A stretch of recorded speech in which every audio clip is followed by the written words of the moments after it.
PKA, episode 543 with our guest Josh from StrainCentral. Taylor? This episode of PKA is brought to you by ExpressVPN and Blue Chew, a couple of wonderful sponsors. Josh, it's been, I think, actually years, many years since we've seen you. It has. I went over to, as I often do when Chiz tells us who the guest is. If it's someone I haven't followed in a while, I go over there and check.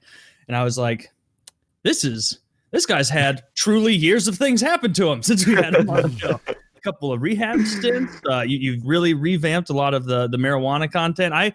When I went over there and I saw the rehab thing, I was like, rehab for pot? Because when I think even like Family Guy makes jokes about that, where like Meg will be like, I'm going to, rehab for pot. And, Peter will be like, Meg, shut up. Like, just stop it. But, booze, that's a real deal drug. I had court-ordered counseling for marijuana. I just wanted to throw that out there. Yeah, I got a lot of that in the rehab thing. They were like, you also can never smoke weed again. And I was like, well, that's probably not going to work in my life. I'm going to skip the marijuana and also accepting Jesus Christ into my heart. And let's just deal with the alcohol problem. Let's make sure I never ruin my life with alcohol again. Yeah, so it's been, I think like 2019 was the last time I hopped on here. And since then, honestly, I was probably drunk on that podcast because my life was kind of like spiraling post losing my YouTube channel. Like YouTube deleted my channel, I think like the end of 2018. And like, I just kind of drank my problems away at that point because I didn't want to like take that next step. So I went to rehab twice. I ended up getting my YouTube channel back like probably 5 months ago. So that was like a 2-year process of like arguing with YouTube. And that's basically like yelling at a brick wall because YouTube is just an entity that they don't care. Yeah. So, it kind of like took some time to fucking work on myself. And like, I started my YouTube at 18. So I was just kind of like young, dumb, and fucking wild. And I kind of had to like learn over the last few years how to like be an adult.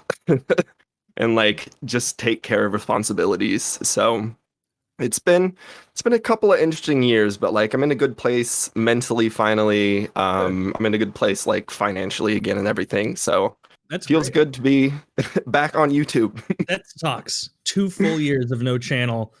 And of course you're anxious as shit. That's your livelihood and it's up in the air. You have no control over it.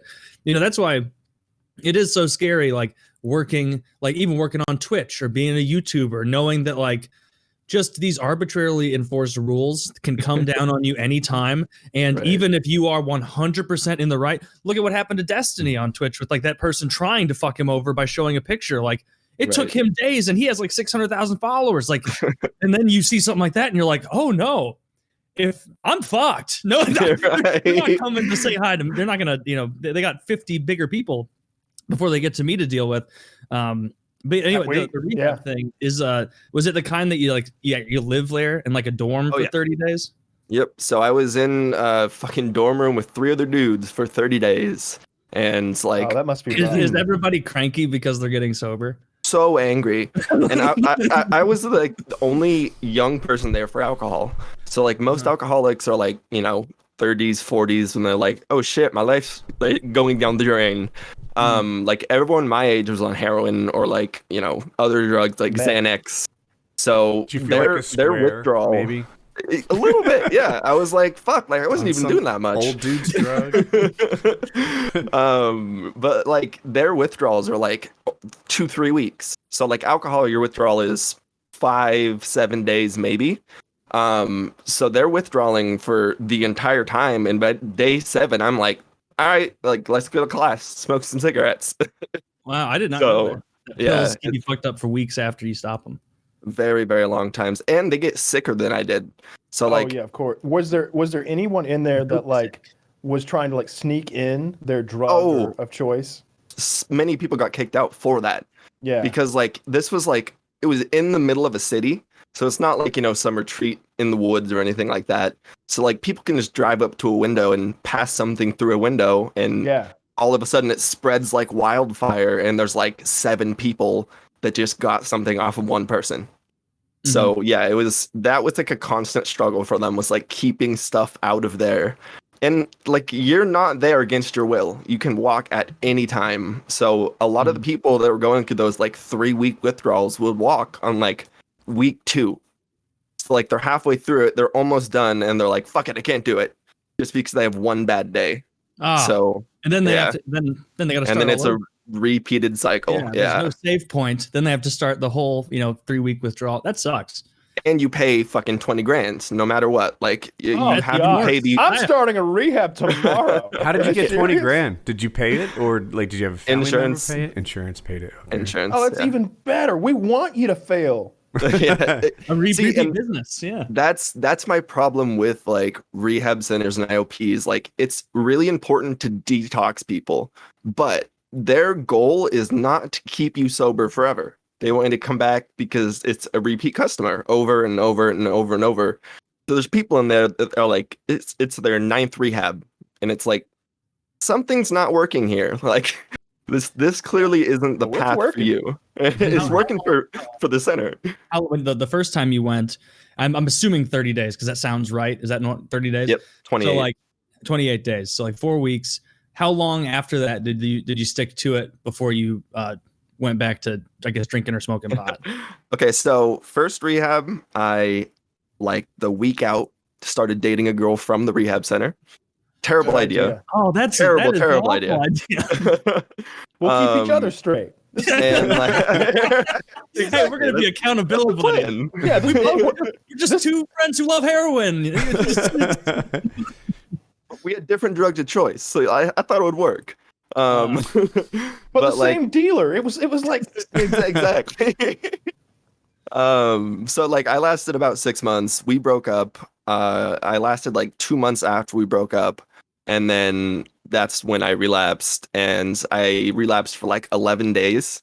And when at day 11, I was like, all right, I'm going back. Fuck. So I checked myself in. Can I stop you and ask you a question there? When you relapsed, what was the first thing you drank?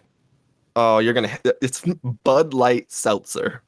Okay. So, those are pretty good. See, that's what I wanted to know. I want to know if you were like, maybe I'll just have a little thing and see if I can handle it again. Is that what happened? You were like, so can I drink like a normal person? Can I just have a Bud Light Seltzer? I mean, I used to pound bottles of vodka. I can have a Bud Light Seltzer, right? This is basically nothing. I need 5. Exactly. So it becomes like that. Yeah. I was about a half gallon a day vodka drinker when I went in the first time.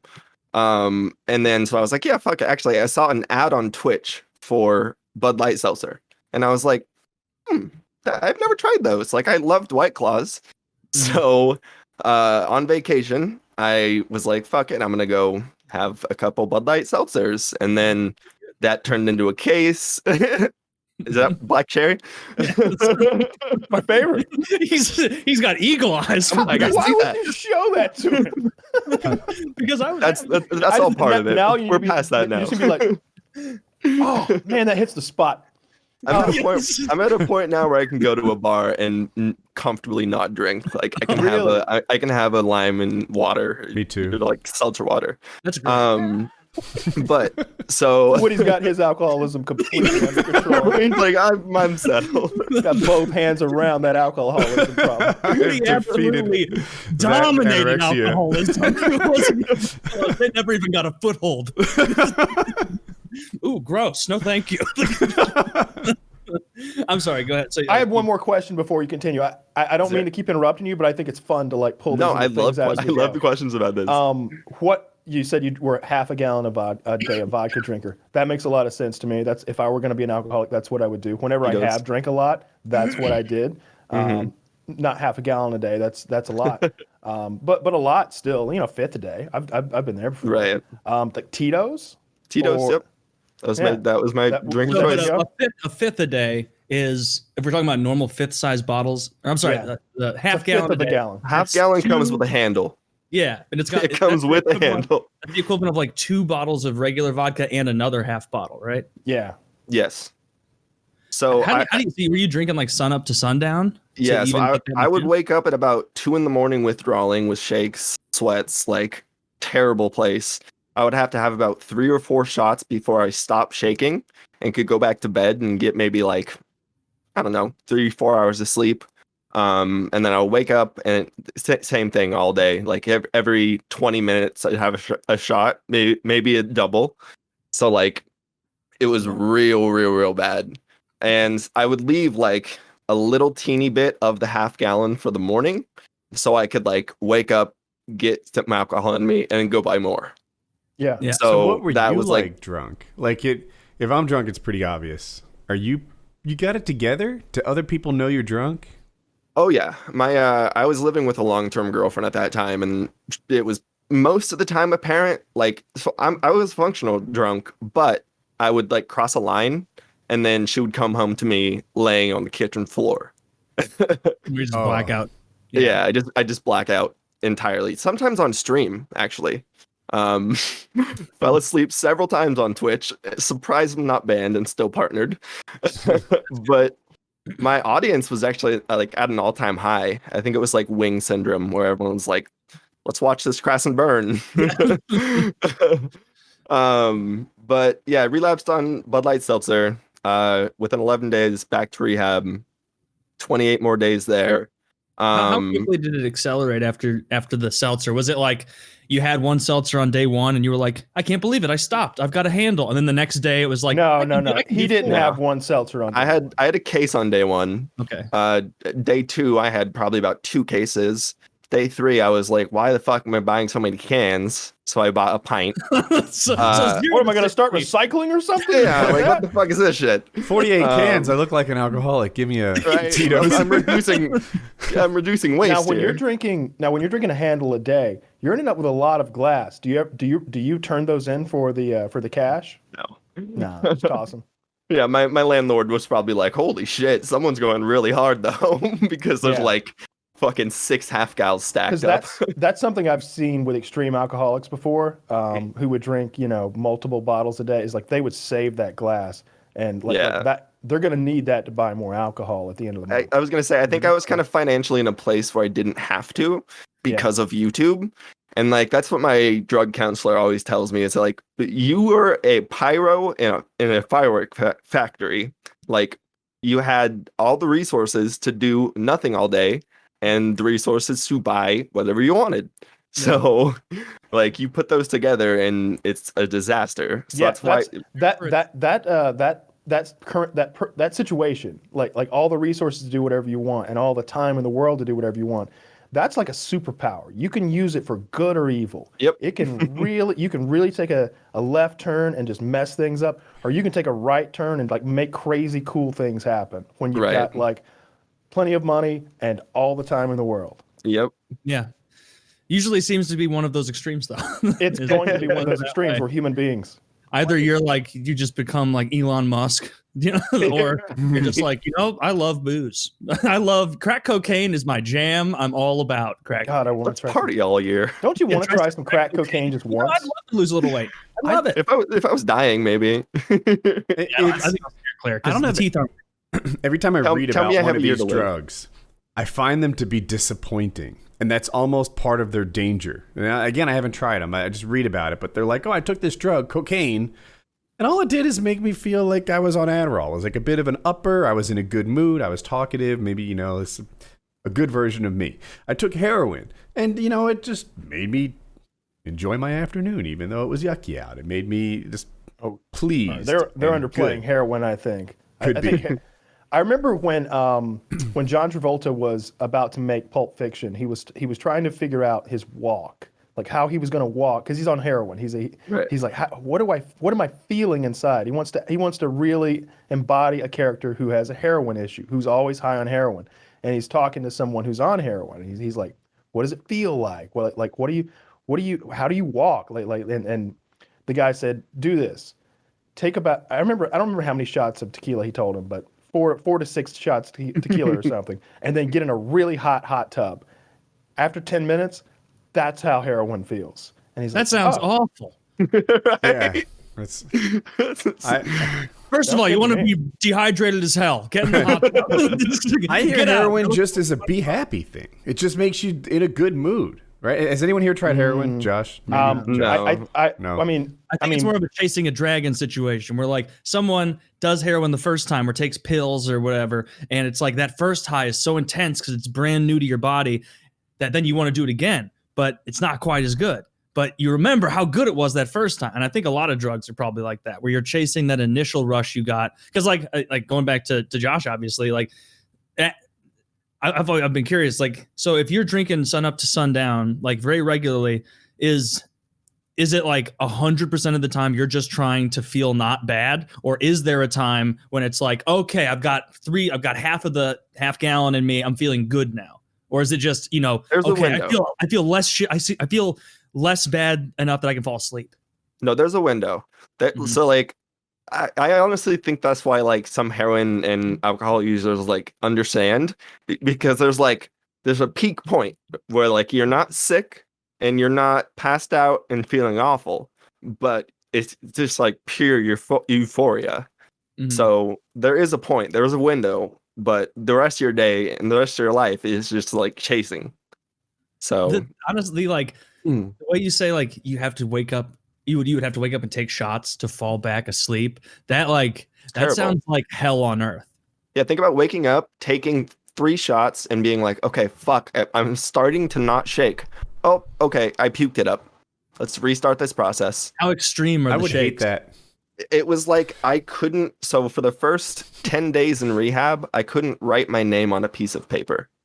10 days it lasted. 10 days. Yes, it's like this. Like very it's shaky. It's like you have Parkinson's. Like it's very similar to those kind of shakes, and they're uncontrollable. Oh my! It's almost kind of funny. So like most people get like a benzo for like the first week, so you don't have like seizures, which I had 5. My second one, I had a grand mal the first night there, and then 4 preceding. Dude, you were a good alcoholic. I thought for a second you were faking, right? No. Maybe you were just like you just liked. Maybe you just wanted to blow 28 grand. Yeah. No, so before my first rehab, I had about 5 hospital stints. One of those was 9 days in the ICU having DTs. And I have a video on my channel about this. I watched that video. It's scary. You have like vivid hallucinations. Like I saw like, and it's like the deepest, darkest traumas in your life will manifest as hallucinations in front of you. Wait, I don't like that. Yeah. Best for alcoholic a week. I know. For a week. I was hoping you'd see dragons and butterflies. You're telling me it's your worst nightmares. I was watching the video on your channel of it because I was curious a couple weeks ago when you were going to come on, and it's just you sitting in a hospital bed, and it's just showing the camera pointed at the corner of a room, and you're like, do you see him? It's just there's a man hanging there. Oh shit! Right there, and it's like, and you're clearly out of it, hallucinating. Yeah. And then you like turn it to yourself, and you like you can tell that you think what you're saying is making sense, right? But it's making zero sense. It's erratic and like. And the craziest part about that is like, so I still remember all of that. Like it's not like I was in a blackout for 9 days. Like I remember almost all of that, and like they would come in and like load me up on benzos, but it didn't. When I was conscious, like I was making memories, so it was crazy. I don't think I know benzos. They get you high. Benzodiazepines. Yeah, they're very. That's what it's Xanax. Peterson take. Yeah, they're strong pills. They're mostly like muscle relaxers, but they're also anti-seizure drugs. So like if you're an alcoholic who's getting off a huge amount of vodka, like Josh was, you're in danger of seizures, and so they'll give you benzos to like. Are they a good time? People get really addicted to them. Like yeah, really, I hated them. You hated them. I've always so like I use Xanax to fly because I have anxiety, but like it's never been a drug that I've been like, ooh, let's go take a Xanax. To me, it's not even that powerful. Like whenever I was so disappointed when I was getting that cancer surgery on my eyelid. I think the first one, like when they were just gonna like shave the the tumor off my eyelid before they knew it was a tumor. They were like, oh yeah, we're gonna give you a Xanax. And I'm like, are you fucking kidding me? You better give me a bottle of fucking Xanax and then gas me. They're like, no, we're going to give you 1 Xanax and then we're going to inject a local into your eye. Oh God. Now we don't have any Xanax, but we're gonna give you 5 shots tequila, and we have this hot tub. Right. I feel like you guys don't have fentanyl It'll back there? feel like anesthesia. like you ever wondered what anesthesia feels like? Well, this is kind of like that. It's 5 shots of tequila in a hot tub. No, I want actual anesthetic. Well, we don't know about that. It's not like you're going in for surgery. You're cutting it off my eye. No, they gave me that fucking Xanax, and they were like, now be careful with these. You don't want to get. And they gave me this fucking Xanax, and I took it, and I was just like, I felt. They gave you one? They gave me one. They gave me so one. Like you could enjoy your ride home? No, like they gave it to me like an hour before. Like I'm sitting in the pre-op bed with the IV in my arm and like all the like heart sensor things, the blood oxygen shit. I'm hooked up to the machines, and pre-op, and they give me that fucking Xanax, and they put some numbing eye drops in my fucking eye, and that was it. How much did it hurt, Kyle? Did it hurt a lot? It was so goddamn painful. Was it really? Like I thought my the toes local were would work. curling. Oh, the local is what hurt. The local is what hurt. Them like it's a big I got needle, no problem with needles. Like no problem at all. They don't bother me a bit. But they used a pretty big needle and they stuck it in my eye and in my eyelid. And like they had to do it 3, maybe 4 times. And every time they go in, he goes, little pinch here. And it felt like someone was hammering a fucking 10-penny nail into my goddamn eyelid. But you don't want to move. Because obviously they're sticking a needle in your eye. Don't squeeze, you're going to have a lot more problems than this cancer. Yeah. So like I just remember vividly my toes in my like shoes curling up. like me just like squeezing with my toes and squeezing like with my fists and just going, and they're going, yeah, I know it hurts. I'm sorry. One more. Here we go. It's all right. One more. I'm like, you just said one more. Well, I meant 3 more. Here we go. I've had a similar experience, but it wasn't my eye. I've had it in my leg and maybe an arm or something. But basically, picture a big cut, right? So you go into a hospital to get stitches because you've got your cut's whatever, 3/4 of an inch wide. Yeah. So they inject painkiller into my open wound so that they can like do internal stitches and then external stitches. Mm-hmm. And they're like, they didn't tell me a little pinch. They're like, now this painkiller, it burns. And it's like, you're injecting pain that burns into an open wound. I don't know that this is even lightening my pain. I'm just investing in pain. Like I'm doing it now so that later I have less. And in the end, I like to think my total pain was the same. I could have had stitches with no painkiller. They can be assholes or they can be really chill about it. What I've always appreciated when getting like, I don't know if I've had a cut that big, but I've had a lot of like 4 to 6 stitch cuts. And they'll take is it lidocaine? I think it's lidocaine. It might be. Local numbing. And they'll squirt it into the wound first. They'll just squirt lidocaine onto the open wound and wait 30 seconds. You can do that? Then they've done that for me before.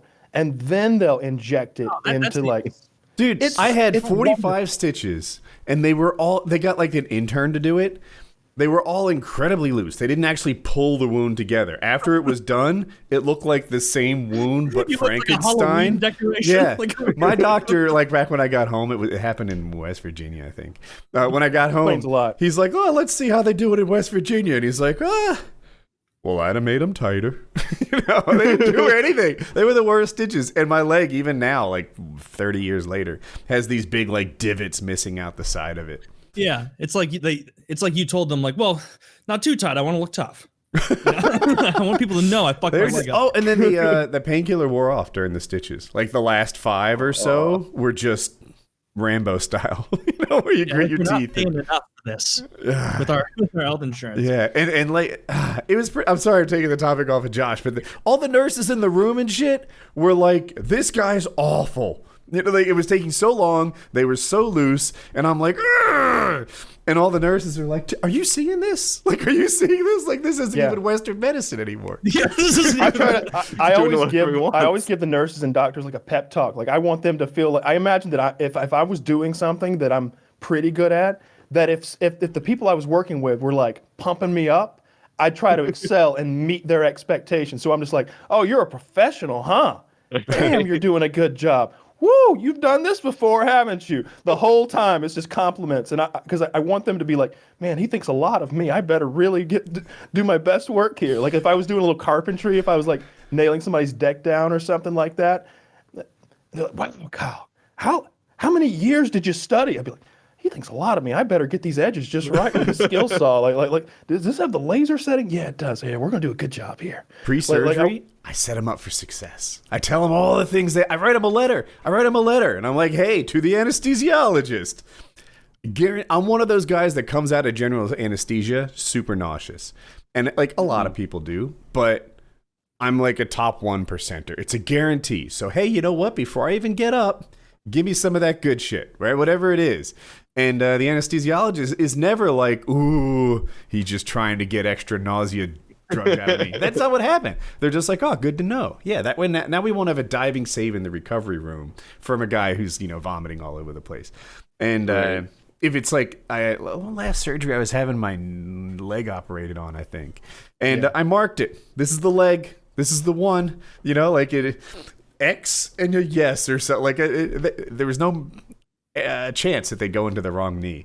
I set them up.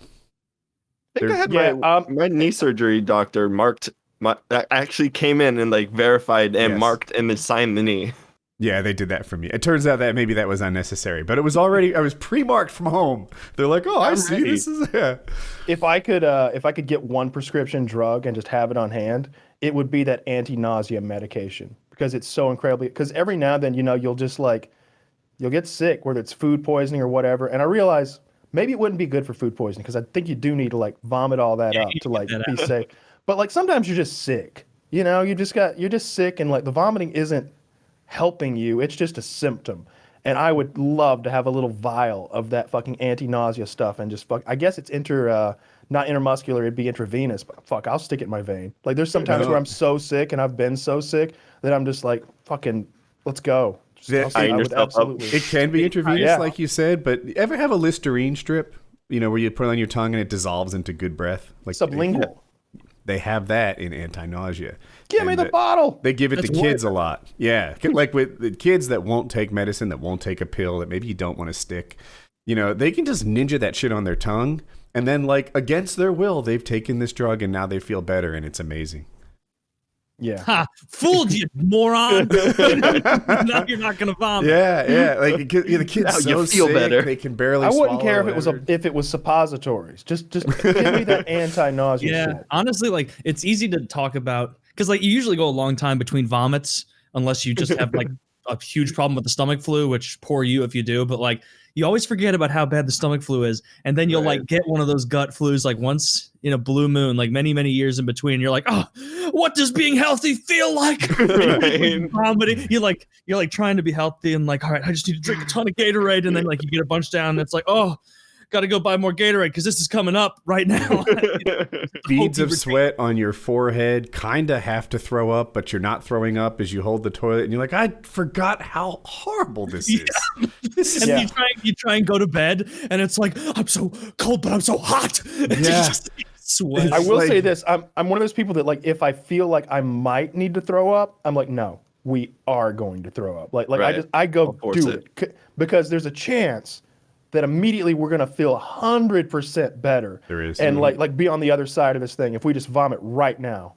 Yeah, some people are like so anti-vomiting that it's like, oh, I think I ate something rough. I feel terrible. It's like that might be your body telling you to get it out before any more of this process. Listen, it's like, no, I don't want to. I'm gonna defy my body. It's like, okay, well then enjoy the next 7 hours of increasingly worse and worse. You could have had half the total diarrhea you're now gonna have. If you just they're like, no, I'm just gonna get half the bottle of Tums and fucking fight through it.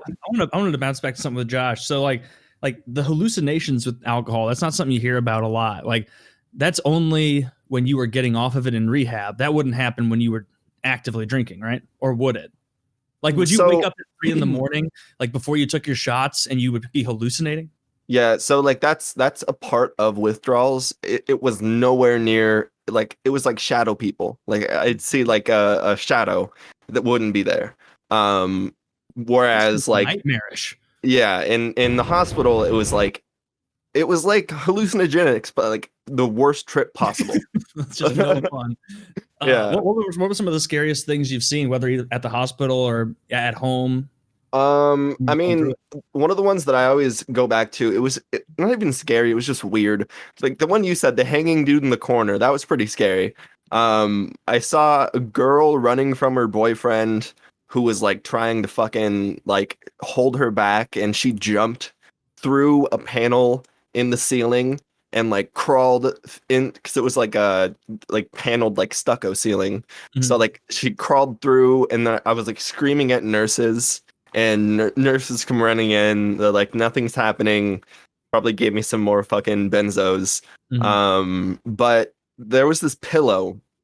So they have anti-seizure pillow, like things that line the entire side of your hospital bed. And I was laying there looking at the pillow. And every time I would blink, something else would be in the pillow. So like I'd blink and it would be like an aquarium. And then I'd blink and it'd be like snakes. I'd blink, it'd be a dead body. I'd blink, it'd be butterflies. So like it'd literally go from like great to awful. Yeah, 100%. I'm staying on butterflies. To a point, I was like, aquarium, stop. But then I blink and I'm like, oh fuck, okay, now I'm onto the worst thing. So like it was just my mind playing crazy tricks and it's like anti-seizure pillow. Like I'm picturing like a. I don't know, like you're in a tub almost of pillow. That's not it. No, so think of like a body pillow, but made of like plastic that people could probably vomit on, and you could easily clean. So like how does medical it help plastic you with a seizure. Keeps so you rolling out of bed, right? Yeah, I was gonna say if I was having a seizure and thrashing, I wouldn't be hitting my head or my arms or anything on the bars or rolling out of bed. So it keeps you in the bed. You're in like a cradle almost. Yeah. Do you know what a baby changing table is like? It's kind of a little U-shaped thing. Very similar. When you're seizing, are you fully aware of what's going on in conscious? No. So, well, minor seizures, yes. Like, so the ones I had in rehab, 100%. Like the last couple, I was like very aware, but grand malls, entire blackout. So I've only had one seizure. I fell off of an ATV onto asphalt and hit my head really hard. And there's no way to know if I was laying there for 1 second or 10 minutes before I came to. My gosh. But when I did come to, I was in a full seizure, like all four limbs, like going, my head go, and I knew what was happening because I'd seen a seizure before. And I just remember thinking, hope this ends soon. I'm rubbing my face on asphalt. Hope this ends soon. I'm rubbing my face on asphalt. My face was already fucked up from like the accident. It took all the skin off here and all the skin off. Like the way like your ocular bone like makes that curve here. Yeah. You know, it's more bony. Like it took all that skin off in like a C. And then all the skin on part of like where my mustache should grow was You didn't have a gone, full face helmet? I was in my underwear. Okay. I was wearing a pair of boxers and nothing else. How old were you? All right. 13, 14. Checks out. Yeah. I mean, I didn't wear helmets all the time on ATVs. Interestingly enough, I had a teeth whitening strip in, which is probably all that saved my teeth. Like I was remove this after 10 minutes. Oh, I was literally whitening my teeth before I was going to go out on this little like kid date. And I was like, I'll go for a little ride on the four-wheeler while this does its thing for 15 minutes. And like a wasp, because I'm in my underwear, like a pair of boxers, a wasp landed on my inner thigh. And in my head, I'm like, he's going to get my dick. And I like swerved and just came completely off the thing, like onto asphalt going 25, 35, somewhere in the middle of that, I would say, like not wide open or anything, but fast. That's quick. That's very quick. Yeah, quad. And when I woke up, than they look. They are on asphalt, especially on dirt. It would have slid, but on asphalt, it just bit down and tipped. And I hit one elbow and one knee. I don't remember which, but both of them had so much nerve impact that they were paralyzed for a short period of time.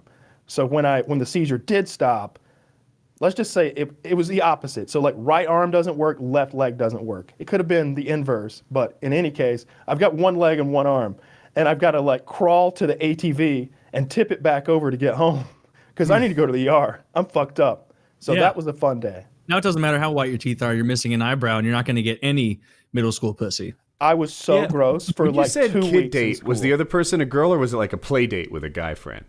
It was like I was going over to a guy's house, and there were going to be 2 girls coming over to hang out with us. Got it. Yeah.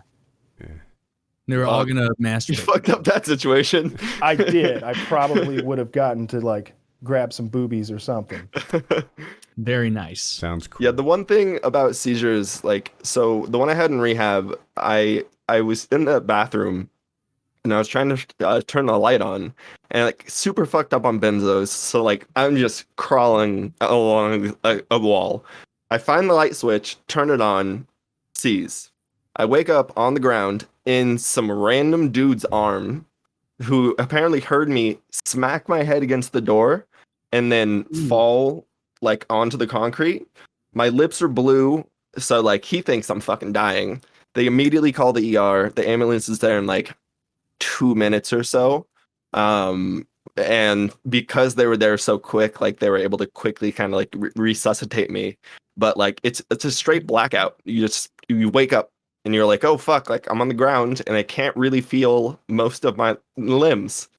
I used the walker for like I want to say 7 days after that. Wow. Because like your legs, your arms, everything is just so weakened. And they even had to cut because I had to have a CT head scan after that. And they cut the nose ring out of my nose using like metal clippers in the hospital. Weakened? I don't think I missed something. A seizure weakens your arms and legs? A grand mal. So because I had seizure after seizure after seizure after seizure, I was just like my body was completely weakened. I couldn't walk like even a step. Hey, Woody, could seizures be like those electrode things that people put on their abs to like fake exercise? I had a similar thought. I was like, does this count as cardio? Yes, it does. Right? Like you said that might be 2 what it is. seizures a like, day and you're ripped, buddy. dude, because your muscles are flexing. I know a guy. All right, hold on. So my brother-in-law has a nephew. This guy, he has Tourette's syndrome, and it makes him go, he makes like a sound and a contraction, right? And he's like 7 years old, but he like all day long, there's kind of this like, he picks up his shirt, fucking jacked, just like 8-pack at 7 years old, because like all day long he's just like exercising because of his Tourette's syndrome. Yeah, dude. How do you induce seizures? Never mind. No. You know what the best way to do it, Kyle, is? I'm going to put you on a strict half-gallon of vodka a day diet. You're going to maintain that for how long does it take? Would you recommend, Josh? At least 6 months. We're going to say 6 months, half-gallon of vodka a day, and you're going to be missed medication, lack of sleep, stress, alcohol, and menstruation are some of the most common triggers. Menstruation, easily done. You're going to start with menstruation, and we'll work backwards from there. I don't see a flaw in this plan. Intentionally becoming an alcoholic for the abs. Look at all the weight. I'm gonna be so jacked. Only and then you find out that your seizures are like you like stumbling uncontrollably to the fridge and eating instead of the ab guys. That would suck. Yeah, that would be awful. But man, I'm glad you're doing much better now, Josh. That is a harrowing and scary tale. Like you never hear about the hallucination aspect of it. And how long have you been sober now? 319 days. At what point do you get to be the coach? Like when do you get a student of sobriety? It was probably about day 100 for me. So you have someone under your tutelage. Yeah, I'm starting to see the flaw in this program. How good was your coach, the first one? First one was Shaky terrible. Bob? Oh, he's great. My first one actually relapsed on me. He relapsed, and that's one of the reasons that I kind of like fell off. So your coach relapsed, and then you relapsed. Yes. Yeah, I think they should have more stringent requirements for coaching. Do they do it by the substance, or do they do it just by so like could your mentor have been like a crack or a heroin guy? Because it's all I guess choose. So like there's different programs for everything. Like you can go to like Marijuana Anonymous or like whatever, like every substance has a program. I want to go to Marijuana Anonymous. I think it would be kind kind of fun. Like it's just a place to meet drug dealers. There'd be snacks. It's a great place to meet drug dealers. Bunch of snacks. Everyone's super chill. Everybody's like having a good time, being like, you know what? It really doesn't impact my life at all. I know, right? Yeah, I kind of do it at night, and I feel good, and I'm having fun. I'm getting helps me sleep, get a good night's rest. Helps me sleep. So I'm able to work. I'm excelling so much at work now that I get these full 9-hour rests at night. It's my great. real problem is that because of the weed, I'm excelling so much, I've developed a gambling problem with my spirit. With all the extra income that I'm bringing in now that I can rest more and work those full days, the gambling has really ruined my life. Just microdosing weed all day. Microdosing vodka. No, boss, I'm like microdosing. Did you ever try, is it called boofing when you put the alcohol up your butt? No. You didn't get to that point? So No. we didn't get the answers though. Your sponsor, did he do alcohol also? Yes. So you choose, but like I have like a tree now, so it's like 5 people go up above my current sponsor. So like Amway. One falls off. Yeah, one falls off. I just go up the tree. One falls off. I go up the tree. Oh, so you get a little bit more. You get to drive a Jack Daniels mobile around. You're gonna get a pink. You're gonna get a pink Cadillac once you get a few more under you. It's gonna be Exactly. I feel like if you could get your sponsor to start drinking again, then go to the next one, and then you beat the boss sponsor, you win. That's how it should. That's like AA needs to be like Highlander. There can only be one. So There can only be one. Who is the best alcoholic? Aha, I've sabotaged all of you. There's Baileys in the coffee. I always thought the Highlander premise is great, but the movie sucks so bad. Like I wish they would remake that. It is. I like the Highlander premise. I've seen it once. I have seen it once. Yeah. Yeah, Sean Connery. It's been a while. For some reason, they have the main guy. I think he's from like Belgium or somewhere, and they have him pretend like he's Scottish. And then they have fucking Sean Connery, a true Scotsman, come in and play a Spaniard. It makes the casting is absolutely absurd. And the entire time he's playing the Spaniard, he's talking like this. That's exactly how he sounds. Right, and he's talking to someone who's supposed to be Scottish, and he's got it. And the Scottish guy's not even close to it. He's got one of those he's got one of those ponytails you would expect a conquistador to wear. He's got like the earring. He's like, I think his name is Ramirez or something. On the level of like, look at me, I'm Spanish. That's it. This is my Spanish accent. This is my Spanish accent. This is my Woody doing Indian accent. It becomes Indian eventually. Josh, are you anyone's second level sponsor, or are you all junior sponsor? I love how into. Are you a grand sponsor yet? No, yeah. I am not a grand. I only have. You're not. I've actually had like a dad sponsor. Just no. So like I worked my program pretty about quick. Guest booking. I want a grand sponsor. Who is the grand cyclops of alcoholics? Well, I'm a grand cyclops, and I do enjoy my whiskey. How many people? We don't. We're against drinking, and we're incredibly racist. How many people do you have under you now? Just one? 2, actually. 2. But Dudes? the first thing my sponsor told me is this is not a cult. I was like, I think that's something a cult leader would tell me. Yeah. Now, is there any circumstance where you could get like some hot underling sponsor-ettes and maybe manipulate them? So men have like it's a man, woman suggestion. See, I don't like that at all. That's not how God I get most of my knowledge from The Sopranos, where Christopher got that smoking hot sponsorette. You know, the I can't think of the actress's name, but she's just that gorgeous. was unrealistic. Now that I'm thinking about that plot. Yeah, what was unrealistic is that she was attracted to Christopher. Yeah, Christopher, ugly as shit. Or Tony. But wait, did she know he was rich? Was Christopher not even rich? All right, yeah, he actually is rich. He's making like $700,000 a year or something, at least. How much Some good walking around assume, cash. How much do you think we're supposed to assume that like Tony Soprano made? Tony Soprano's net worth is between $5 and $8 million, depending on when you're watching the show. See, I don't like that. I feel like I want it to be higher than that. Yeah, same. Well, it would be higher than that, but like as Tony's like Jewish buddies always I don't say, want like child actors on the Disney Channel out earning Tony Soprano. The more comes in, the more he spends, right? Like he's always buying a new Stugatz. There's Stugatz 1 and Stugatz 2, his boat. Is that Yeah, he's got to get that $3 million boat, and his house is worth like, what did he say, $1.2 million? Of course, this is 1999 money, something like that. Fair enough. So then that's like he's really in the same house the whole time, right? He is, Mm-hmm. and wonderful. The one house. thing that would have been okay to dump more money into. Yeah. Maybe not. Maybe it attracts attention. You look at his backyard and he's like, he did everything he could to spend money. Where it's like, you fill the whole thing up with a pool and like a cabana house and a bar and a grill. Like, it is the behavior of some Italian man-child. Yeah, a man-child. It's exactly what an Italian criminal with a lot of money would do, which is why that show's so great. Yeah, among other reasons. Among other reasons, yeah. There's a million. I want to rewatch that show. Is it time to shift to one of our funny topics? No. Yeah, I'll say that. That's not insulting to Josh. I'm not. No, because your stuff wasn't funny. It wasn't meant as to be hilarious funny. as we think your alcoholism may be. See, that's the point. We all just sit in meetings and laugh about ourselves. It's kind of dark stuff. Like, it's fun to like have a poke fun at dark stuff because it makes it easier to tolerate. When bad things have happened, to go back and laugh at it a little bit. And the more you do that, the easier it is to go back and like think about it. It's not that like thorn in your mind anymore.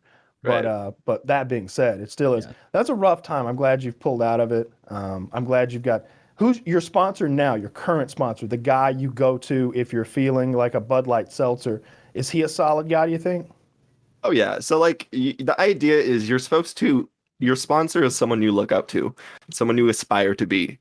So like if that's characterly or whatever, it's like, so I aspire to be him. So I think he's a solid dude. Good. I think he'll be my sponsor for like the foreseeable future. Don't seize up on us. Yeah, I do have. I have like a slight bit of neurological damage from the amount that I drank. Do you think that's repairable, or is that from falling? I don't know if it's from the amount I was drinking, from the seizures, or from the fall, but yeah. Wow. Well, the brain's amazing. My tongue gets fat. Is what I always say. Yeah, I just like stumble over words. That never happened before. You're pretty fucking eloquent on the show so far. Yeah, you would have me fooled. I didn't notice anything, but I appreciate you sharing all that. That's like a dark side of it that you don't see as often as you should, and with how just over the top it's promoted, normalized. Remind me again, what state are you in? Washington.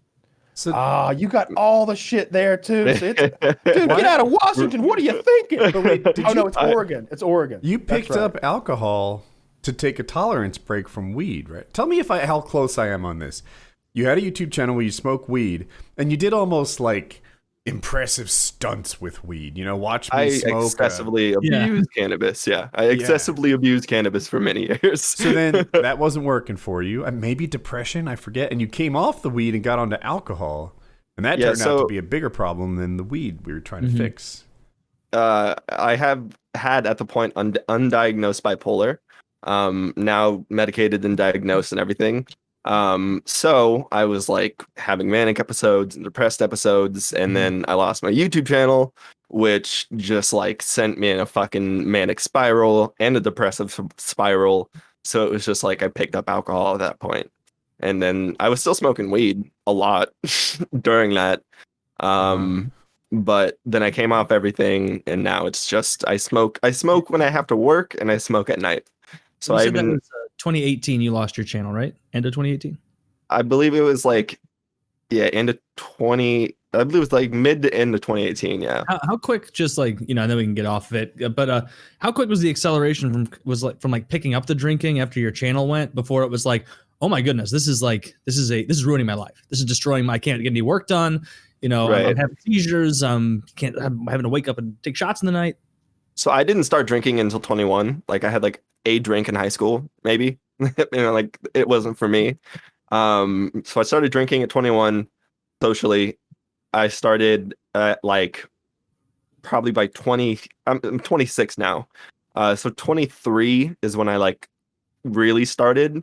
And about 6 months in, I couldn't work anymore. I was just sleeping all day. I was like laying in bed and like, yeah. So it accelerated so quickly. Insanely quickly. Like normally this is a 10, 20 year progression. For me, it happened in a year. I was also on stimulants. Yeah. I was also on stimulants. So that like accelerated the amount that I could drink. Which ones? Adderall was my main. Good one. Like now when you took Adderall, did the bottle say amphetamine salts or did it say Adderall? Amphetamine salts. Okay. And I was taking about 300 milligrams a day. Is there a difference? Yeah. Yes. Yeah. I'm not. It's one of those things that I memorize and then forget a week later. Adderall's better. It feels better. Yeah. Oh, okay. Yeah. By the way, Teddy, your speedrun joke was awesome. It went unappreciated. Something about that was something about the dopamine. Something about the dopamine receptor, and the way Adderall does like two things at the same time. Like maybe it triggers the dopamine receptor and stimulates your nervous system at the same time, whereas amphetamine salts is more on the stimulation side and less on the pleasurable side. But if you have a choice, you would prefer to pay like the extra whatever it is. It's not much. 25% more for the Adderall. That's going to feel a lot better. But if you're doing it even every day, I wouldn't recommend Adderall every day. I think it's a good drug. I think that it helps a lot of people do a lot of wonderful things. But I think it should be taken 3 to 5 days a week. I don't think you should be taking Adderall on the weekends when you're relaxing. I think you've got. Something else about Adderall is like and maybe this is confirmation bias, but I swear to fucking God. Like I grew up I'm 30. I grew up in the 90s, and like that's when Adderall, Ritalin, all of that was getting huge. And I swear, every single kid that I was friends with in elementary school that got put on that when they were like 6, 7, 8 years old, and my mom, thank God, was like, no fucking. Of course he's acting like that. He's 6. Like that's how a 6-year-old boy is supposed to act. So she would never put me on those pills, thankfully. But all those guys are short and undersized. They undereat. And there's one of them I know specifically is an older brother who took it and did not grow that much. His younger brother, same genetics, obviously, way taller than he is, just because he took it less. Like, and so I was 6'2", 155 pounds on fucking Adderall. Like that's disgusting. Pretty much the same. When I was like 16, something like that. Yeah. Yeah, I got down to 6'2". I'm 6'2", 180, and I was down to 180. Drinking and then on Adderall. I got down to 6'2". I got down to 6'2". I shrunk a few inches. Yeah, I got down to 6'2". Nice. All right, trying to get down to 5'8". Really get my. I don't know, Taylor. It's determined. Adderall makes you 6'2". I'm going to take some. All right, so I got 2 topics here. Each of them funnier than the last. I can't even decide which one is more entertaining than the other. There's Woody contractor drama. Oh Jesus. And there is Boogie drama. I'll let you guys decide. That was a hard choice. Let's start with Boogie drama. Okay, here you go. And then we will move into, because Kyle laughing before the show at this is the hardest I've heard him laugh at anything in months. It was this link right here that made me laugh. Jesus Christ. What the fuck? He's looking pretty good in this picture. Someone just signed it. Someone just signed. Someone else just signed. Frank Hassel signed this petition? Wait, Frank Hassel made a petition. I just saw that. Boogie the death penalty? Dude, the signatures are rolling in. It's getting like a signature a second. Literally like 10 at a time. They're going to kill him. This is coincidental. Literally, someone is pushing this. Like, we're not doing this live, obviously. We're recording this right now. But someone is literally pushing this right now. This just happened, that someone is pushing this and it's getting these signatures. It's gone up 10 signatures since you brought it More. up. Yeah. That's Skip Boogie. So quickly, for those who don't know, there was the incident where a gentleman by the name of Frank Hassel showed up at Boogie's house to sissy hypno him. Something that we don't condone. We just don't like the idea of forcible sissy hypnosis. It's got to be consensual. It's got to be consensual sissy hypnosis. That's the only kind that I will co-sign. So Boogie, long story short, came outside with a handgun, fired a warning shot, and I guess charges have been brought against him by the local authorities. And it would seem, like we saw on PKA, that maybe the charge is aggravated assault. And we looked into the exact definition of aggravated assault, because to me, aggravated assault is when you do bodily harm to someone with like grievous intent, like that. That's what it sounds like to me, or with a deadly weapon. You know, like when you not only hit somebody, but you hit to hurt. Right. But because there's regular like, assault too. It's a lesser. But apparently, like, because he had a deadly weapon, and because like it could cause the fear of death, that's enough to meet the criteria. I don't know if that's going to hold up in a courtroom or whatever, or if they're even going to pursue it. Pled down. I'm not sure, but yeah, it just seems like the sort of thing where like it ends up being simple assault or reckless discharge of a firearm, or maybe nothing. Who knows? But in any case, Boogie turned himself in, I suppose, and I believe this image we're seeing here is the mugshot of him in like that county jail, local police department, whatever it may be. And so Frank here, I didn't realize it was Frank until you pointed it out, has created a petition to give him the death penalty that now has 3,300 signatures. Boogie's not the bad guy in this situation. He's not. As of May 13th, 8:08 p.m., there are 3,300 signatures exactly. So you guys can kind of keep an eye on that. I would have at least expected him to smile in his mugshot. Like, show those teeth. They don't let you sometimes, right? Oh, they'll let you. You can do whatever you want. I didn't know that. I thought. Huh. Can you? So is change.org? You can just make anything. You can just be like, does it look like the standards are very high? Person to death penalty, and you could just. And then I just checked Frank Hassel's Twitter. Yeah, he tweeted it out. It's got like 1,000 retweets and 5,000 people. Like, so clearly it's being driven from there largely. But Boogie's so hated right now. It seems undeserved. Why is Boogie so hated? What did he do?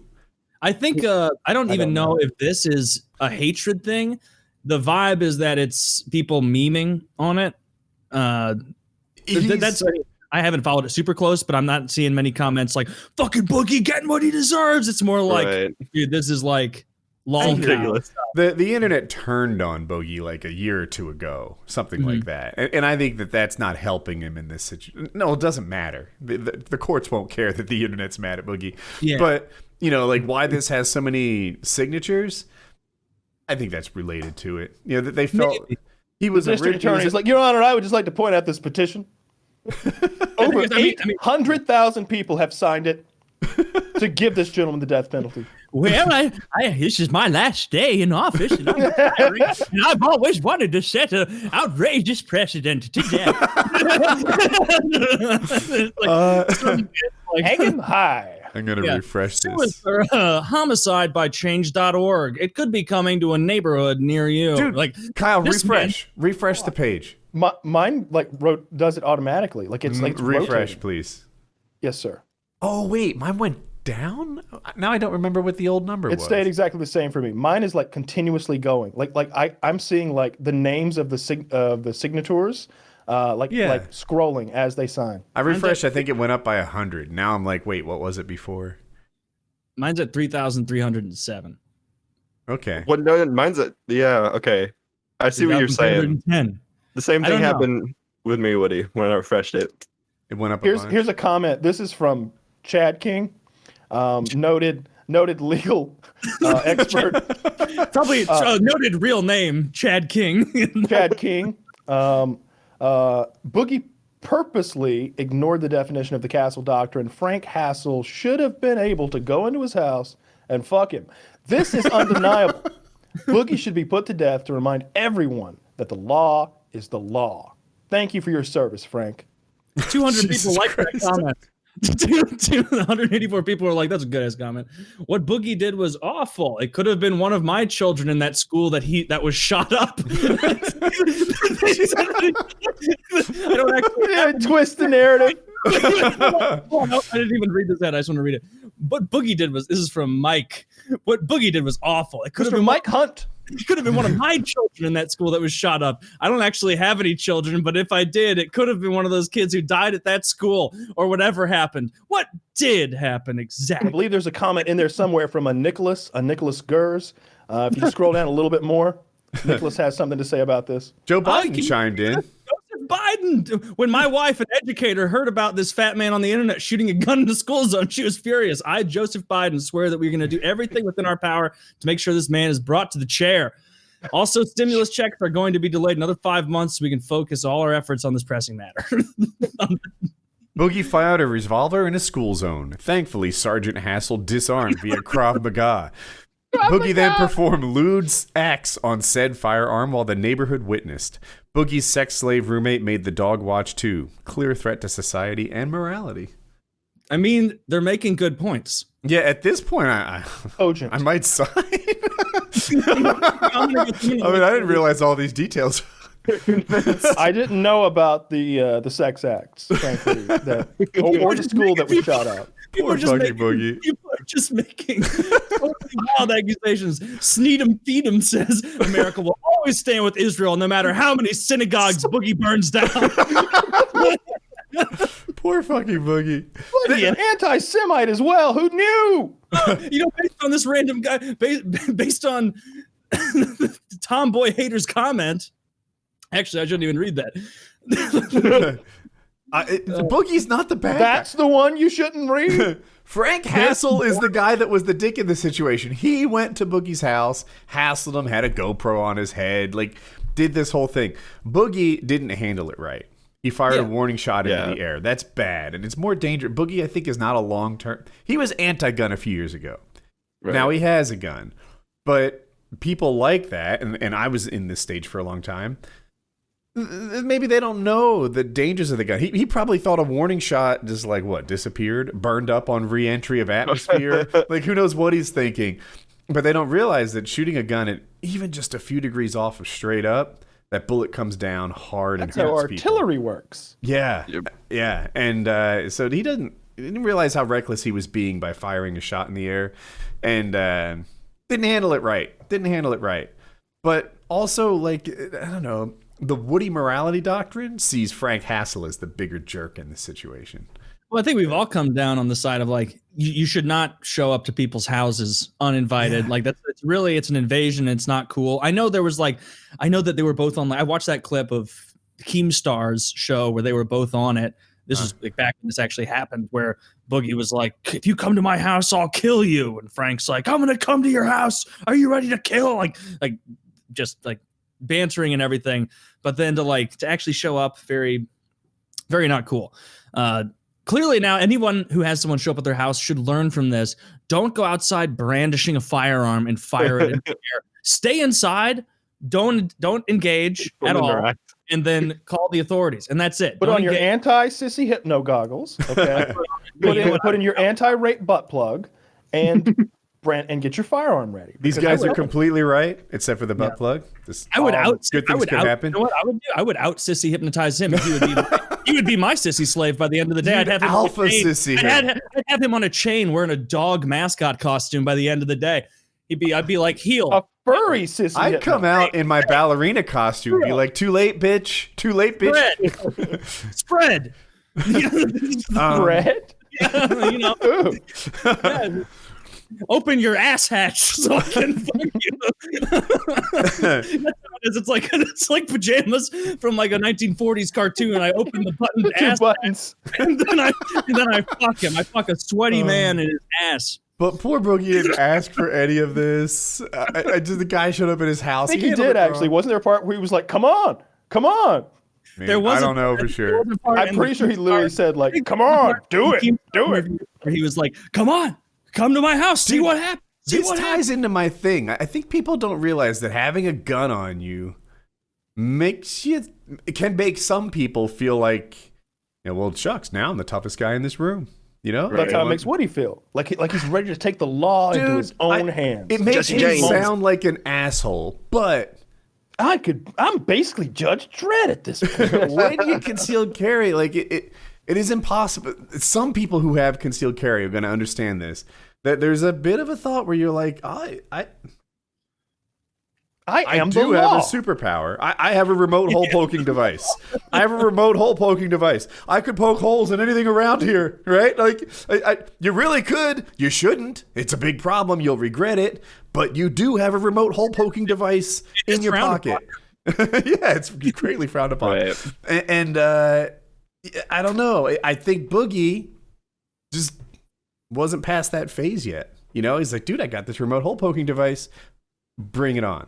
I wish a motherfucker would. And clearly, it's this is what happens. One of those gun things where, I don't know, if I recall, I feel like we had conversations with Boogie before about guns where he's like, I don't know, you should have to learn a lot about, maybe, I don't want to put any words in his mouth, but like you said, I know he used to not be fully on board with the gun thing. 10 minutes in any gun class from any half reputable instructor, they're going to tell you like, hey, what you do if someone comes into your house, you're not a sniper. Don't go for a shot through the eye like you're John Wick. Center mass, shoot to kill. Don't wing him in the forearm and he's going to go, oh, this gunslinger. He's giving me 4 wounding blows and I'm laying here. You don't shoot the gun out of his hand? You don't shoot the gun out of his hand. Exactly. They often use, I'm glad you said that because they use that as an example. And at least the one I went to, like that CC, concealed carry class like 5-6 years ago, where they're like, you're not going to shoot the gun out of someone's hand. Who do you think you are? Like, and then like they shoot to kill and never fire a warning shot. I remember that lesson. And I remember even at the time being like, who the hell needs to be told not to fire warning shots? And it's like, maybe because I live in Missouri and I have rural family, like you shot a gun. Apparently a lot of people, 100% of their understanding of guns is movies. You know what they taught us in my concealed carry class? They're like, if you shoot somebody, you have a legal problem. They taught, like, don't tell the police. I think they gave us, they're like, he was in my house and I feared for my life. That's all you can say. If you're going to say anything, that's it and no more. He's in my house. I feared for my life. I need to talk to my attorney. And they're like, you're not going to convince the cops that, like, there's nothing you're going to say that's so clever and good that you don't have a legal problem now. You have a legal problem, period. And it was like, okay. Right. So, like, you're just trading problems and you have to make sure that your new problem's not worse than your old one. Yeah. Yep. Cops are trained to manipulate you with certain questions. Like we watched that video the other day of the guy getting pulled over, and he's like, just tell me, man, have you had anything to drink tonight? You can be honest. No, you can't. No, you can't. Yes, you're going to jail. When someone asks you that question, like when a parent phrases it like that, what they mean is, just tell me and there'll be no consequences. When a cop says it, what they mean is, just tell me so we can get to the consequences. Yeah, so we can fuck you. Like you'll see, even those clips of like there's a bar fight and like a cop comes up to be like, oh, what's going on here? And like, normal citizens are like, oh, he's investigating to discover the culprits. Like, no, he's trying to find any person that he just saw like do a defensive shove, like admit they were a part of it so that he can fuck you up and be like, oh, but you just assaulted that, blah, blah, blah. Like, yeah, they're always trying to trap you. They're always trying to trick you. Don't talk to cops. Fuck cops. Don't talk to them.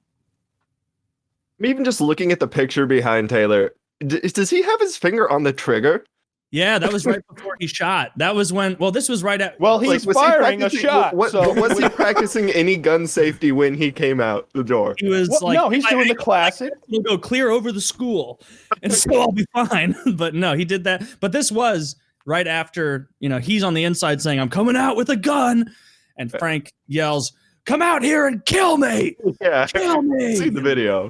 It is so funny to watch the whole thing. The fact that they're dressed so much alike and look so much alike has always been comical to me. Didn't one of them call the other fat during this exchange? God, I think hope so. Not. I think one of them gave the other one a hard time for being fat. That is funny. Also, along those lines, I want to say Boogie looks thinner in his mugshot. He does. Yeah. He had a funny tweet where like he subtweeted like a thing where it's like a warrant is out for Boogie's arrest, and he's like, why did they use a picture from 8 years ago? Because he was horrible in the picture. And he's like, come on, I'm under arrest. You can't give me my in his teeth. mugshot. He should have shown off his new teeth. That's what I'm saying. Like, how are you not smiling? What'd you say? Exactly what I said. He should have done like a Charlie's Angel pose, like with finger guns and smiled. That would be internet perfect. like done a Yosemite Sam, like, hey. Photoshoppers, get on it. Yeah, don't do that. Oh, right. That's unless you put him in full Yosemite Sam costume with the hat, then it's okay. Mustache too. I can't believe this. So is this thing still moving? I realized what happened when I refreshed it. Is it like backed off a couple hundred, then counted back to where it was? It's not growing like I thought. They're trying to convince you that this is like actively moving. Yes. 3,003. It's been up 8 since I mentioned it earlier. I think I forgot what the number was previously, and like 2 more. I don't think they're gonna abide. One more. This 33-22 for me. Is that 3 more? Is he gonna hold 25? 33-17. Boogie 2988 signed it. I mean, that is an admission of guilt in the state of Arkansas. Gandhi and Hitler both signed it. Believe it or not. You rarely get them to agree on anything. This is great. I know, and the fact they're both dead, I don't know. I don't know about that. 155-year-old Gandhi signed the petition to however old he was. from the afterlife. For some reason, I thought you voted knew that in the last election or voted. Hook, line, and sinker. 155, huh? That's impressive, Taylor. So, no idea. So another little thing happened. Moving on. Was it PKN or PKA? Yeah. So last week on the show, we discussed Woody's terrible contractor and how he faked multiple life-threatening illnesses for himself and his wife. So he just kept delaying all these projects on Woody, and it was a real hassle. And at one point, Woody was like, he even showed me pictures of his dogs to like get pity, and I was like, no way, let me see the dogs. And I legitimately just wanted to see the dogs. I thought he'd text me the dogs or something, and Woody was like, yeah, look at the dogs, and showed me text messages of the dogs, and completely accidentally he, I guess, flashed the guy's phone number because it's at the top of the thing, and we didn't realize until it was too late. Someone messaged me days and days and days later, and it was far too late by then. Well, I guess some people called him and tried to hire his services and have been giving him a hard time. So he's calling Woody, and he's like, "You've sicked these degenerates on me. This bullshit show you do. There's over 180,000 views already on it, and these people are calling me, and they're doing this and that." What are your response when he said there's 180,000 views on the YouTube? I wanted your response to be well, actually, that doesn't account for all the other services that it's. YouTube is but a fraction of our. Viewership. Not don't get the. Well, the audio listeners aren't calling him. I didn't say that. Not yet. Not yet. They aren't. The things you miss out on when you never watch the video. Yeah, you can't get. I didn't mean to leak his number. It sucks. But he did act like it was yet another one of the worst things that ever happened to him. It just there. So he took about 5 months to do maybe 10 days worth of work. And when he did work, I swear this guy works from 10 a.m. to 2 p.m. I hate this guy so much. How is this even worth your commute? But he would routinely work 10 to 2. And that's part of why it takes so long. He even said, he was like, how would you like it if I started a podcast and I showed your number on there? And it's turns out he's starting a podcast. It was gonna start this week, but he has AIDS, so it's been delayed. It's been delayed 2 to 3 weeks before he begins his podcast. What if he starts a podcast? He's TBD. A fucking natural, explodes past us, and then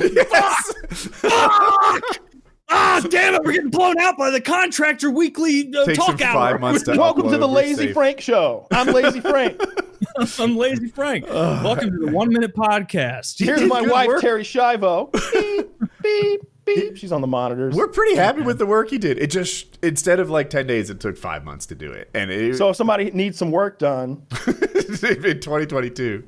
If somebody needs some work done, this will be done by the middle of this decade. I didn't like that he stored his trailer in our driveway for 5 months. You shouldn't. Just because you have 2 driveways doesn't mean you don't deserve to use both of them. Do you have a wobbly toilet that you need fixed in 3 to 6 months? Do you have a little extra room in your front yard for a large trailer? Well, there's only one man to call for the job. A lot of people thought that maybe he was working on someone else's project, but I had all his tools in my front yard the whole winter. He wasn't working anywhere else. Those tools are doing. You think he's laundering money in some other way? You think he's a criminal? But this is his moonlighting gig. I don't want to accuse him of any crimes. He kept asking me for more money, so no, I don't think so. He sounds like an alcoholic. I don't think so. What if that? Hey, we got an expert. We have a subject matter expert here. Not that often I know. Late. Often late. Often late. He makes promises that he never fulfills. Right. He likes to use his nail gun drunk.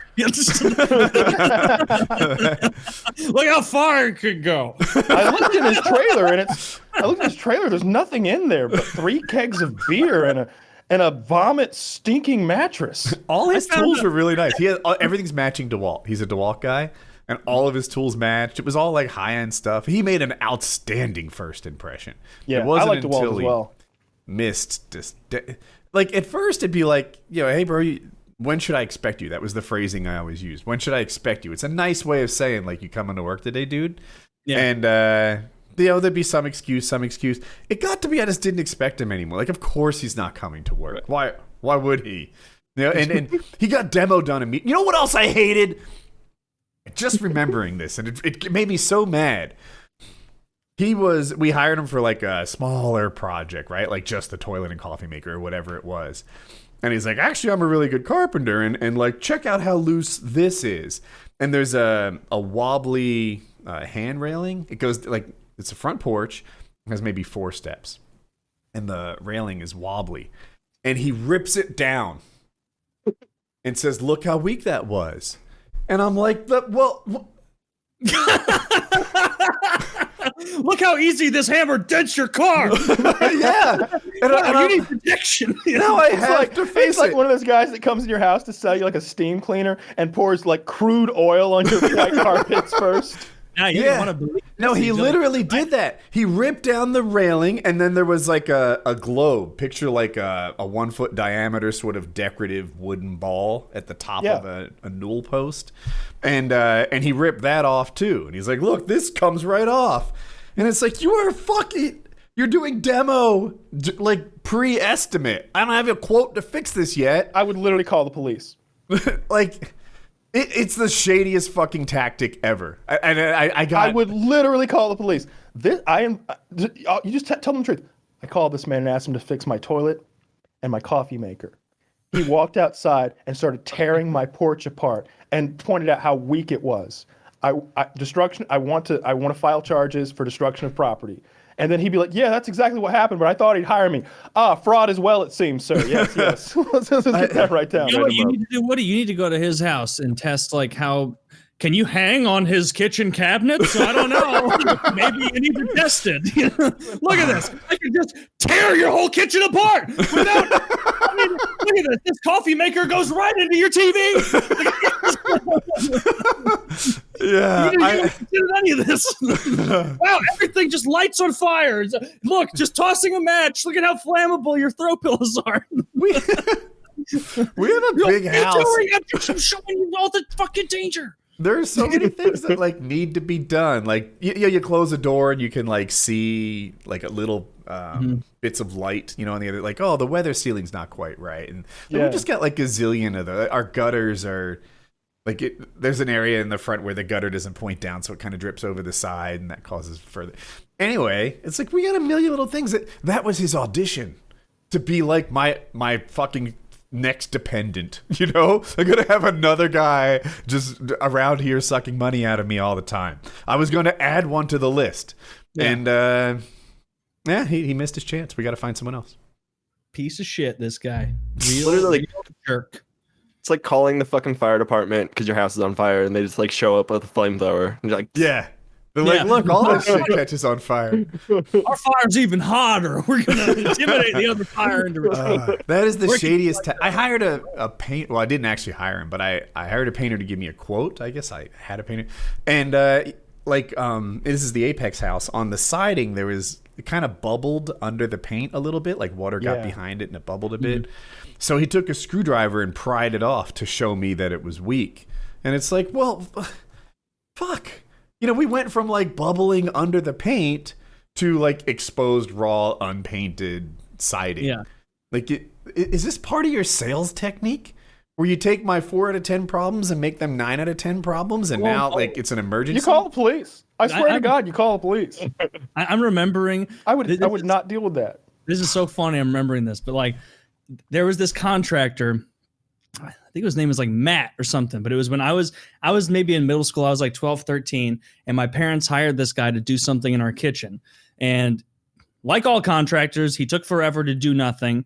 And he was an asshole. He was the worst kind of asshole. He was like over the top religious, like always inviting us to things, talking about how important it was to go to church. And then it would be like, oh, but I guess keeping your word is like one of the chapters, one of the many. You know how often in the Bible they say like, don't lie, don't cheat people. I guess you skipped all those, Matt.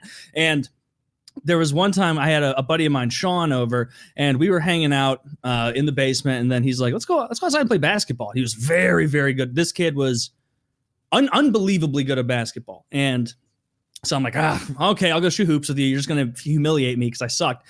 And we went out there and we started playing. And then we come back in, grab some water. And this guy is pretending to work in the kitchen. And he goes, what are you guys doing? And we're like, oh, we're just playing basketball. And he's like, I played in high school a little bit. We're not going to ask you a follow-up. We're 13. We don't give a fuck, you weirdo. I'm going to come out and shoot some hoops with you. Really? If my parents were home, they probably wouldn't like that. But okay, you're an adult and I'm 13, so I can't really stop you.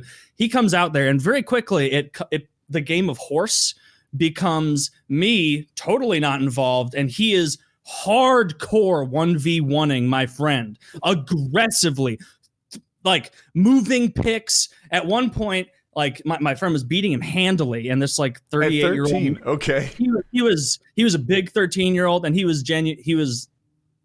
I can't oversell how good he was. Like, he was playing for teams like that traveled with kids 3 years older than him, like unbelievably good. And so this asshole comes out there and thinks he's going to impress us, and he's just getting crossed over, looking like a fool. And my buddy was like going back to like take a long shot, and he gets body checked by this almost 40-year-old contractor. And I remember, I can still see it. My buddy's just like falling back onto the asphalt and just looking up like, I don't know. This is a new scenario I'm in right now. An adult I don't know just body checked me in what's supposed to be a friendly game of basketball. And I remember both of us were just like, yeah, we're going to go play Pokemon Snap, I guess, like, or whatever the hell it was. Like, yeah, that guy fucking sucked. I think they ended up firing him because he just, he was so on his hands and knees for God that he couldn't, get the countertop. Turns out, same contractor as Woody's. Also a time traveler. That's why he's always late. He's a time traveler. Yeah, he's trying to beat up. He's off going back to like beat up Taylor's friends. I meant installing that hoop wasn't even part of the quote, but there it is. Wait, you installed a hoop at a house in Missouri in 2001? No, I would say he gave me one. But anyway, overtop religion is one of my biggest frustrations. I feel like it's sometimes used as a shield or a technique to be an asshole, right? Right. If you won't tolerate that. If you mention like how much you love God in your voicemail message before I leave mine, if that makes like in your greeting, then like you're just using it as a manipulation tactic, you dick. Right. A lot of people do that. I give people the benefit of the doubt. Some people are that religious, and they think by putting like in Christ at the end of their email that it's somehow helpful. But yeah, lots of people. And I like the way you said when they lead with it, it's absolutely a manipulation tactic. I worked with someone, never directly, and this was probably 6 years ago at this point, but he was a guy in advertising that I knew, and never directly, but tangentially worked with, and he would lie just the most shameless, over-the-top lies. Like, he was working with a client who was super religious. Like they were, they own a product, they manufacture it, they sell it in retail, and they're over the top religious. And this guy doesn't give a fuck about religion. He's like one of those like, big brain, Richard Dawkins atheist. Like, but have you considered it's not real? It's like, shut up, bitch. Like, yeah, we've all considered it. And it's just, it's the fucking worst dealing with people who abuse religion like that. And I can think of so many teachers, because I went to private like religious school where I've said this before. My fucking my study hall teacher, like, you need to be looked over. I remember once I came in late while she was leading like morning prayer, and then like I came in and sat down, and she's like eyes closed doing her like. And it says that in the Bible, when you pray, do it in private. Don't do it out in public like the Pharisees and Sadducees do. It's supposed to be something between you and God. So fuck you, Miss Bitch. And then I came in and I sat down, and her eyes were closed, and she opened them, and she's like, Taylor, the Holy Spirit told me you came in late. And it's like, are you sure you didn't open your eyes and see me? Like, are you sure that's not what told you? And I learned how to flip it on her. Ooh. Because basically she would take a 50-minute study hall, and this was first hour. And so often, like as a senior year, I would put it off all my homework until the the morning of and then just sprint through it. And there was one time and she would take 20 minutes of the 50-minute period just giving out Bible verses. And if you tried to do homework while she was doing it, she would be like, now the Holy Spirit's telling me that you need to be paying attention. And I remember once I got in and I was doing this math assignment that I had blown off and it was taking way longer. And so I'm just nose to the grindstone right away, doing my fucking trig or whatever it was. And she was like, Taylor, do you think it's appropriate to be doing work while we're discussing the Lord? And I was like, Miss Denon, I know in the Bible how much it says that when you do things, you're supposed to do them to the glory of God, to the best of your ability. And if I don't spend this entire period doing that, then I'm not really glorifying God in my work, am I? And it was like a Magic the Gathering combo where it's like, we're both pretending and I won. Ha ha. She was like, if you think that's what the Lord's telling you to do. And I was like, Ms. Denon, I Definitely. do. I do. Definitely. I'm feeling it. Yeah. Stupid bitch. You sucked and you were weird. She didn't do anything but waste people's times in study hall. That's all. That was her only job. It wasn't even like the football coach who was bad at math and did math teaching also. Right. She didn't do anything. Just a study hall lady. I don't know what she was there for. No idea. I feel like it's a mix between like people being like manipulative with religion or just being like so brainwashed that that's like the only thing they can hold on to. Like morally, they're like, I have to have something because I can't actually make my own choices. Yeah, I don't deal with people with imaginary friends. You have to. Most people are religious. Most people pretend they are. Most people pretend they are, like to the extent where it's like, I don't know, you put your seatbelt on. Do you really believe you're going to get in an accident today? No. If I asked you, hey, are you going to get in an accident today? Do you believe that? Nah, but you're still going to wear a seatbelt, aren't you? Yeah, that's how most people are religious. Think so. That's a really good analogy. Do you believe in God? Nah. You're still going to pray to him occasionally, though, just in case, though, right? When you're dying. Oh, yeah. Prayer is my seatbelt. Being religious sounds better. Like, I wish that, like, I woke up every morning and was like, when this shit show of a life is over, I get to go and be in heaven eternally. Like, and that would be a great thing to just wholly believe. Like, you would be so much happier. You have something to look forward to at the end of life. But, like, belief isn't a choice.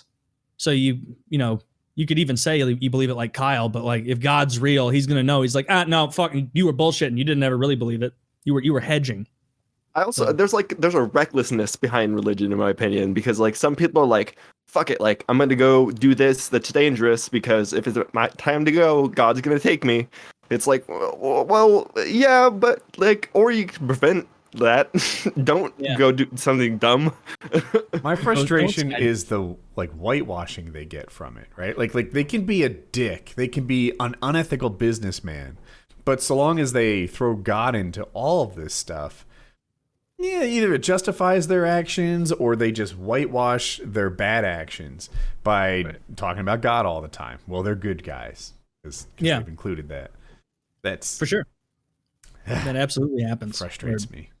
People take advantage of it, and the contractor thing. If there is a job where they abuse the religious thing, it's got to, even more than priests, it's got to be contractors. Playing on your most vulnerable moments. If a priest tries to manipulate me, it's like, I'm not coming back to your fucking cult. But if a contractor does, it's like, but you're the guy, but my sink doesn't work. I need you here to do this. To be clear, Will didn't do that. It was just one medical calamity after another. And I'm not pretty sure they were overblown. I'm positive. Look, a negative COVID test doesn't cause you to miss 3 weeks of work. What the fuck? No. Who the hell misses 3 weeks for not having COVID or indigestion? He thought he had a heart attack. He didn't. 3 weeks he missed work. Even with COVID, I would be like, I want to get back as quick as possible. Even with a heart attack, you don't miss 3 weeks. Yeah, even with a heart attack, it's like, I had a heart attack, I'll be on Monday. It's like, it would take a long weekend and recover, and be like, okay. That's absurd. Yeah, and then of course he ran out of money, and suddenly it's like, I need an advance, and it's fucking. Well, maybe the Lord will strike him down. That's why he wasn't a contact in my phone.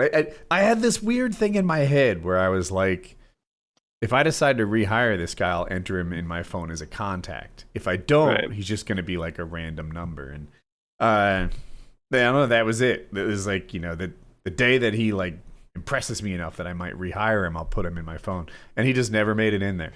Yeah. He is now, because you have to enter him to block him.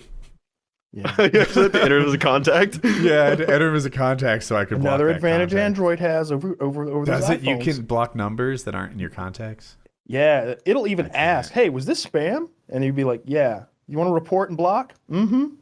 I've been getting an excessive amount of spam phone calls specifically, and spam texts. So I don't know what the hell I entered my number it to, but like I get them twice a day now. Yeah, it's probably for like your car's extended warranty or student loans. Or life insurance. They try to get me to click on things. Like they often tell me like my Netflix accounts needs to be confirmed or something like that. Right. And I don't know if I've fallen for, but I've like almost fallen for it here and there. And I'm like, yeah. You get the Amazon box thing too. Like your Amazon box was tried to be delivered on this day. Yes. Click on this to redeem it. Yeah. It's like, well, shit, I did order something from Amazon. I've had that, except they'll say like UPS, or DHL or something. Yeah. Scammers are getting tricky. I can't get past Boogie's fucking death penalty thing. It's still climbing. I laughed so hard when I saw that. Not a bad mugshot. Not a great mugshot.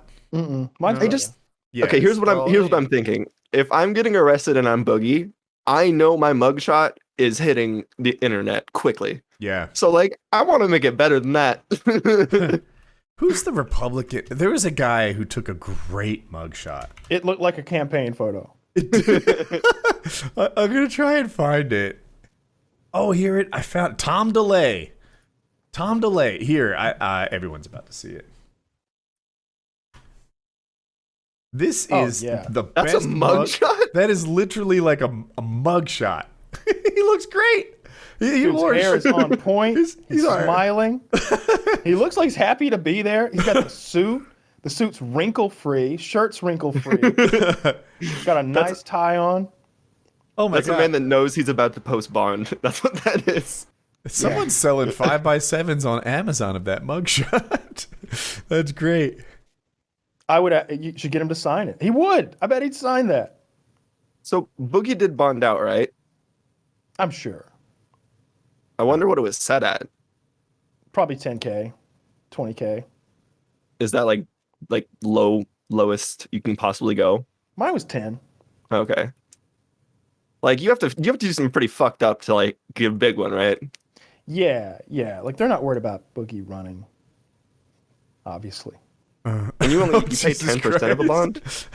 Kyle, that went underappreciated, but I liked it. Yeah, I know. It's bad. I'm looking. It's $5,000 bond, according to this. Yeah. Yeah, that makes sense. No, I don't remember my dad did it for me. I think my dad actually signed like a property bond, so like probably didn't have to pay anything. So it's my understanding you can go to a bail bondsman, I think, or something like that, and pay 10% of it, but you don't get it back. I believe that is the case. Or you can pay, in his case, all $5,000, but if you show up to court, you get it all back. So it's really, it's almost a poverty tax in kind of a way, in that like, if you have $5,000 laying around, then it doesn't cost you anything. If you don't, it costs you $500. Yeah, and if you have like property that's more valuable than $5,000, because if you have, I can't imagine a piece of property that isn't worth $5,000. Welcome to Detroit. And then if you don't, you're right. You don't pay the rest of your bond, then fucking Dog the Manhunter comes after you. That's exactly right, because like the bail bondsman is like that's how he makes his money. Like he's got to get you back now so that he actually gets paid. Right. Are you guys talking about what is likely to happen to Boogie? We're talking about his bond. It's been set at $5,000, and I'm sure he bonded out. If he hasn't, we'll tweeted, right? That's got to be stressful for him. Who is this random person you posted?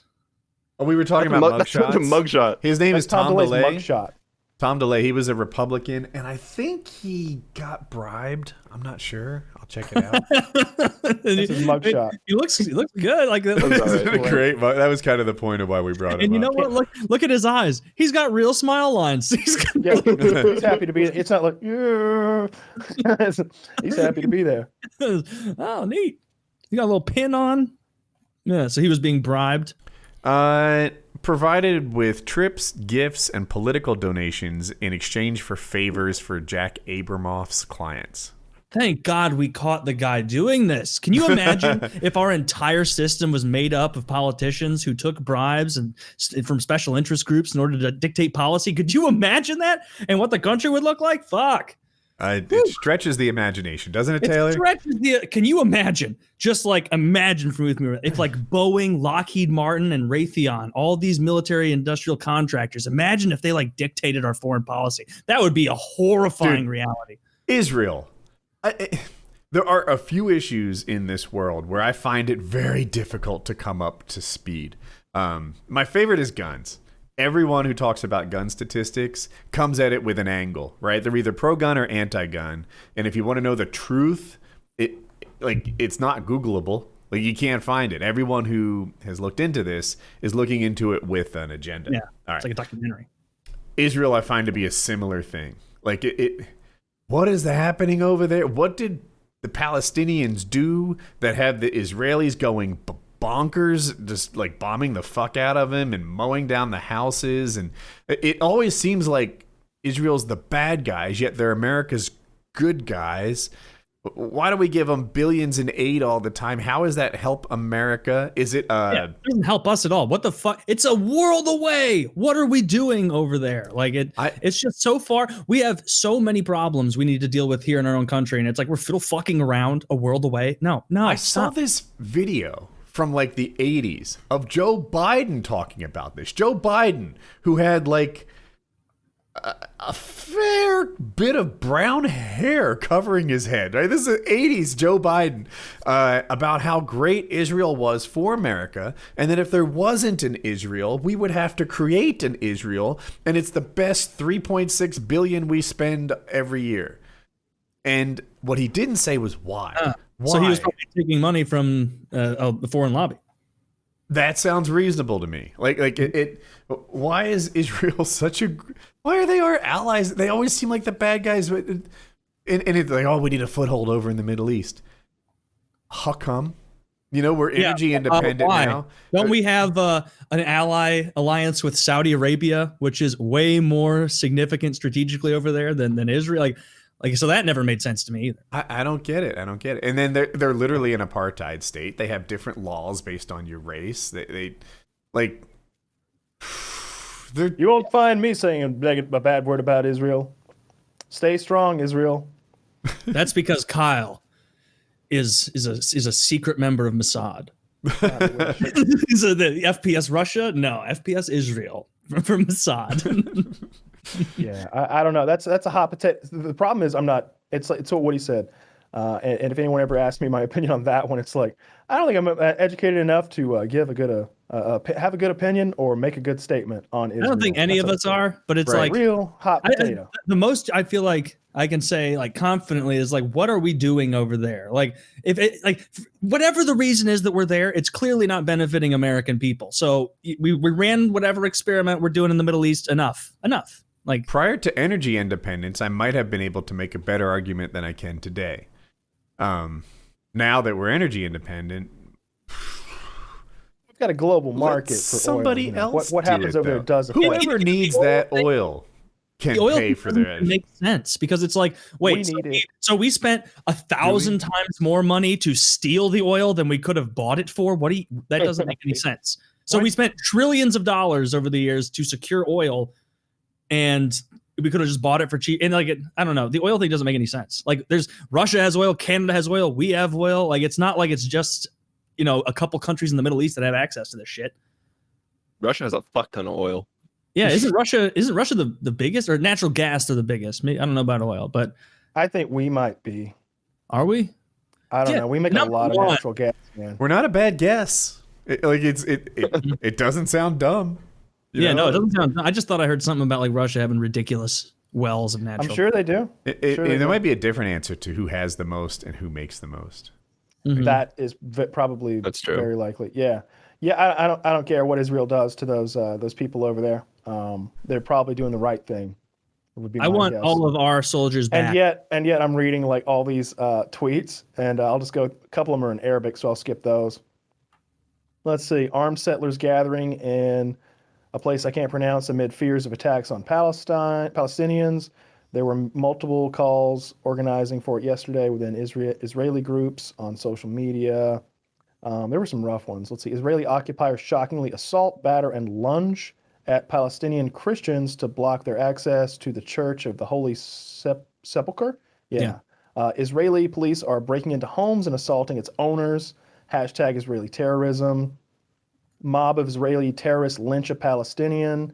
Hashtag Israeli terrorism. One of the many reasons I love Ireland and its people love it. P.S. I bet the Israeli ambassador's answer was I don't know what that's in reference to. Israel is bombing media offices. Israel is bombing media offices in Palestine, so the truth can't be seen by the world. Hashtag Gaza under attack. Israel is attacking Palestinians with weapons like tear gas made in the U.S. and purchased from U.S. funding. How non-existent one's heart and moral compass must be to believe that you are the rightful owner of someone else's home, to show up and enter the home, displace them physically, and as though their life in that home is your possession. Just a whole stream of stuff from our boy Fish. And like every article you click on is like what he said. Clearly their mind is made up before they even heard the story. What it seems to be is like the Israelis Israel is making settlements, which is basically like they're going into Palestinians' homes and being like, oh, legally you can't live here anymore, goodbye, and they force them out, and then they take that house, and then some Palestinians are protesting against that. Bulldoze that house and make a new one. They bulldoze the house or just take. You have to because of the smell. A new one, and then then Palestinians started protesting that, and then I think the Palestinians. Why do they have bottles of water by the toilet? You haven't thought of the smell, you bitch. Consider the smell, you bitch. And then I think they were like doing fucked up shit to the protesters, the Palestinian protesters, like macing and rubber bullets. And then I saw two clips. I saw one of the rockets coming from Palestine.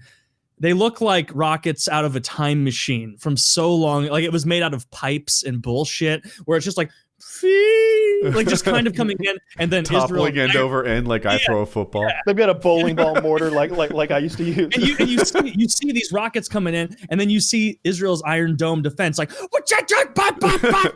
just fucking them all up, and then it's like, wow, man, they didn't really get any of those through, other than I guess one. I think one person died in Israel, and then you see the response, and it's like scorched earth 2021 level Air Force attack, like firebombing entire areas. It's like, okay. Yeah, I struggle with that a little bit. Like I know I just argued against Israel, but like if whoever, right, unspecified a stand, took out 13 people in a mall, and then we came back and downed a city, it might be like, well, you mess with the bull. This goes back to his old adage: "You're allowed to win." You're allowed to win, right? A lot of innocent people who had nothing to do with the attack. I have seen hockey players where, like, I check Taylor, and then Taylor checks me. I'm splattered against the plexiglass, and it's like, oh, Taylor got a penalty for being bigger and stronger. That's not how hockey works. Well, I mean, to your point, Taylor, you said those people who were being killed had nothing to do with the attack. Yeah, a lot of the other day when that hockey player assaulted the other one.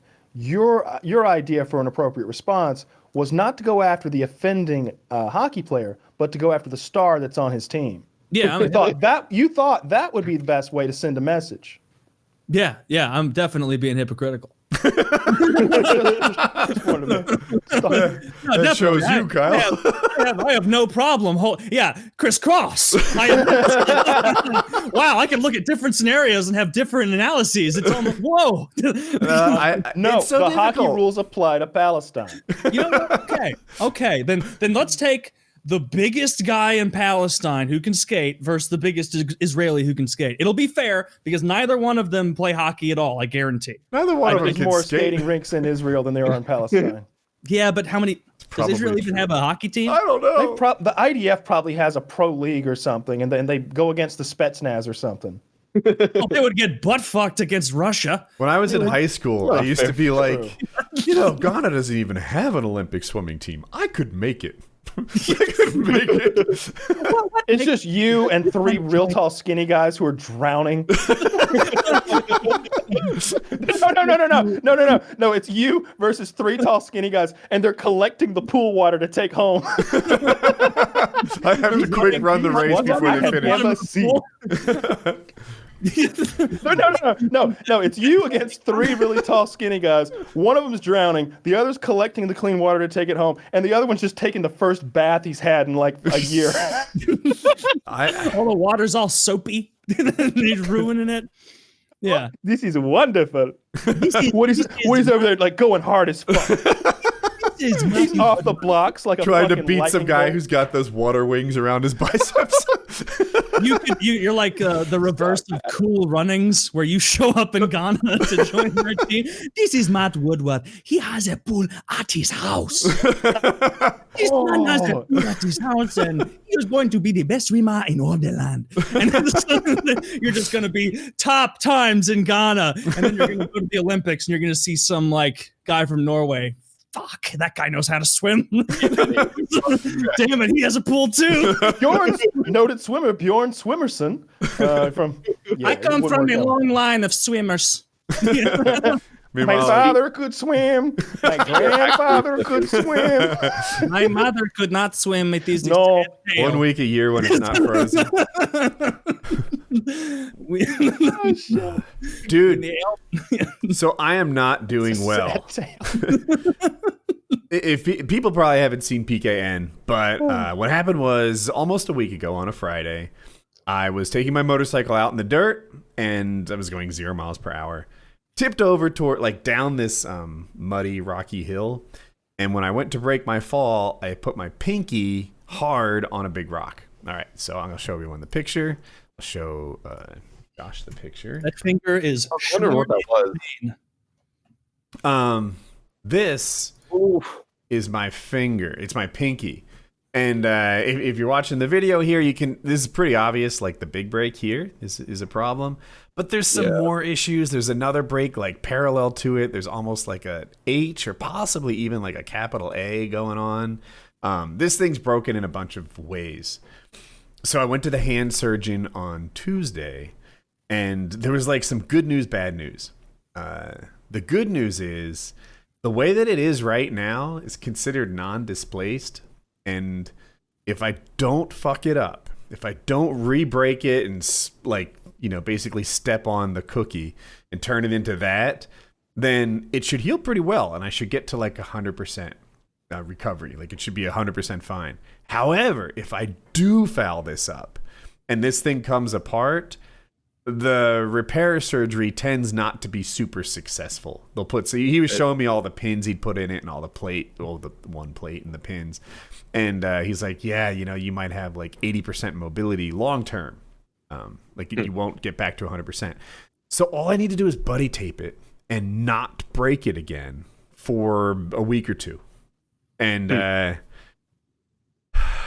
I've stopped exercising. I've stopped doing anything fun. I go into the guest room with blackout curtains. I call it my depression chamber, and I watch YouTube videos, and it is the worst. What are you watching videos about? Are you tantalizing yourself with things that you can't do right now? You need to be looking at things that you can do, because I bet you're in there like, I'm looking at home gym tours. I'm looking at work. I'm looking at motorcycle things. That's exactly what I'm doing. All my YouTube suggestions are the things I loved doing a week ago. You're torturing yourself. Do that. I am just watching learn people, some history. like motorcycle skills. These guys going on these really cool adventures. Guys who do things with inappropriate motorcycles is one of my favorite things. Like they're taking mopeds on mountain trails and shit like that. And it's like, that looks like a blast.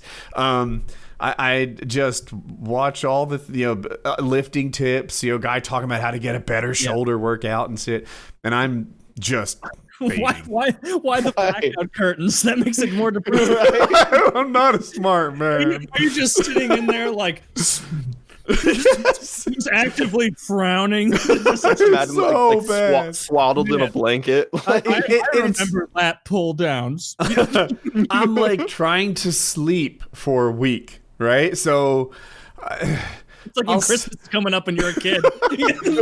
I sleep from like noon to 4 p.m. and then I'm up all night long by myself with nobody. It's the worst. I'm so unhappy right now. I have nothing to do. What's a hobby or an interest you have? Or maybe, you know what? What's a hobby you're interested in getting into that would require some lead time of research before any sort of? I'm being serious. I'm trying to help a friend. This isn't gonna last that long. Like, I know, like if you got into like wilderness survival, that's something I've been reading a book on homesteading and another book on bushcraft. If you held a gun to my head and were like, "Start a fire, I'm gonna kill you and your family," I'd be like, "I don't know." But like I like reading about it, and it's like, man, these are like 7 different kinds of knots, and I'm gonna forget. Right away. There's one more thing. So there's in paramotors they do this thing called a fly-in, and no one flies to them, but they all drive their paramotors to like usually a big field or an airport or something. And one of my favorite events of the year is this weekend. And dude, I was so looking for. They canceled it last year because of COVID. So in the last 2 years, I've become a much better pilot. I do acro stuff that hardly any pilots can do. So I was gonna like go up high and just like put on an air show. You were gonna flaunt a little bit. He was gonna flex a little bit. There's a little of that planned, and also like body wise, like I've lost like 30 pounds since these people have seen me. Like there's a whole new me, and and I would be in the gym working out, having this event as part of my motivation to like, you know. Yeah. Like, I don't know. This is my unveiling to the paramotor world, and I'm not going. I just have to be smart for like 10 days, which is a lot to me. But could you still go and just not participate, or would that just be even more torturous? Is that it? Two things. One, like I'm not even sure that's a good time to like show up and watch everyone else have fun. And two, we are in this like gas shortage thing right now. I don't know. Guess I'm being a responsible member of society by not driving like 1,000 unnecessary miles. Maybe that's stupid. Oh no, you're fine. All right, because I was reading something like obviously it hasn't hit here because I'm in the Midwest, but I saw like over 10% of North Carolina gas stations out of gas. 78% in Raleigh. So like to me locally, like no one has gas around here. I haven't heard of this. I saw one gas station that had gas, and it was on a major road that was like 3 lanes wide each way. And the line was like blocking this road. Like the line goes out of the gas station down the road. Like I guess the 7. If you want to stock up on supplies when there's a gas shortage, you don't stock up on gas. You stock up on the shit at the shelves on the at the store that isn't going to get there because semis aren't going to be able to be on the road. You know, like because I saw some pictures of people being like, if there's a severe gas shortage, the biggest problem isn't going to be gas. It's going to be, oh, the shelves at Walmart are empty. The shelves at Target are empty. The food's like it. It takes way less time than you think. If semis stop running for everything to deplete, just so quick. It's interesting how fast that happens. Like you don't realize like the constant turn of products and how like I don't know. We live in a fragile system, and because it works most of the time, we're like it can't ever fail. Right. All right. So, a couple of things you got me racing. Yeah. One, they have the pipelines turned back on now. I guess it takes a couple days to turn it on and then like a week after that for everything to get restocked. But so it's not a forever thing.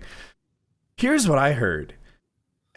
It's something like if your family goes 24 or 48 hours without food, that's when the violence starts. And I heard that and I'm like, really? 48 hours from violence? And it's like, well, actually, how long do people go hungry? It's not very long before you start getting food. Or you die. You're getting primal real quick. Yeah. like look, I'm willing to go worse on food for quite some time. You know, we can go from chicken to pasta to Tostitos to eating olives out of a jar. But when you're literally hungry, like how long does it take before you're like robbing your neighbors? what is it called? The hierarchy of needs. Like Maslow's hierarchy of needs, where like we're all up in the top like self-fulfillment station for the most part because all of our base needs are met, you know. Right. Some people, like if they're like lonely or single or something, they might feel like their emotional requirement isn't, but like all the base shit, security, shelter, food, all that's there. And it's interesting you brought that up, Woody, because like we're animals. We're animals, and it's only in like the last 100 years that we stopped being complete and total animals. Like we could go back. We haven't stopped. Come on. Well, look at the fucking toit paper at the beginning of COVID. We're well-trained animals. Yeah. Like we didn't have fucking toilet paper for a week during COVID, and everyone fucking fought. So like food, we're killing each other. Quickly. We're a bad week away from being fucking cavemen again. We're a bad week away. Yeah, I'm telling you. You ever like when Woody and I did that survival trip, right, or camping trip, whatever you want to call it, going that long without a decent bath, like does something to you. Like I was a little on edge. I was a little grouchy. Do you feel more aggressive? Yeah. Felt more. I did eat those elk steaks the other day. Did not feel more aggressive, but they were fucking delicious. They were so goddamn good. Oh my god! Are the macros any better? Different? It's super crazy lean, like super crazy lean. Yeah, like there's like no fat on it at all. I didn't look up the protein content, but I would imagine it has to be more dense protein than beef, like per ounce. I wouldn't be surprised if it was same as like venison. Yeah. I don't know. Probably very similar to venison. It did not have a gamey taste. It tasted really good. Really? I forewent the blueberry balsamic reduction because I was so hungry and in a hurry, and I just did like a garlic rosemary type thing, like I would a nice filet mignon or any nice like steak, and it was really fucking good. I sous vide'd them from frozen for 2 hours at a fairly low temperature, and then I seared the fuck out of them. As hot as my stove will make a cast iron pan. Like I wait like 3 or 4 solid minutes until the oil is just smoking, and then give them like 50 seconds aside, and it was really fucking good. I liked it. They were expensive. They were too expensive. What were we talking about though? Oh yeah, not bathing. Like I don't know. I felt grouchy. I feel like if we'd gone up, I did. I felt grouchy. You know? It's such a funny word to say. Grouchy. I was feeling grouchy. You know, but I think it's the perfect word because I think another week and I'd have been full on like irritated, and like a month later, you're just saying synonyms. Grouchy and irritated are very different. A month after that, I would have been full on displeased. No, I think the irritated is a higher tier of upset than grouchiness is. I'm more on edge. I just think the longer I went, I would say you would go from grouchy to irate. Oh, dude, a little more time comes after a month. Don't think I won't get grumpy. I'm ready to kill after a month. I can get grumpy. First, irate. If this keeps up, I'll be crotchety. Yep. I could just see where like living without the things that make us so happy that we forget about. Like this room right now. The whole trip was a nightmare. I was curmudgeonly. Chiz was cantankerous. You got a fucking story. Curmudgeonly. We forget about these like creature comforts that are in our lives that keep us to a level so that we're not fucking animals. That keep us from being curmudgeons. Like this room is 62 degrees right now. This chair is so comfortable. I've got my nicotine. I've got my caffeine. I've got my Gatorade over there. You got your bottle of water, your bottle of clean, nice, safe drinking water. The pH has been measured for that water, you know? like that's how like pampered we are in our day-to-day lives. Like everything about my current situation as I sit here is just wonderful. It doesn't get any better than this. Like unless somebody's under the table sucking my dick right now, this situation can't improve. Maybe another woman feeding me charcuterie. Over the last week, and then I'll do ads after this. Just a quick thing. Like, I feel like I'm being sabotaged because my girlfriend or fiance is now, she's getting into making charcuterie boards. And so she's going to the store and she's laying out meats and cheeses and crackers. And Josh doesn't know that is my kryptonite. That is, if I could overeat on anything, I want Italian meats. I want I want cheeses. You want exactly that. All of it. And so like she'll make a delicious board that looks like we're having company over. And she's like, what do you think? And I'm like, it's not a flour arrangement. It's 80 grams of fat. Yeah, why are you doing this to me? Because it's a charcuterie board, so I could just walk over and be like, "Oh, I'm just dabbling." And over time, it's like, where'd all the meat go? And she's like, "I don't know. I had like 2 pieces earlier after I made it." And it's like, did someone break it? I couldn't have eaten all of it. There's no way. Your ex-girlfriend maybe try to is do like a help. Challenge her to do like a healthy charcuterie board, like maybe some smoked salmon, like maybe some like. I don't know. There's no such thing as a healthy charcuterie. Well, because if you don't have the capicola, the sopressata, all the Italian meats there, then it doesn't feel real. It doesn't feel like she could get into making sushi. Yeah, I do like sushi, and when I get sushi, I get the sashimi, which is like the no rice. It's just like the cuts of meat. I like the nigiri. You're gonna need those carbs. Those are gonna power you through your workout. Yeah. Well, I don't just eat the sashimi. I'll order a second entree and pretend. Yeah, I'll get the teriyaki beef, of course. What am I just gonna eat raw fish and go home? Please. Have you ever done that where you go through like a fast food place and it's just you ordering, but you like feel like you need to put on a show that there's more people that are gonna be eating this? Like that fucking Key and Peele skit. Is that a skit? Oh my God, it's so good. It's this enormous obese man calling the pizza place, and he's like, "All right, everybody, what do you want?" Nobody's there. He's like, "Oh yeah, Tina wants extra pepperoni. All right, we'll get her a separate pie." And he orders like 8 pies, and like the guy on the other end is like, "Yo, Tina sounds hot. Can I get her number?" And he's like, "Nah, she's just getting out of a rough relationship." "Yeah, me too. I could use someone to do a little soul searching with." And it becomes this whole thing where at the end he has to be like, bang! "Oh no, Tina's been shot. She's dead. Get the pizza." Like hangs up. I have not seen that, but that sounds really fucking funny. But yeah, that's how I'm feeling. Like when they give you a bag from like McDonald's or whatever, that's one of like the plastic, this is for a group of people bag, not the. It's got the heavy handles that are reinforced with cardboard. Yeah, and you're like, man, someone's having a party. It's like, yeah, in a way. In a way. A very depressing party. Well, it's only depressing afterward. When you're in the middle of a late night binge eating frenzy, the whole time you're doing it, it's like, man, life is great. And then afterward, it's like, you're so full of shame and regret, but you just want to keep eating in the moment, especially with these fucking charcuterie boards. She keeps bringing back like deli, high quality Italian meats, not that bullshit you buy at the store. She's like going to the butcher to get like the highest quality capicola and sopressata and all the rest. And I love sopressata, might be my favorite Italian meat. Well, I don't know. There's a bunch. She got those shavings of what are those pigs from Spain called? The really, really. Oh, I don't know any of these things. Acorn I don't know what a charcuterie board is. I'm picturing it as a cutting board with meat laying around on it. Sharpachetta. I have no idea what sharpachetta is. Is it? Yeah. It's a meat. It sounds like a cheese, really, but is it a language? It's a spicy Italian deli meat.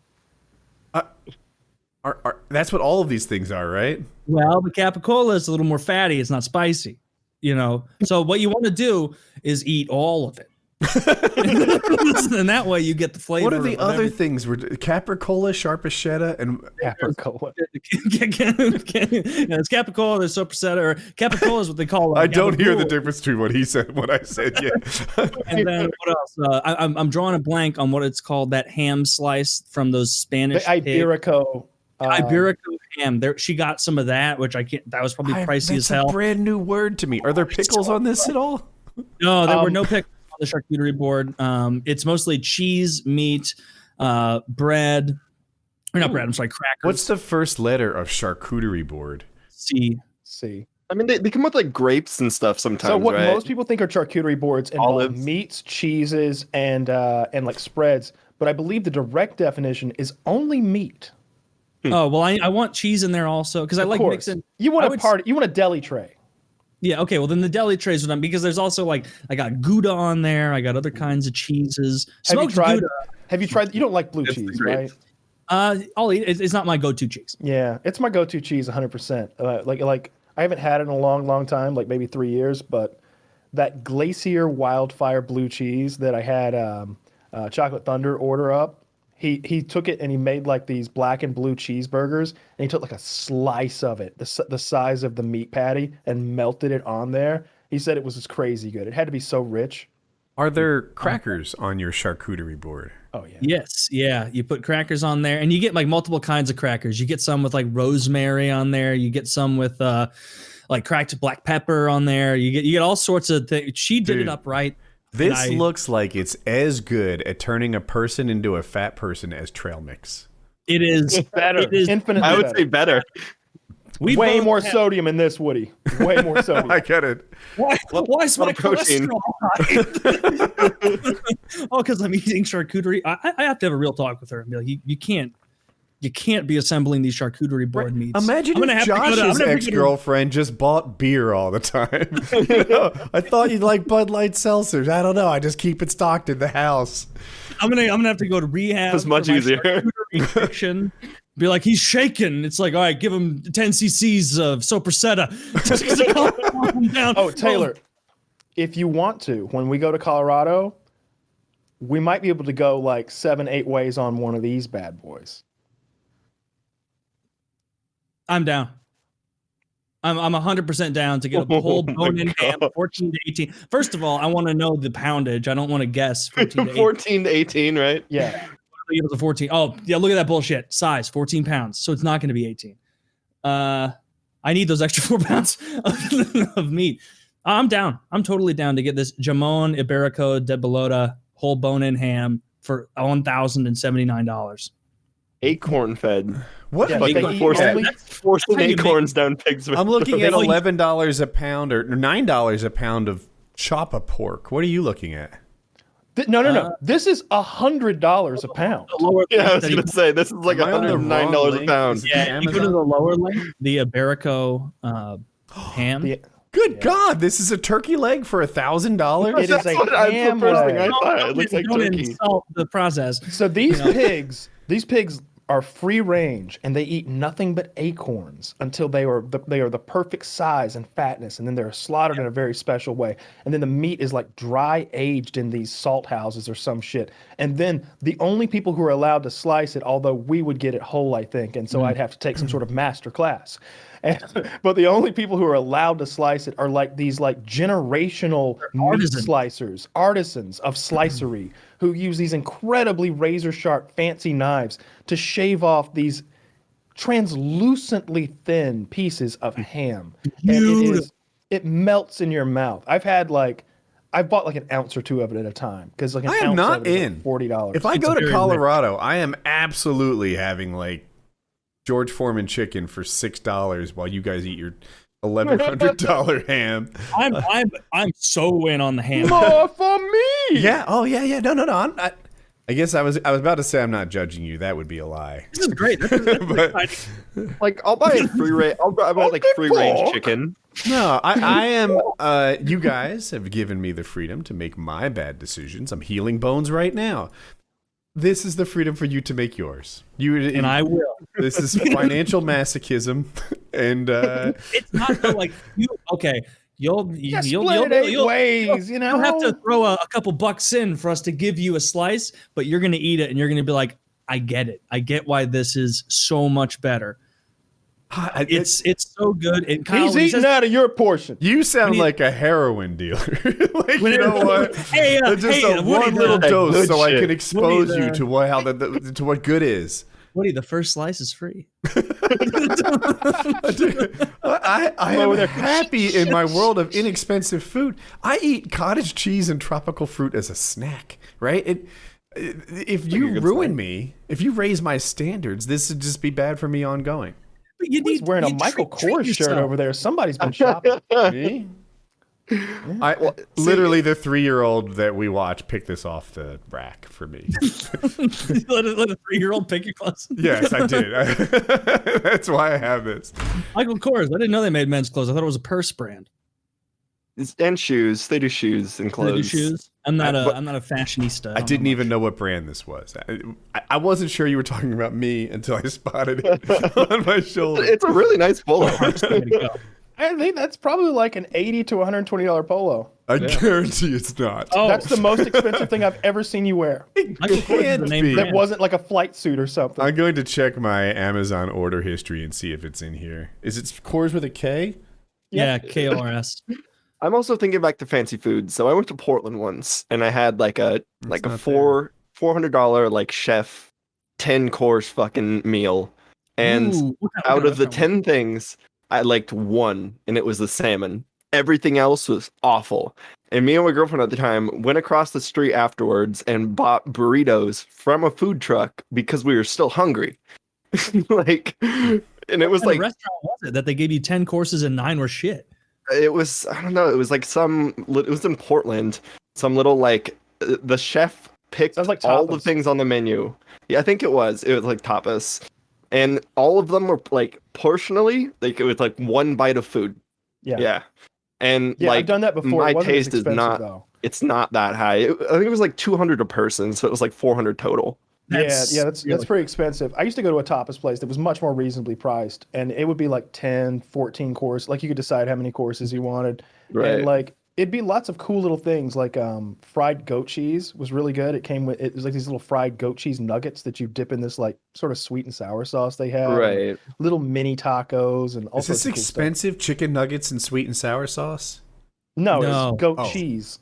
It's high Like, quality. I will say the flavors were very new to me, all of them. Like I think that's why I didn't like them, is because like I have super poor taste. So I'm eating Keep it. these This things sounds and I'm frugal. like, what the fuck? I love it. Yeah. I mean, No, but I eat a lot of cheap stuff too. Like you know, ground beef and rice is fucking tasty. You know, bell peppers and spinach are tasty. But like if I'm gonna go on a date or like Yeah. if I'm gonna like have like a fancy meal or something like that, then like we're gonna get something. Baked potato is go- one we're of my gonna go, yeah. go-tos. I have about one baked potato every day, and nothing like combats hunger for me anyway, as well as a baked potato. that's true. It's like eating a brick. You ever I mean, do that's sweet just potato? it. Yeah. Sometimes I have that instead. Yeah, They say I sweet actually like. potatoes are like superfoods, but I mean, I think they say those things about a lot of things. Like it's Yeah, They're about the same. Avocados. They're almost identical in calories. The sweet potato and the white potato. I think they have more vitamin A. I think there's more vitamin in the sweet potato, and but like I've made like sweet potato fries in the air fryer before, and put like garam masala and cinnamon and a little salt on there, and those are fucking tasty. They're almost like they're on the borderline of not being savory anymore and almost being a dessert, but you know, I mean, you'd have to put like cinnamon sugar on them for it to be like an actual dessert. Usually when I have a sweet potato, so Jackie cooks most of my meals. She's obviously worked way harder at it. Like it's sliced into either fries or like chips or something like that, and it's seasoned and it's all the thing. If I have a baked potato, which I actually like, it's literally just a plain baked potato with no butter, no nothing. You don't put salt on it or anything? I put salt on it. I was gonna say You gotta have some salt. That's just, man, that's like poverty food. If you're just eating an As apple. white trash as it sounds, I think if I weren't going to put anything on it, like no butter, no sour cream, then I would put ketchup on it. I would get that like super low calorie ketchup, and I would put ketchup on it. I had a girlfriend. That's the only, like I would make like filet mignon, creamed spinach. My mouth's watering, and like baked potatoes. It would be like this really fancy meal that I had worked on for like 2.5 hours. And she'd grab a bottle of Heinz ketchup and fucking dump it on the potato. And I'm just like looking at her, judging her so hard. I'm just like, I have the English butter. It's from England. These these are the special calves. They're grass fed. Where's No, I ketchup want- on the calorie spectrum? Is it like mayonnaise where it's evil, or is Oh, it like God, no. mustard? It's not mayonnaise. So but get sugary. it's a GH. I think it's here. I'll link you to the exact bottle. Of isn't there a ketchup. fuck ton of sugar in ketchup? Nope, not a bit. Also, Taylor, the definition of a superfood, it says it's a marketing term for food claimed to be nutrient dense. That's all it is. So Yep. you want this ketchup? Lies. Just marketing bullshit. So that is the ketchup you want. Oh, okay. Well, if you get Hughes sugar free, It tastes the same. Kyle links some $25 ketchup. It's 3 bottles, How big are these bottles? I like how 13 ounces. You know, I like how they have it at the grocery store as well. The guy's face on the G. Hughes sugar-free ketchup. he doesn't look that excited about the product, but he's like, "Hey, it's not as bad as you think. Like it's better than your." His face says it's better than you're guessing. I'll tell you what you don't want. Don't ever trust Walden Farms with your ketchup, because what they make is red water. They've got some red water that they sell as ketchup. I took one. I did that thing. I cracked it open, stuck my finger in, and then threw the whole bottle in the trash. It literally went like that. A tablespoon's 5 calories. If something's 5 or 10 calories, I don't even log it. Yeah, just let it go. Yeah, it's just like that sugar-free syrup. 5 calories. Like that's why I'm like, this is the ketchup. Like forget all that other stuff. You know what? It tastes.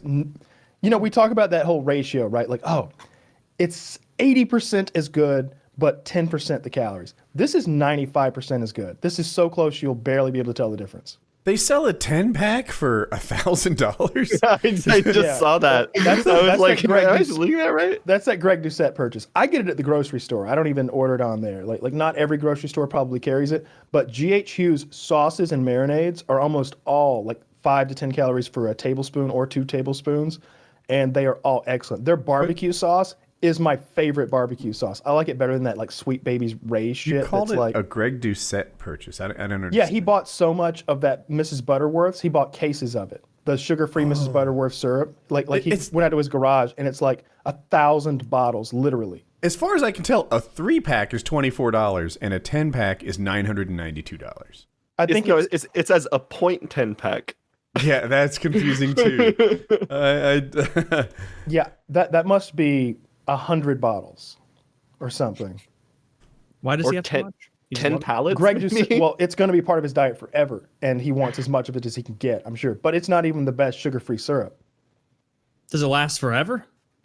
I mean, I don't fucking know. It's virtually a lifetime supply. It's probably only going to last a year for him, 1,000 bottles. Did they cancel it? Is it no longer being made? Is that why? No, it's Mrs. Butterworth's. They canceled the name and the bottle shape, but I'm sure they got rid of the bottle shit. shape? Why? Well, yeah, you can't have it shaped like a old mammy black woman who's like serving you pancakes. Oh, yeah, no, it was literally like that. A mermaid almost, like the top. Is it just called Butterworth's now? What do they call it? Or maybe it was Aunt Jemima. Aunt Jemima they changed, I think. Yeah. Oh, they're coming for Mrs. Butterworth's next, though. Don't worry. They better. She's a woman. Uncle Ben already bit the bullet. And Uncle Ben, his 90-second rice is tremendous. And now I can't even look into his loving, tender eyes as I'm microwaving it. Nope. Now it's going to be some soulless corporate logo. So Aunt Jemima is now called the Pearl Milling Company. Oh yeah, who doesn't want some of that? But I are they literally losing that whole like? They've had brand awareness for 100 years or so. I was gonna say, like, you don't make a brand after someone that you loathe and hate. It's not like they're like, we fucking hate Mrs. Butterworth, Aunt Jemima. Aunt Jemima, right? Bitch is gonna be on our syrup forever. Fuck you. Like I'm open to the idea that there's something about this I don't understand, but I never thought that it was racist or that it was a way to put someone down. Nobody actually. I can help. I remember on Twitter seeing like Black Twitter being like, they're getting rid of Aunt Jemima. What? Why? Like it's just a black person on a syrup bottle. Oh, thank God we solved all the problems down to that, and that we're down to syrup bottles now. Man, I must have missed the news. Well, society is so the issue is perfect. that during slave times, you referred to a black house slave. If it was a woman, she was an aunt, and if it was a man, he was an uncle. So the reason that you have these products named after aunts and uncles and then marketed as a black man or woman as their logo is because that would be the servant in your house. Uncle Ben would go fix you up some rice, massa, and aunt, like if you watch that, my and he apparently made the best rice. Give him some. He made the best there ever was. God damn it, he was the best in the business. Just rebrand Jemima then, like Jemima's. Well, Jemima is something that I'm sure they renamed some poor black woman whose like real African name was Jumama or some shit that a Southerner could pronounce probably. But in any case, if you watch my favorite mockumentary of all time, CSA, Confederate States of America, it's basically the alternate reality where the South wins the Civil War. And so intercut into it, I can't really explain how it's presented too well because it's so complex. It's like you're watching a video, you're watching this movie, but it's being presented like you just turn the channel on to a TV show. And so the commercial breaks of this TV show you're watching are part of the movie, if that makes sense. So the commercials are for like, what was it? One of them was called like The Collar or something like that. And it was a slave collar that would like GPS your slaves if they ran away, because it's modern times now. Right. And they're still slaves.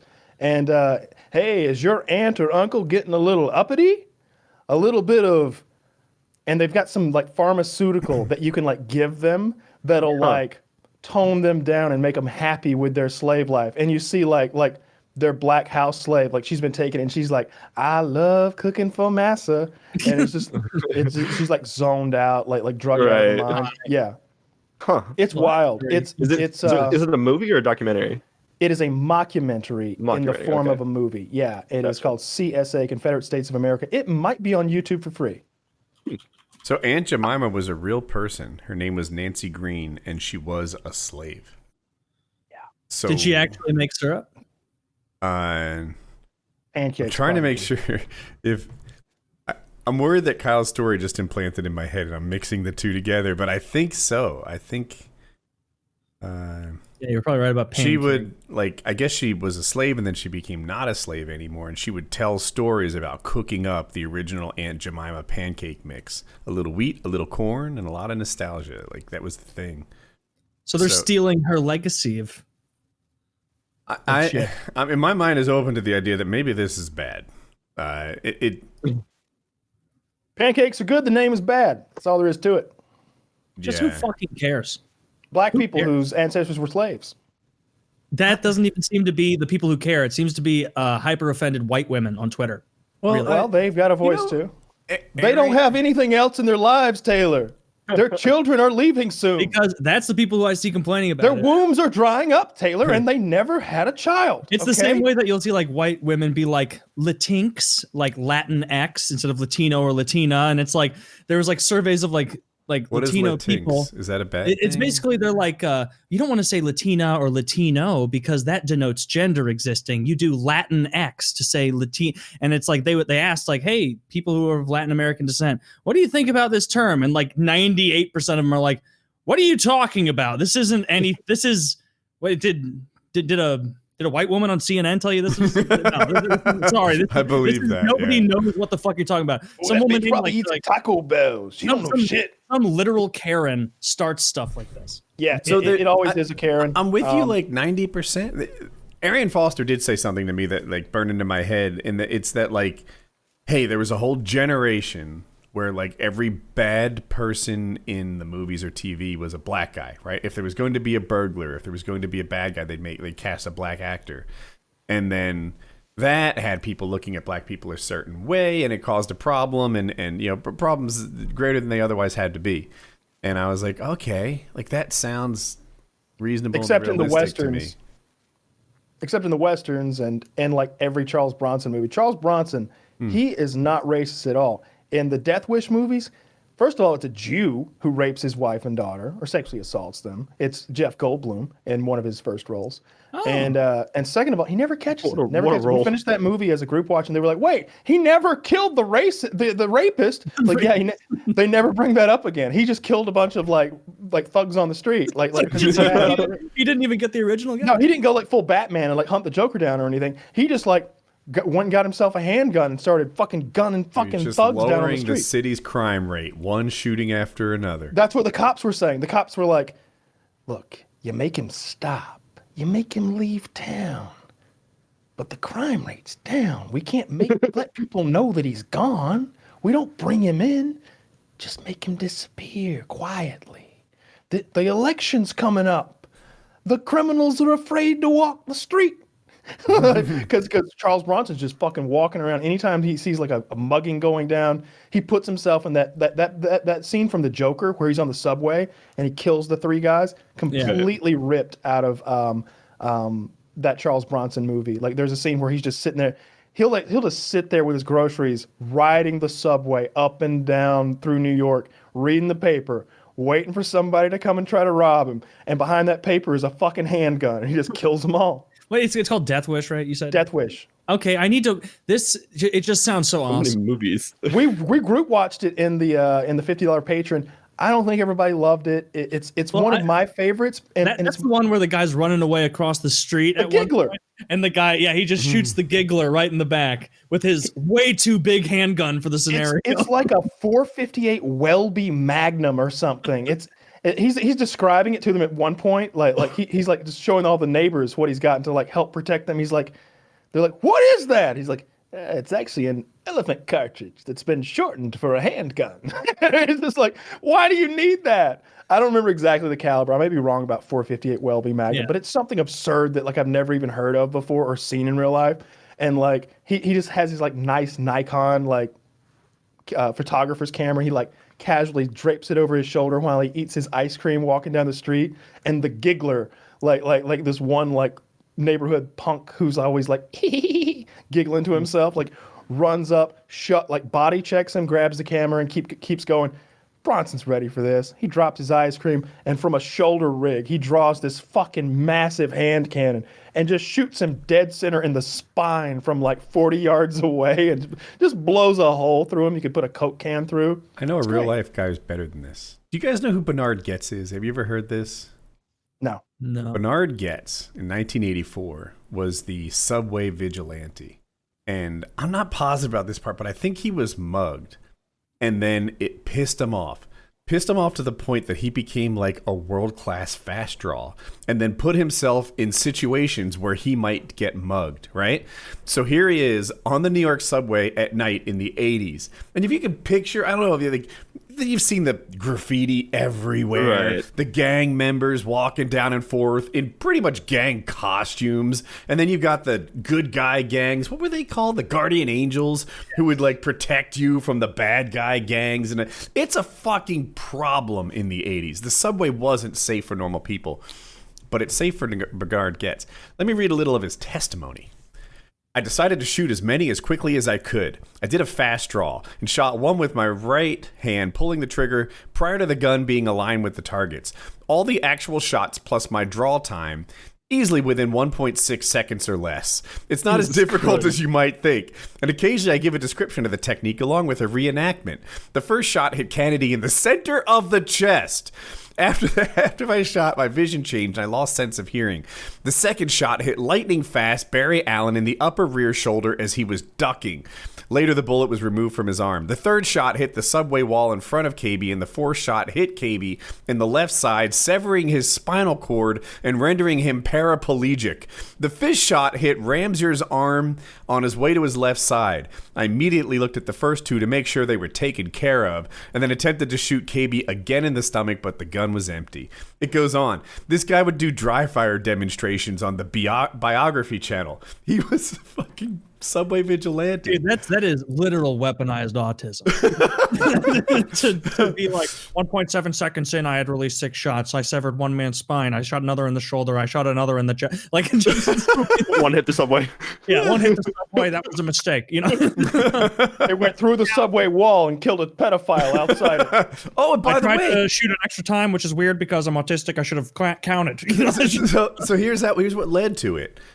He's sitting on the subway. Let's see. Canty, he's one of the bad guys, says, "How you doing?" Gates replied, "Fine." Bernard Goetz or whatever. According to him, 4 youths allegedly gave signals to each other, and shortly thereafter, 2 of them rose from their seats and moved over to the left of Gates, blocking him and other passengers from the car. They said, "Give me $5," and that's what prompted him to start shooting. Oh. They were literally on their way to a video arcade to rob it. Like, that's their testimony. They're like, yeah, we were on the subway on our way to rob a video arcade. When we bumped into the guy. Like, Did he get into any trouble? They probably gave him the key to the city. New York in the 80s. Are you kidding me? I think... Police are like, thanks. I'm hunting for that. Let me see. He had to repair the subway wall and pay for the blood cleanup. He had to take a little bit of spackle and put it over. We're charging you $97 to clean all that Negro blood up. He served 8 months. And then it looks like in civil court he got for damage to public property. No, like they awarded one guy $43 million. Maybe the one that that he paralyzed. Yikes. I think so. A lot of fucking money. Yeah. That is a lot of money. What happens when someone gets awarded $43 million? Do they just take $100 out of your paycheck forever and say, do your best? Oh, from him? Mr. Yeah, was that from the city or the state? The city, right? It would be from the coffers of the taxpayer, not the individual. That would be a civil court thing if that happened. I think. I have no idea. But you know how that goes. Like, I think OJ still owes like Ron Goldman's family like millions.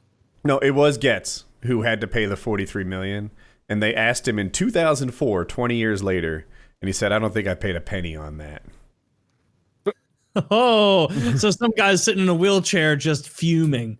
Yes. I'm so mad and I can't even walk. He thought he was going to get it too. Like when he heard that number, he was like, well, I'm going to get a diamond plated wheelchair with some spinners on it. This won't be so bad. And it's like, no, that's not how the justice system works. His new gang name is Wheels. So before we jump into the next thing, we're going to hear from a couple of wonderful sponsors. Admit it, you think that cybercrime is something that happens to other people. You may think that nobody wants your data or that hackers can't grab your passwords or credit card details, but you would be wrong. Stealing data from unsuspecting people on public Wi-Fi is one of the simplest and cheapest ways for hackers to make money. When you leave your internet connection unencrypted, you may as well be writing your passwords and credit card numbers on a huge billboard for the rest of the world to see. That's why we decided to take action, which is why we're recommending you get ExpressVPN to protect yourself from cyber criminals. ExpressVPN secures and anonymizes your internet browsing by encrypting your data and hiding your public IP address. ExpressVPN has easy-to-use apps that run seamlessly in the background of your computer, phone, or tablet. Turning on ExpressVPN protection takes only one click, a single click. Using ExpressVPN, I can safely surf on public Wi-Fi without being snooped on or having my personal data stolen.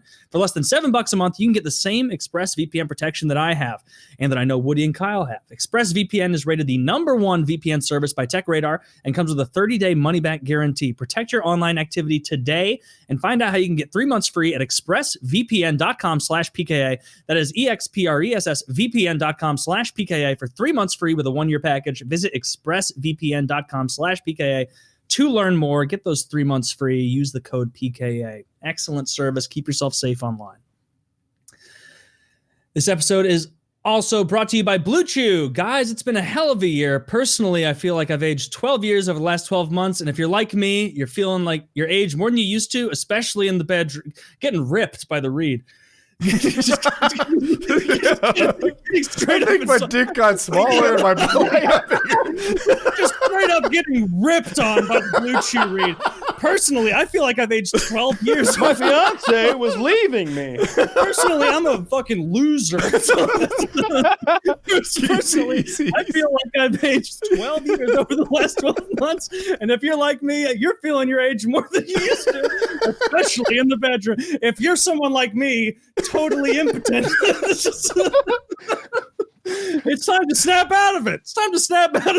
Spring is here and it's time to get sprung with Blue Chew. Blue Chew is a unique online service that delivers the same active ingredients as Viagra and Cialis, but in chewable form and at a fraction of the cost. Blue Chew's tablets help men achieve harder, stronger erections to combat all forms of erectile dysfunction, or ED. Blue Chew is an online prescription service, so no visit to the doctor's office, no awkward conversation, and no waiting in line at the pharmacy. Ships right to your door in a discreet package. The process is simple. Sign up at bluechew.com, consult with one of their licensed medical providers, and once you're approved, you get your prescription within days. The best part, it's all done online. Blue Chew's licensed medical providers work with you to find the right ingredient and strength for your prescription. Don't like swallowing pills? No problem here. They're chewable. Blue Chew's sildenafil and tadalafil tablets are chewable. Blue Chew's tablets are made in the USA and they prepare and ship direct, so it's cheaper than a pharmacy. So if you could benefit from extra confidence when it's time to perform, visit bluechew.com for more details and important safety information. And we've got a special deal just for our listeners. Try Blue Chew free when you use our promo code PKA at checkout. Just pay the $5 in shipping. That's bluechew.com, promo code PKA to receive your first month free. Thank you so much, Blue Chew, for sponsoring the podcast. An incredible service, an incredible product. We love it so much. All right, I've said this a bunch of times, so I'll make it quick. Very good. I recommend the tadalafil over the sildenafil. It's the difference. It's Cialis versus Viagra. These are the generics.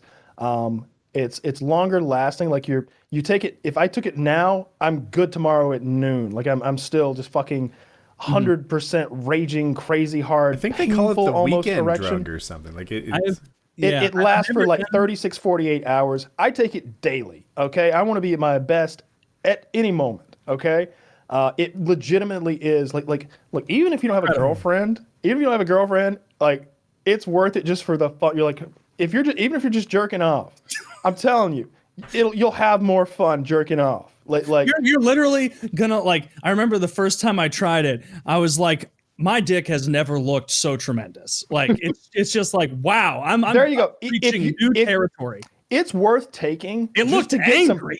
It's worth taking just to get a nice turgid cock for those dick pics. Then maybe you can use those on Tinder and get yourself a girl, because they're going to be a little underwhelmed if you don't keep signing up. I'll say that. You're going to find new veins on your penis you didn't know you had. You're going to have a vascular cock. Okay, your cock is going to get a pump. Yeah. So check that out. I've never done the sildenafil because I always took Kyle's advice of doing the headaches. Tadalafil, and the tadalafil has worked tremendously for me. And like the whole working over the course of like 36 hours is great. Like you don't. Yeah. You want the time frame. In the past, I've gotten headaches and light sensitivity from sildenafil. That's probably unique to me, although it is a known side effect. With the tadalafil, I've taken doctor-recommended doses that are a bit higher than what Blue Chew would recommend. So do what Blue Chew tells you to do. I believe you can get it in 7 milligrams and 9 milligrams. I get the 9 milligram one. And I found that if I've been taking it very regularly, let's just say, I'll get a little stuffy nose. But that Nasonex stuff that I recommended to Taylor, that'll clear you right out. So that's actually why I use that daily, is because tadalafil will get me a little stuffy. But who wouldn't put up with a stuffy nose for a turgid, powerful, veiny, pumped up man cock? Your penis is gonna look so good. It's gonna be your penis's best day. So check that out. BlueChew.com. Promo code PKA. Just pay the $5 in shipping. Tremendous. We don't get paid more for you guys ordering it, by the way. Just so you know, like we're not selling this so hard because like this is an honest review. It's a public service announcement, really. We get paid the same amount of money whether none of you buy it or all of you buy it. We legitimately do. I'm telling you, this stuff is amazing. I use it. I recommended it to my father. My father has signed up for Blue Chew. He gets it from them. Have you seen Kyle's dad's dick? He texted it's huge. Yes. Threatening. I wasn't going to mention it until you asked. It's so vascular. It's got a bit of an aggressive turn, but that's okay. You know, he's a left man. You know, stay to the man's right. That's all I'm warning you. Stay to his right. It's like boxing when the guy's got a bad eye. You stay when he's left. taking a tadalafil, he's in your ass before you see him in the room. And come around the corner and penetrate you. I don't know about sildenafil. Tadalafil takes like 30 minutes to start working, which isn't too long. Like no, you know, you can whatever. Things look like they're going right. Fucking foreplay's 90 seconds right there. So you just have 28 and a half minutes to kill. And you're set. And it's good for other things, right? Like if you've got, you're good all it's day. good for your blood pressure. Doctors do prescribe it for blood pressure in people. And like if you're a guy who goes to the gym, it's good for vascularity. You'll get a better pump. Yeah. Yeah, blood pressure is going to be a real problem in my future if I keep up with is going to be. When's the last time you got it checked, fucko? It was just a couple months ago. My blood pressure was fine.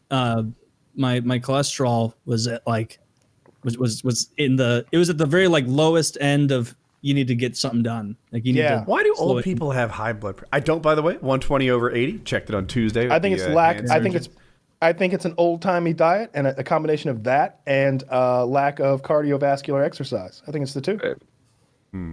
Inactivity. Oh. Yeah, they're eating that old thick cut bacon and sitting on the couch. I'm half guilty. I've got a pretty good diet right now and no cardio. Yeah. I mean, that might be the ticket to you to like, because I bet. Could I get low blood pressure? Could I overachieve if I get some cardio? Yeah. My blood pressure got low not too long ago. It was a thing. One of them did. There's the systolic and then the other one. Dystolic, and I'm certainly not an maybe? expert. Yeah. Are you sleeping as well since you haven't been working out as much? Yeah, so I haven't been working out because of the hand, obviously. Yeah, because my hand is broken. Last workout was Thursday, so almost a week now. Yeah. And no, I'm not sleeping as well. The first day is literally the pain would wake me up. Like it does hurt. Well, especially did. Like, it hurts less now. And but then like bad sleep hygiene led to more bad sleep hygiene, and you just kind of get off the schedule, and nothing's regulating me right now. Yeah, I've been having my night sweats a lot this week. It's incredibly awful.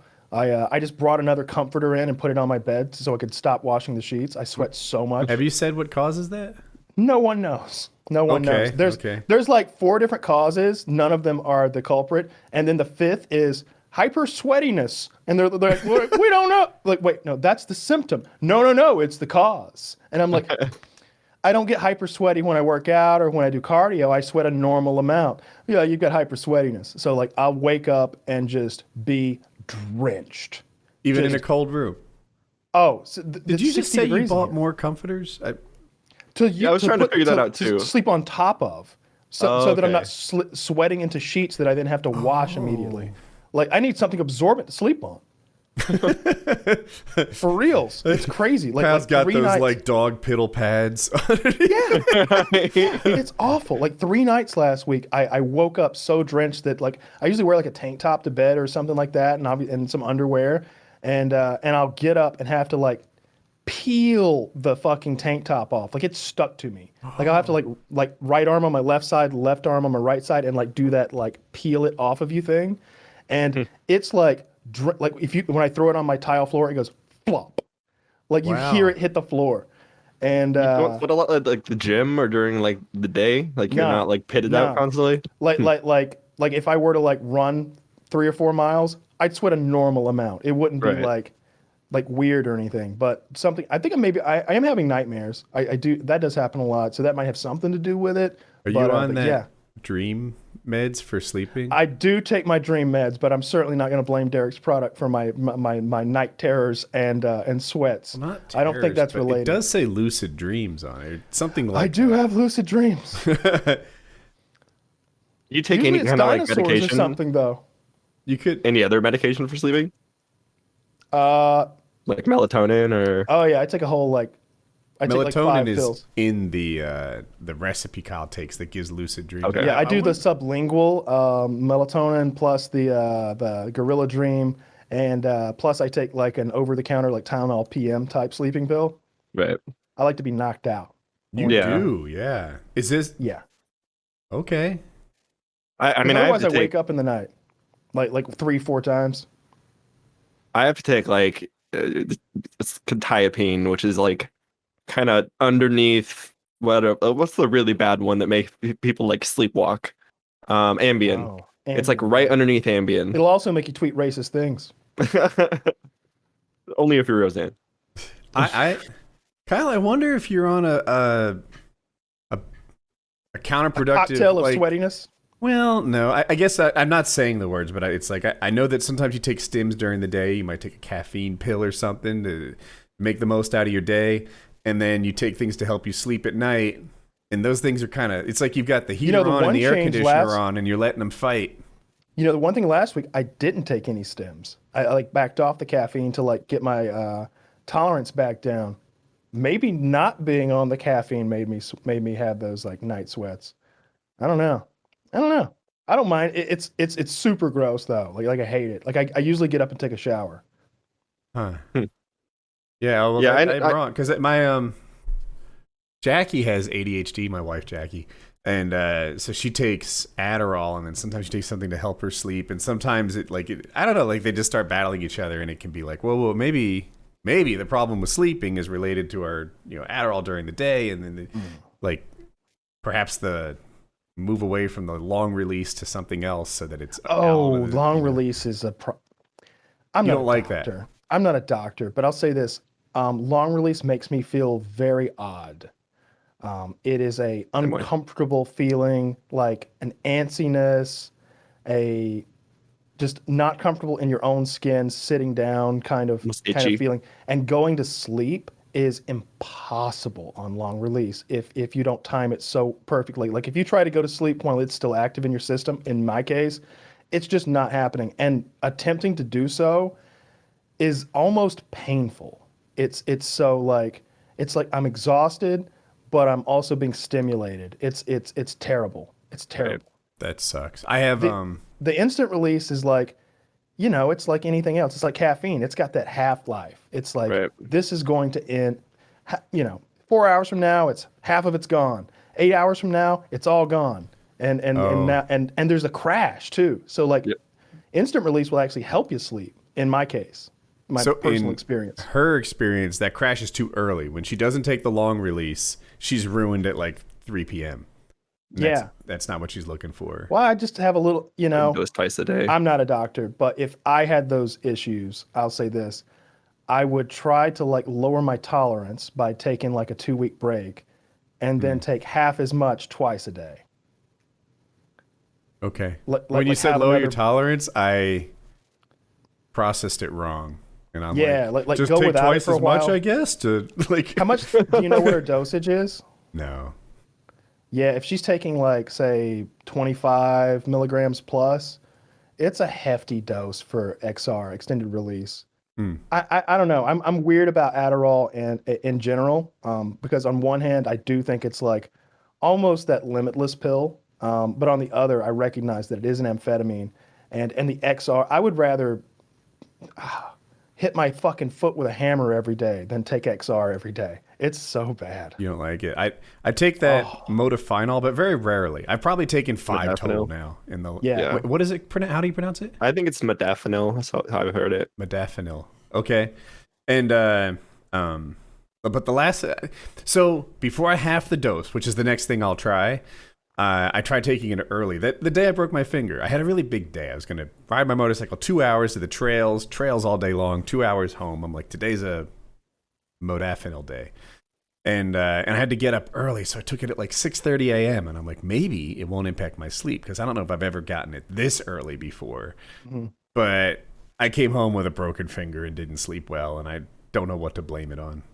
Yeah, the pain definitely contributed to it, I would imagine. Yeah.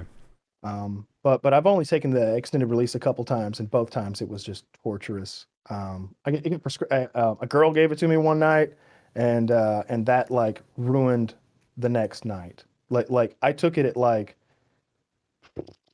5 a.m. or something. It was probably a really hefty dose, and then the next night at the end of the next day, because we went and filmed all day. I long story short, I fucked her all night long. And then she gave me this pill. Tight, bro. Dude, bro, that is so fucking tight. High five. Not really. She was pretty ugly. And it was a shameful fuck. And then she gave me that pill so that I could like get the day's work done because I had to go film. I think it was that video where like there's a big pile of watermelons and I use a 50 cal and maybe we go to like. Maybe it's when we go take like an armored. This hardly narrows it down. I know. I think it's we go that one. It's the one where we go to like McDonald's and an APC or something like that. Wait, is that the one with like all the 2 liters of cheap soda? No, it's the other one. And so at the end of that day, like after like no sleep for, I don't know, 48 hours or something like that, and like working hard for 2 days in a row. I was just laying in the back of the truck trying to go to sleep while the film crew was inside of McDonald's and just laying there, needing sleep, wanting sleep, being completely drained of all energy and drive to move. But my brain is like, go time, go time, go time, go time, go time. And I'm just like, oh, this is the worst thing I've ever experienced. This is the worst thing I've ever experienced. I hate XR. That sounds shitty. I was on XR for a week. And then I was like, I need this changed immediately because same thing. I couldn't sleep. I felt like there was like ants under my skin. I was like itching. I would be laying in bed, like just fucking my head going. It made me like anxious, but my body was like you said, exhausted. Were you drinking while you were on the Adderall? So I feel like those two I had a period of like 6 months where I was taking it as prescribed, and like. So I do have ADHD, so now I'm on Wellbutrin for it, and it sucks. But I had like a 6-month period where it was normal, and then I started drinking on it. So what is it like drinking on that? Can you like not even hardly get drunk because it's battling back? Basically, like that's why I was drinking so much was because like I was on stimulants, and then I was just like I didn't want to pass out midday, so I drink into the point where I was almost passing out, take an Adderall. And keep drinking because, like, I could. A winning combination. Right? But then what would happen would like all the alcohol would build up in my body, and at the end of the night, when the Adderall wore off, it would just fucking crash me, and I would be done. I'd just fall asleep like in my studio, in my chair, wherever I was laying. And then wake up feeling like absolute ass 2 a.m. Yeah, start the process over. Man, I'm like cranky if I wake up at like 3, being like, I have to pee. I'm all warm. This is bullshit. Like I can't imagine waking up being like, I need to try and shaky handily get shots in me, and you're probably the amount of vomiting you probably have to do. There was one morning where I went to a 7-Eleven and I was just trying to fucking put my card in the machine to buy the alcohol. And I was like two-handed, like, motherfucker, go in the slot. Like, I could not get my card into the ATM reader. Jeez. And that was a moment where I was like, oh shit. No, I got it eventually, but it took me like 35 seconds. that was a moment when you realized you had a problem. I had a few sips of White Claw, and then it steadied me up, so I got it in. And then the guy just looked at me with eyes of like, it was 6 a.m. Like, he had to go open the liquor cabinet for me. So I was the first one to buy. And yeah, he just looked at me like, you idiot. Was it embarrassing? Like, there's a late night show host. I don't think he's working anymore. Craig Ferguson. Yes. And he thought being an alcoholic was very embarrassing. Like the things that like he was sleeping in a gutter or, drinking too much. Were you like, man, I'm doing this and I want to, but I'm embarrassed. I would say shame is the better. It's like, I am way fucking better than this. Like I've, from the age of 18, created a career for myself that I am now actively tearing down because I have to chase this thing that I started, basically. Yeah. So it was like, it was shameful, not so much embarrassing. Do you feel like the marijuana-based channel like sent you in the wrong way? It's hard. Would you say it's a gateway drug? The way that I was, you did marijuana. It's the way I was using it, almost. Yeah, it's the way that I was using it, and like I sit here today, and I'm like, at 35, am I gonna have COPD or emphysema from some of the stupid shit I was doing for a couple bucks on YouTube? Like, I think the way that I was using cannabis was not correct. And that's why I've shifted to like educational, like, hey, you can use weed, but use it safely. Like, be fucking careful. Like, this is still a drug. Weed. Is that a lot? Yeah. I'm glad you're here. I was going to ask you about that, the distillate, like the 99% pure stuff that looks like fucking meth. Yeah. Where do you get that? It's garbage? It's garbage because it has no flavor. And it really doesn't get you, that much higher than rosin or hash. Like, if you want to get as high as possible, RSO, Rick Simpson oil. It's what cancer patients use. Rick Simpson oil? Yeah, it's called Rick Simpson oil, and it's alcohol extracted, and it is the most. It kind of is basically like. Do they burn the alcohol off? I guess. Yes, it evaporates. Dude, Rick Simpson must be a cool guy. He helps a lot of people actually, because this is what people use to like treat pain during chemo.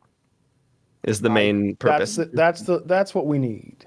Yeah, like if you eat a gram of RSO, I heard a PKA like snippet from like months ago about you talking about how you used to smoke and how you just sit there with pack bowl after bowl after bowl after bowl after bowl until time like changed. Yeah, like that is what RSO does, but with like one bite. So it'd get you done way faster, apparently. Yeah, strong dabs would definitely like cause time dilation. Yeah. I would just kind of come to and realize I'd been sitting there holding the piece in my hand I'm like, how long have I been holding this? Or even worse is like my grip would like loosen on it enough so that it rotated in my hand, and the nail would hit the back of my hand and like, okay, yep. I'm awake. That hurts a lot. You're just what would fix that pain though? Another dab. It's a little bit of marijuana. Yeah. Something I wanted to ask about too is the Delta 8 stuff, because I'm pretty sure it's legal in every state here. A buddy of mine bought 38. In Missouri it's legal because they sell Delta 8 at places, and he brought his little pen over and he's like, you want to try this pen? It's Delta 8. It's like, it gets you high, and you can just go to the fucking store and buy it. And I was like, no way. And I did it. It gets you high. It gets you high. Yeah, it really does get you high. What's the scoop on this? Is this going to be illegal soon? This is just a loophole, right? This is one of many loopholes in the Farm Bill. So the Farm Bill is a hemp act, like to sell hemp, and this falls under it because it's not Delta 9 THC, it's Delta 8 THC. Is Delta 9 the normal, the regular? Delta 9 is what's banned. Delta 9 is what gets you high. It's the substance that is banned. Yeah. So Delta 8 is like fully a loophole, and it gets you high as fuck. It does. Like I was so tempted to ask my probation officer about Delta 8. It will trigger 100%. Because it triggers the fucking drug test. Kyle, because I was taking a hit off this thing, and it was like that dangerous thing with vapes where like I was hitting it for a while because I couldn't feel anything was happening. Like you can't feel it as you're using it, and then like you take it off and you go and like inhale, and it's like it was a huge lung rip. Like I'm like gonna cough so much I might vomit. It was Delta 8. They metabolite test for THC. So Delta 8 and Delta 9, same fucking thing on that test. Yeah. So, that's obviously why I don't do it. Like drug rules are so stupid. If it didn't trigger the drug test, then I would ask for permission to do it. Is what I would do. Like, hey, this stuff is legal. Although so are a lot of other things that I'm not allowed to do. You know, can I do this? I would ask that. But the fact that it triggers the test, like, I wonder, would it also trigger a blood test? If it's in your possibly, it's weird. So I was getting metabolite tested. So I actually moved into a sober house for 6 months, for like accountability, and I got drug tested almost weekly, and like that I couldn't even do CBD because it would trigger THC. So I'm like super iffy on all metabolite and blood tests. I heard that I can fuck with your tests. I didn't know. I heard about the Delta stuff a few months ago. A few of my friends had been doing it. Guys who didn't even smoke marijuana were using that stuff because it's at the gas station. Yeah, you know, it's just like you drive around here and there's a store it's called CBD Kratom.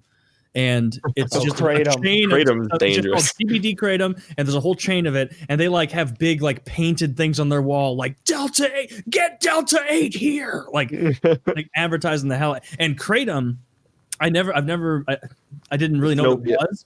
Yeah, apparently it's like another drug that like snuck through the goalie, and it can legit. Seems like you know more. Like it's dangerous. Right? It's an opiate. Yeah, you can get super addicted to it because people that are getting off opiates usually go for it because it gives you like the same feelings. So yeah, it's super dangerous, super addictive. Will it also trigger a drug test? I actually don't know on that one. It looks disgusting. If you go in those stores, it looks like it's just a big pot of like brown powder. Doesn't sound disgusting. Like I just want to have a good time. Maybe have a good stream. Do you know who Dave Joyce is, the congressman? Mm-mm. So kind of interesting to me.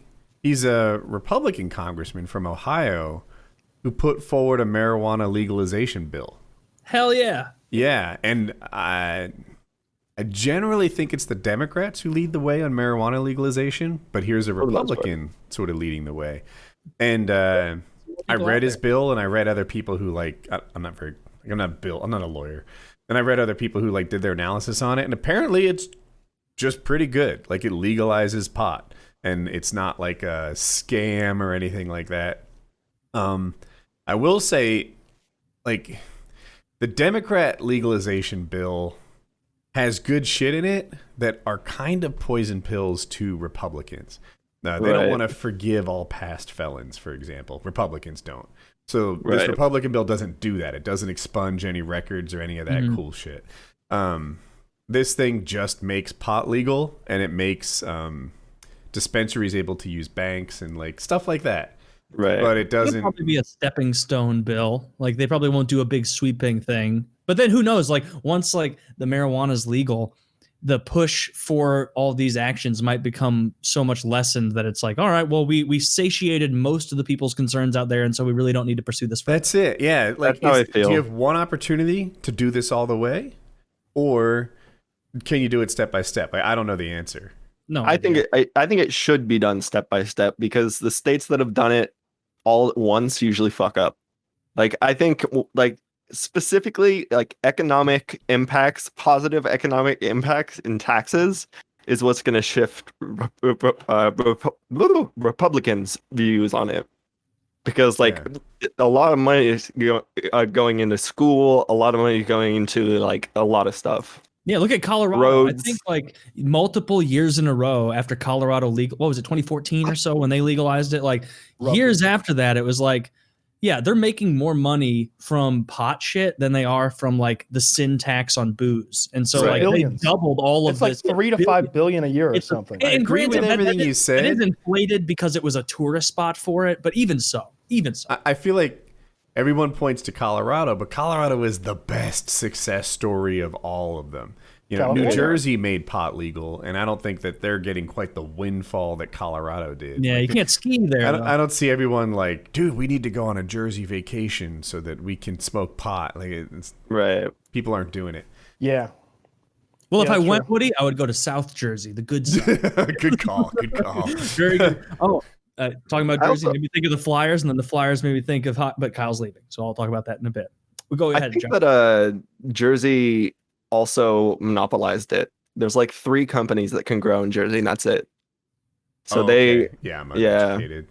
But there's a lot of I agree. Like Colorado is the model state to follow that. Well, also they get some advantages. They were the first state. They have in the tech world, first mover advantage is this huge thing, and a lot of times maybe even better products come along, but first mover advantage is huge, and Colorado has that, so you can't replicate it. No one else can have first mover advantage. Right. And California is doing well. There's a nice combination of Colorado where it's like geographically, it's easy to get to from most of the country. They have rafting, hiking, skiing. So there's like a huge number of reasons you'd already go to Colorado. And it's almost like the weed was like a bonus. It's like the weed and the tourism go together. And that might just exist in my head, but I don't feel like New Jersey has a weed-based tourism industry. Or I'm trying to think of another example, but even Washington doesn't. Someone like me who lives in Missouri, if I'm going to go on a trip and it's going to be a weedcation, am I going to go to New Jersey from St. Louis, or am I going to go to Colorado? Like, I'm going to go to the place with the snow and the mountains and the other outdoor. Colorado has dispensaries in places you might otherwise enjoy a walk, right? Right. Whereas, like, New Jersey, I'm guessing, has them in bad neighborhoods. You know, little. Yeah. It's like, all right, we're going to put the pot places next to the strip clubs and the gas stations where no one lives. I want to hear the guy. Who's the guy that's still like, weed is evil and it's the devil's lettuce? Like, who is this guy? Jeff Sessions. They exist. Jeff Sessions can go fuck himself. That guy it's a lot of the South, unfortunately, because they haven't had like the experience with it. Maybe I'm biased, but like my grandparents live in southern Missouri, like true Southerners. They have a very thick accent. Like, even they, for years now, this is not recent, they've been like, yeah, I don't really give a shit about the marijuana thing. There's a lot of bigger problems like that. Like, right. And so I think maybe I'm overextending, and my appearance around them and maybe my points of view bled off on them about, like, because I've always made it apparent, like, it should be legal. Obviously, it's not that bad. I don't, who is the big force? Is it Big Pharma? Who is the pressure to keep it illegal? At this point, because Big Pharma wants to, take THC and make it a pill or a dosable. Yeah. They want to be able to make it and give it to you. And they might be afraid that it'll lessen people's dependence on SSRIs. Yeah, probably true. Is that a real thing? Can you replace SSRIs with pot? I wouldn't. SSRIs have, your selective serotonin reuptake inhibitors. They're antidepressants. Can you name a few? We don't know. Well, Butrin Zoloft is one, Prozac is one, Zoloft is one, and we don't know all the intricate ways that those impact your brain. Like, we don't know. We're absolute retards when it comes to the complexity of our neurons and our brain. And so, like, and you see so much, like, these pills, people commit suicide more on them. And I'm not saying they're net bad; they work well for some people, but like something natural could definitely provide a solution to some people. I'll say this about pot, like as far as like it always helped with like any feelings of depression. It always helped with getting a wonderful night's sleep. Like I never slept as well. I haven't slept as well since I stopped smoking weed. The sleep is the best thing about pot. The sleep is incredible. That's why I smoke at night. As far as like the side about the sleep, because you got me curious. It's illegal here, but like, do you take it at like 4 hours before sleep? Right before. Immediately before you take a hit of whatever you're smoking or a vape, and then you sleep so much more soundly. It sounds it's like a dreamless. Right. I was hoping there was more sleep. fun involved. Like. Oh, I mean, to start 4 hours before and just keep smoking till bedtime. Bedtime will decide when bedtime comes when bedtime wants, but you're gonna be smoking all day. It makes food taste better. It makes sex more pleasurable. I told this to my mom like right after I got out of jail. I was like, look, I love this stuff. I know you guys didn't know I smoked, but like I just like this stuff a lot. It makes my food taste better. It makes sex better. It makes working out better. You told your parents it makes sex better? Yeah. What are we pretending like we don't all have sex? What world do I live in where I'm afraid to talk about sex with my parents?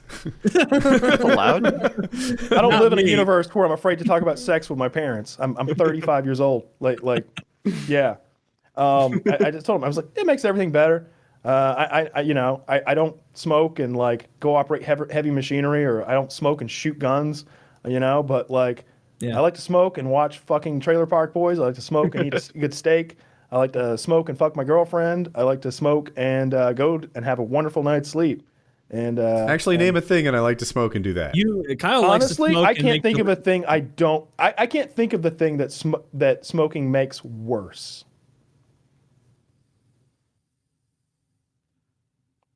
You notice that moment of silence we all had? I'm trying to come up with something.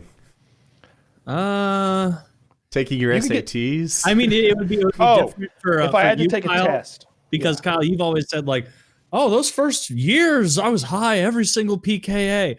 I wouldn't want to be high during this show because I wouldn't talk enough. Like I feel like I would shut down too much and I wouldn't. Oh, I talk. Yeah, like I get more talkative. I get more talkative, and I like to tell stories, and I like to I don't know. I like it. I like how I feel. It's pretty rare. Most people definitely don't get more talkative. I don't have any of those side effects people talk about. I thought the more munchies. talkative was normal. I guess not. I don't. It doesn't make me hungry. It doesn't make me paranoid. It makes me absolutely famished. Josh, I've never been paranoid from weed ever. Like people talk about it all the time, and I genuinely don't understand it. I've never gotten Josh, paranoid. Do people get chatty on weed?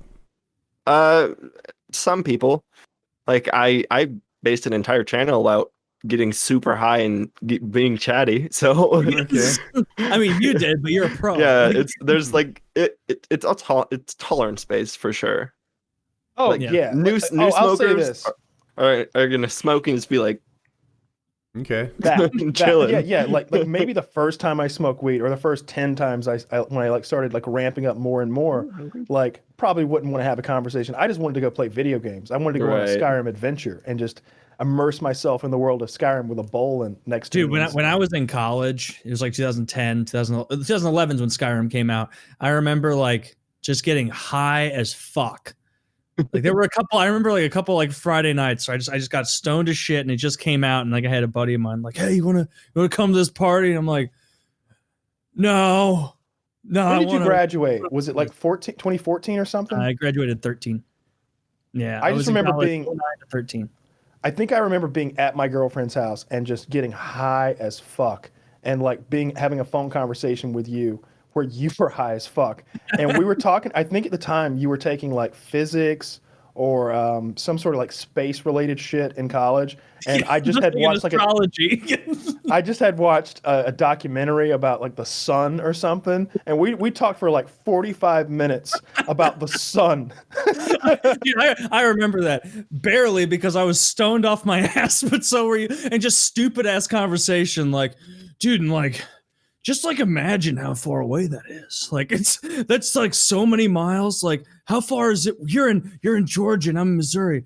That's a long drive, but that's like a billion times. Like just stupid. Yeah, I think it's like 6 million miles to the sun or something like that. That was fun. That was a fun conversation on the phone. Yeah, that's the shit I like to talk about when I'm high. And that's the other thing. to this day, like I don't enjoy the same media anymore. Like I can't watch the same movies, the same. I don't watch documentaries anymore because they don't interest me at all. Now that blows me away because no matter what state of mind I'm in, I'm still interested in the same shows and media. No, that changed for me entirely when I was sober. Like I agree. I couldn't watch any documentaries. Like I was watching like comedy because it like fucking took my mind off being sober. Like when I was sober for 6 months, I was like, I need something. Like I was vaping tobacco, smoking cigarettes, drinking caffeine.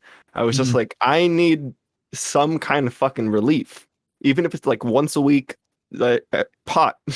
Yeah, I see you're drinking a Bang Energy right now. Yeah, right? Those are fucking 720.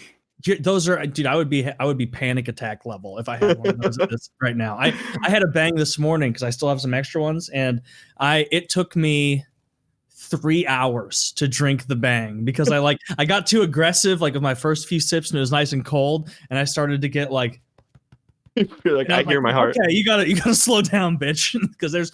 9 cups of coffee or something crazy. I used to watch the Trailer Park Boys a lot. I can't watch the Trailer Park Boys. It's dumb to me now. Right. It's not interesting or funny to me.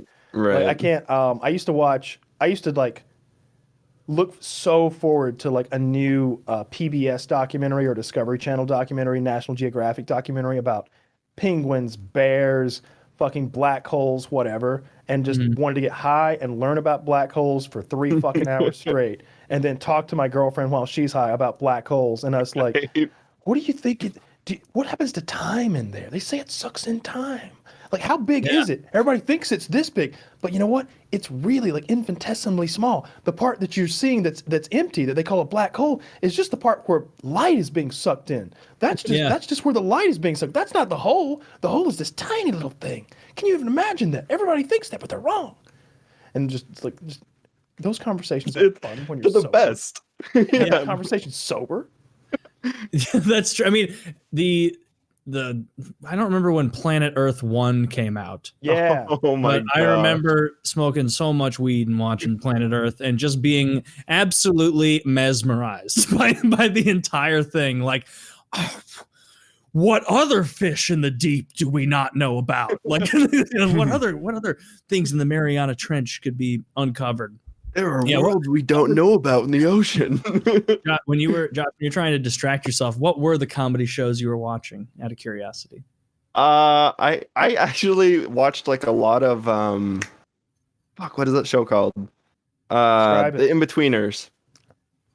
Oh, the British show. The British show. It's really funny. Yeah, and the In-Betweeners have a couple movies too. I don't remember one of the In-Betweeners, the guy with like the bowl cut. Yeah, the blonde-haired kid. Yeah, I think he has like a Twitch channel. At one point, I think I like DM'd him to try and get him as a guest, but I don't think he responded. But yeah, the In-Betweeners is really funny. I like that. I watched that many years ago after it was recommended by a viewer of my YouTube channel who was British. And then I think the other one was Peaky Blinders. That was another good one. It's a good That's one. not funny. Black holes are way smaller than I thought. You guys got me in a little Google hole here. Dude. Wait, black holes are small? Well, we can't even measure it. Right. Infinitesimally small. So small. We don't know. So before I Googled it, I was like, I bet Kyle's right about some black holes. There's some black holes that are many times bigger than the sun, and some black holes that are really small. No. A big black hole is about the size of the nucleus of an atom. A tighter black hole can only be measured. It can only be properly described using quantum mechanics. Like smaller than a piece of an atom. Yes, but smaller than an electron. But smaller a black than hole, a neutron, smaller than a proton. Like they're not all subatomic. They're not all equally powerful. Wild. No. It's dependent on how much mass that they contain, and we don't know what's on the other. We don't know what happens inside of the black hole. Like some people believe that it's tearing a hole in space-time and creating, and all the stuff it's sucking in is being flooded into a parallel dimension and creating another dimension. They think that maybe our dimension is just was created by a black hole in like a father dimension, and like we are all of everything that we know about was sucked from another dimension or another universe into this universe. Is there like math pointing to that or something like that, or is this like just theoretical? Because I would imagine that it would just theoretical. Like, I imagine it would be like a snowball where it'd be like anything it sucks in, it just gets slightly bigger because it's like accumulating mass. It's acquiring. But the thing that to consider is the black hole itself has gravity, so it is pulling itself tighter and tighter. And like the heavier it gets, the tighter it gets in some ways. Yeah, it's an enormous amount of mass in an incredibly small no, but then the littlest one's volume, and it's like the way they're able to see them is because they can't see the stars. There's this big area. Hey, there's no stars there. That's a black hole, and it's because it's sucking light in. Light can't escape it. So that's what they're actually seeing. These big things that they see are just the areas where light is being sucked away down into the thing. There's two ways to measure a black hole. One is the size that we just talked about, whether it's the size of a nucleus or described by quantum mechanics. The other thing is solar masses. And I guess the solar mass is about the size of, about the weight of a sun. And some black holes are 10 to 100 solar masses. The bigger ones are 4.3 million solar masses, which is an incomprehensible amount. Yeah, Wait, I believe 4.3 million of our suns in something. It's our sun, I believe, that is used. Or smaller than a fist? I believe the measurement much smaller than a fist. When you say smaller than a fist, you're atom. like a trillion times too big. Well, first of all, you're correct. But second of all, again, it's the size. It's smaller than the electron in an atom. This is like I can't even. My mind. I can't compute that. I can't imagine that. Yeah, something that dense. What would happen if I dropped it on my desk? The world would end. The world would end very quickly. I would die an eighth of a second before you guys. What's going on? And then you get sucked. I believe that they have created even smaller black holes in laboratories. And we can't be futzing around with that. We're gonna destroy the planet. And the interesting thing about that is there were, just like with the Manhattan Project, where there were some scientists theorizing, you're going to ignite the atmosphere of the planet. A fire wave is just going to sweep and circumnavigate the globe like a giant sphere all the way around, and all of the atmosphere is going to ignite if you set off a nuclear weapon. Like, some of them believed that, and they were like, only one way to find out. So there's also scientists, when they started creating these like micro black holes, I think they're called, or something like that, in the laboratory, they were like, what if it just falls through the Earth's crust and starts consuming everything and consumes our planet? And they're like, no. They only last for like an infinitesimally small amount of time. They're just like a little flash in the pan, just a little poof, and they're gone. You hope, and they were right. They were, but like they could have been wrong. If they were wrong, the solar system all collapses into this black hole, and we make a new one. We don't care about Mars after we're gone, do we? No, not. I mean, you know what? We shouldn't be able to have these scientific geniuses unilaterally making these decisions on the whole world's behalf. Some kooky guy in Germany is like, it will probably work. It will be cool. It's like, Hans, back the fuck up, you Nazi. Don't do this. But that stuff's just so much more interesting to me when I'm fucking stoned. I could watch like documentaries. Right, you can talk about that. Like what? I don't remember what channel we would watch. Oh, I remember the greatest thing ever high was that thing that Neil deGrasse Tyson did, Cosmos 2. You know, because he remade Cosmos with the funding. I didn't like that one. There was way too much exposition from Neil deGrasse Tyson, not nearly enough sciencey stuff. I didn't like it. Oh, there was all this bullshit. What was it, like a cartoon about science or something? I love the animation. With his bullshit space thing, and everything he says has this tone of like, all right, I'm saying this, but I'm really just hoping you notice how smart I am and how smart I think I am. And I'm here to dumb this down for you morons as I explain it. He is. Dude, that guy's a fucking dick. I guarantee he's not the guy discovering things. He's the PR arm of NASA. There's some guy who was cloned from a Nazi in the back doing the science. His credentials are pretty impressive. I think he's like the head of something in New York, some planetarium thing. But in any case, they never give that to PR people to bolster, resumes. He was that before this. But the thing about Cosmos is it's not meant to be like a fucking astrophysics lecture. It's meant to introduce high concepts to the masses, which is what Carl Sagan was also trying to do. It's like deep, boring shit unless you break it down a little and make it add a little flash to it. And I love the animation, and that's because I was high. You need to get high for this shit. If they put fucking weed in the school system, we'd have a lot more astrophysicists and engineers. I guarantee it. They'd be sitting there like, you mean we could build that? That is true. I've never watched that high. His resume is pretty good. 4 more years here? Well, you keep the weed coming, and I'll keep showing up. He got his undergrad at Harvard, his master's at University of Texas, and his PhD at Columbia. It's propaganda. It's pretty good shit. Also, don't undercut. Have you ever seen the pictures of him ripped as fuck? Have you seen the man's physique when he was younger? You know That's right. He only got into that school as an athlete. Let's find some way to delegitimize him. My favorite thing about him. He's a champion powerlifter in Texas. I did like that. Right? I like that he was jacked at one point. That makes me like him. Dance too. I don't care if he can dance. He can really dancing's very important. Hey, back up, slow your roll there, Taylor. This is like Woody. Champion dancers are highly valued members of society. But yeah, stuff like that. A dancing. Who did you defeat in all of that? I defeated Seed Adders. I defeated Tay maybe. Tay. Who was you beat the chocolate rain guy? I did do chocolate rain like that. I defeated who's the girl that loved Woody Obama? outdanced a black man. Two black men. Who was the other one? Kingsley? I don't even know who that is. He was pretty big. He's a big YouTuber. I think he might have been bigger than me. And Obama's girlfriend, the one who made the song about being in love with girl. Okay, yeah, I beat her.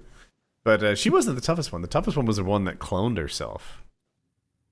She cloned herself? Yeah, and there were a lot of rules that helped her. So most people, they're like, oh, you got to get your routine fucking tight. You have 15 minutes to do it 3 times, and that's it. If it takes you more than that, then you're just, you're not going to look good, And my impression was they'd take your best pieces from that, but they didn't do that for me. They didn't make me look good. She, on the other hand, did this thing where she danced with herself, and there were all these copies of her doing different things. So we all had 15 minutes to do our routine 3 times. She had 8 hours to put together this production. That is bullshit. Yeah, well, that was her channel's gimmick. She also didn't have 1 million subscribers, so fuck you, try hard. That is That's how I won. I was not the best dancer, but it was all right. How would you say that about yourself? Voting begins. Every day Biden we upload a video reminding people to do. But here we are. Now we're live streaming, and during the live streams, between every game, I'm reminding people to vote for me in this competition and stuff. And I paid off my house. I remember making my own videos at the time and being like, all right, that's the end of the video. Oh, also vote for Woody in the dance. Thank you. Yeah, because fuck everybody else. He's the only one I know. So. Yeah, people were like, you should vote for her, the one with the clones, because she has a kid. She had a little baby. And it's I've got 2 kids. What, are they just not young enough anymore? Oh, she's got a kid. Oh my God. I was in Texas and my laptop broke. And I was like, I got to make this promo video for Woody. He's trying to win the dance off. So we went to Best Buy and bought a laptop so I could render a video. Oh, thank you so much. That's a bro. My friend Woody's gamer tag. He's #1 dancer in all of USA. So you know what? What we can confirm is that Kyle and I equally contributed to the win. Yes, it was a team effort, Taylor and I. Thank you. It was a team effort. Me with my 20,000 subs and you with 3.5 million. Something like that, yeah. How many subs do you have now, Kyle? Do you know? Is it 7 million? Right up on. I said 6 million, and then I was going to your channel because I mentioned this on the stream. I'm like, you know what? I'm thinking about doing a stream where I watch every single FPS Russia video in a row, oldest to newest. Then I had somebody look at the playlist. And it was that's 7 hours of content. And I'm like, okay, I'll maybe a weekend. I'll do that. But I think that would be fun to watch all the old FPS, because I still go back and I watch your old videos. It is mind blowing that you haven't uploaded in 5 years. And if you were to jump back in today, you would still have the biggest gun channel on YouTube. Maybe Hickok is bigger now. I don't know. Holy fuck! Or no. I didn't realize these views, who's the other guy? Is it Yeah. Oh my goodness, I'm drawing a blank. Who's the Demolition huge Ranch? Demolition Ranch? Yeah, so he's bigger, but like you would jump back in and be able to hit the ground running with 7 million subscribers. Listen, it's just outrageous. You guys know the 6 degrees of Kevin Bacon? Like I've never seen that. No, you've never heard of it? Okay, so basically it's Is it a movie? No, it's a game you play, and you talk about like who was in this production with that person, and apparently everyone in Hollywood is no more than 6 degrees from Kevin Bacon. So, it's like so and so was in Flashdance along with this guy who was married to Robert Downey Jr. and they were in this and that, and he worked with Kevin. So name an actor. Name any actor right now. Ben Affleck. One that I can spell. Who's the guy who plays Tyrion Lannister? Gene Hackman. Okay, so there's a website that helps me with this. Kevin Bacon was in Mystic River with Eli Wallach, who was in The Domino Principle with Gene Hackman. Okay, you can do this. Now the thing is, because of this show, Kyle was in something with. He was in a commercial with Robert Downey Jr. So. We are not far from Kevin Bacon, I'm sure. Like, I'll just do Kevin Bacon to... Is his name Robert Downey Jr.? Kyle gave me a look. Like I have it wrong. And you were in the commercial with him, right? Call of Duty commercial. I was. Okay. This is great. They say they have a bacon. You were in that so look, listen. Taylor was in a podcast with Kyle. Kyle was in a commercial with Robert Downey Jr., who was in a thing with Hope Davis... to Kevin Bacon. You are now a participant in 6 degrees of Kevin Bacon. I'm 6 degrees from Kevin Bacon. You are not. You are 4 degrees from Kevin Bacon. I'm only 3. Robert Downey Jr. has a Bacon number of 2. So because Kyle is a 3 from Bacon, and we are now a 4. Bacon numbers. Yeah. That's fucking awesome. Try Guy Ritchie. You want me to find a white Guy Ritchie? Guy Ritchie.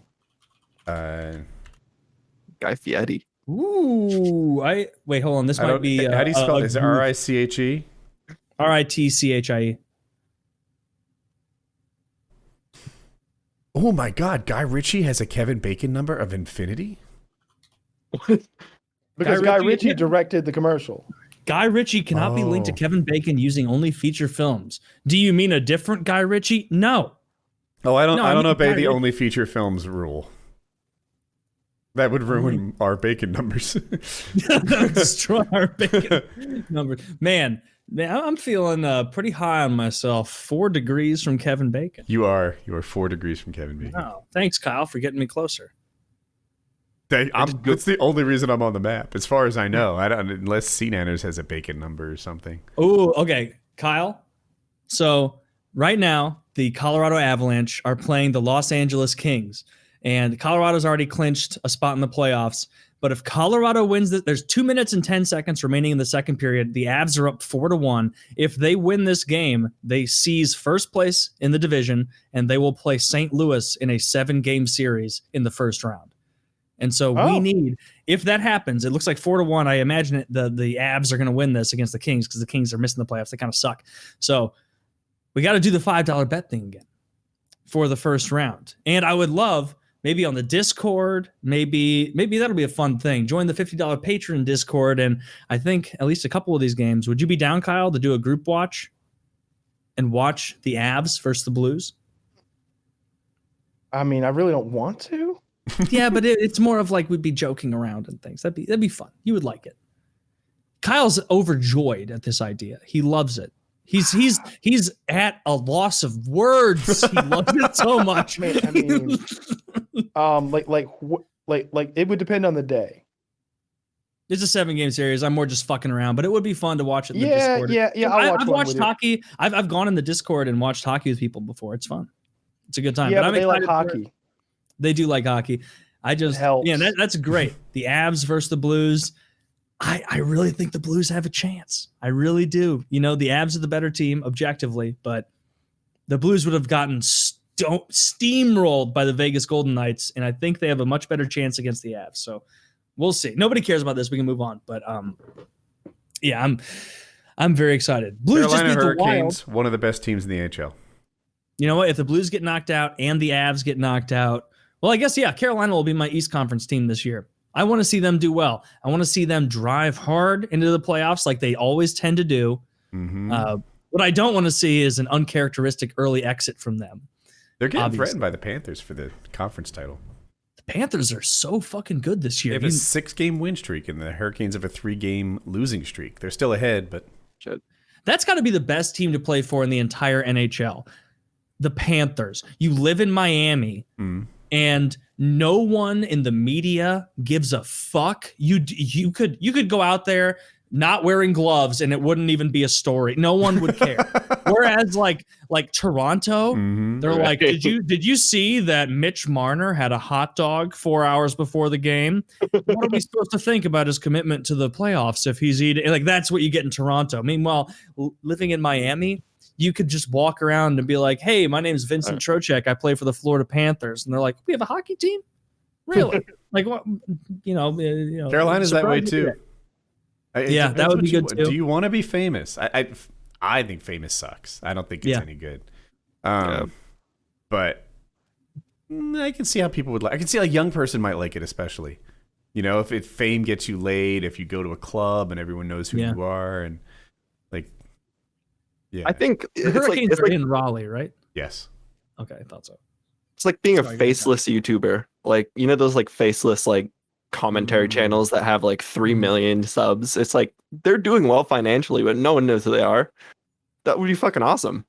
I wonder. I think a couple of big channels have the same guys behind it.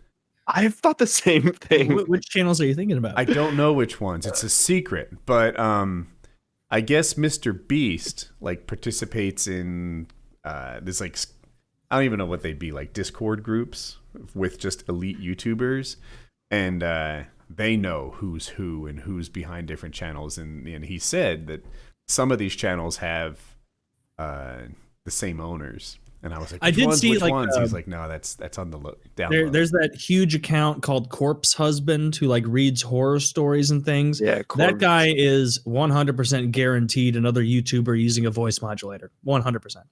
Okay. Think so? I don't know. Absolutely. He makes music too. You know, I didn't know. Okay, I spent 4 minutes on his channel and made a decision. The lore around Corpse is that he has GERD really bad, and it's damaged his esophagus to the point that that's how he talks. What is this word? GERD? G-U-R-D? G-E-R-D. It's some gastrointestinal reflux disease or something. E is the second one. Intestinal starts with an I.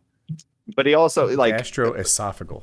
His entire audience is like the Twitch audience that's like 13-year-old fangirls that are like, ooh, this guy has a fucking unique voice. Yes, it's because I vomit into my throat a lot. Right, I puke a lot.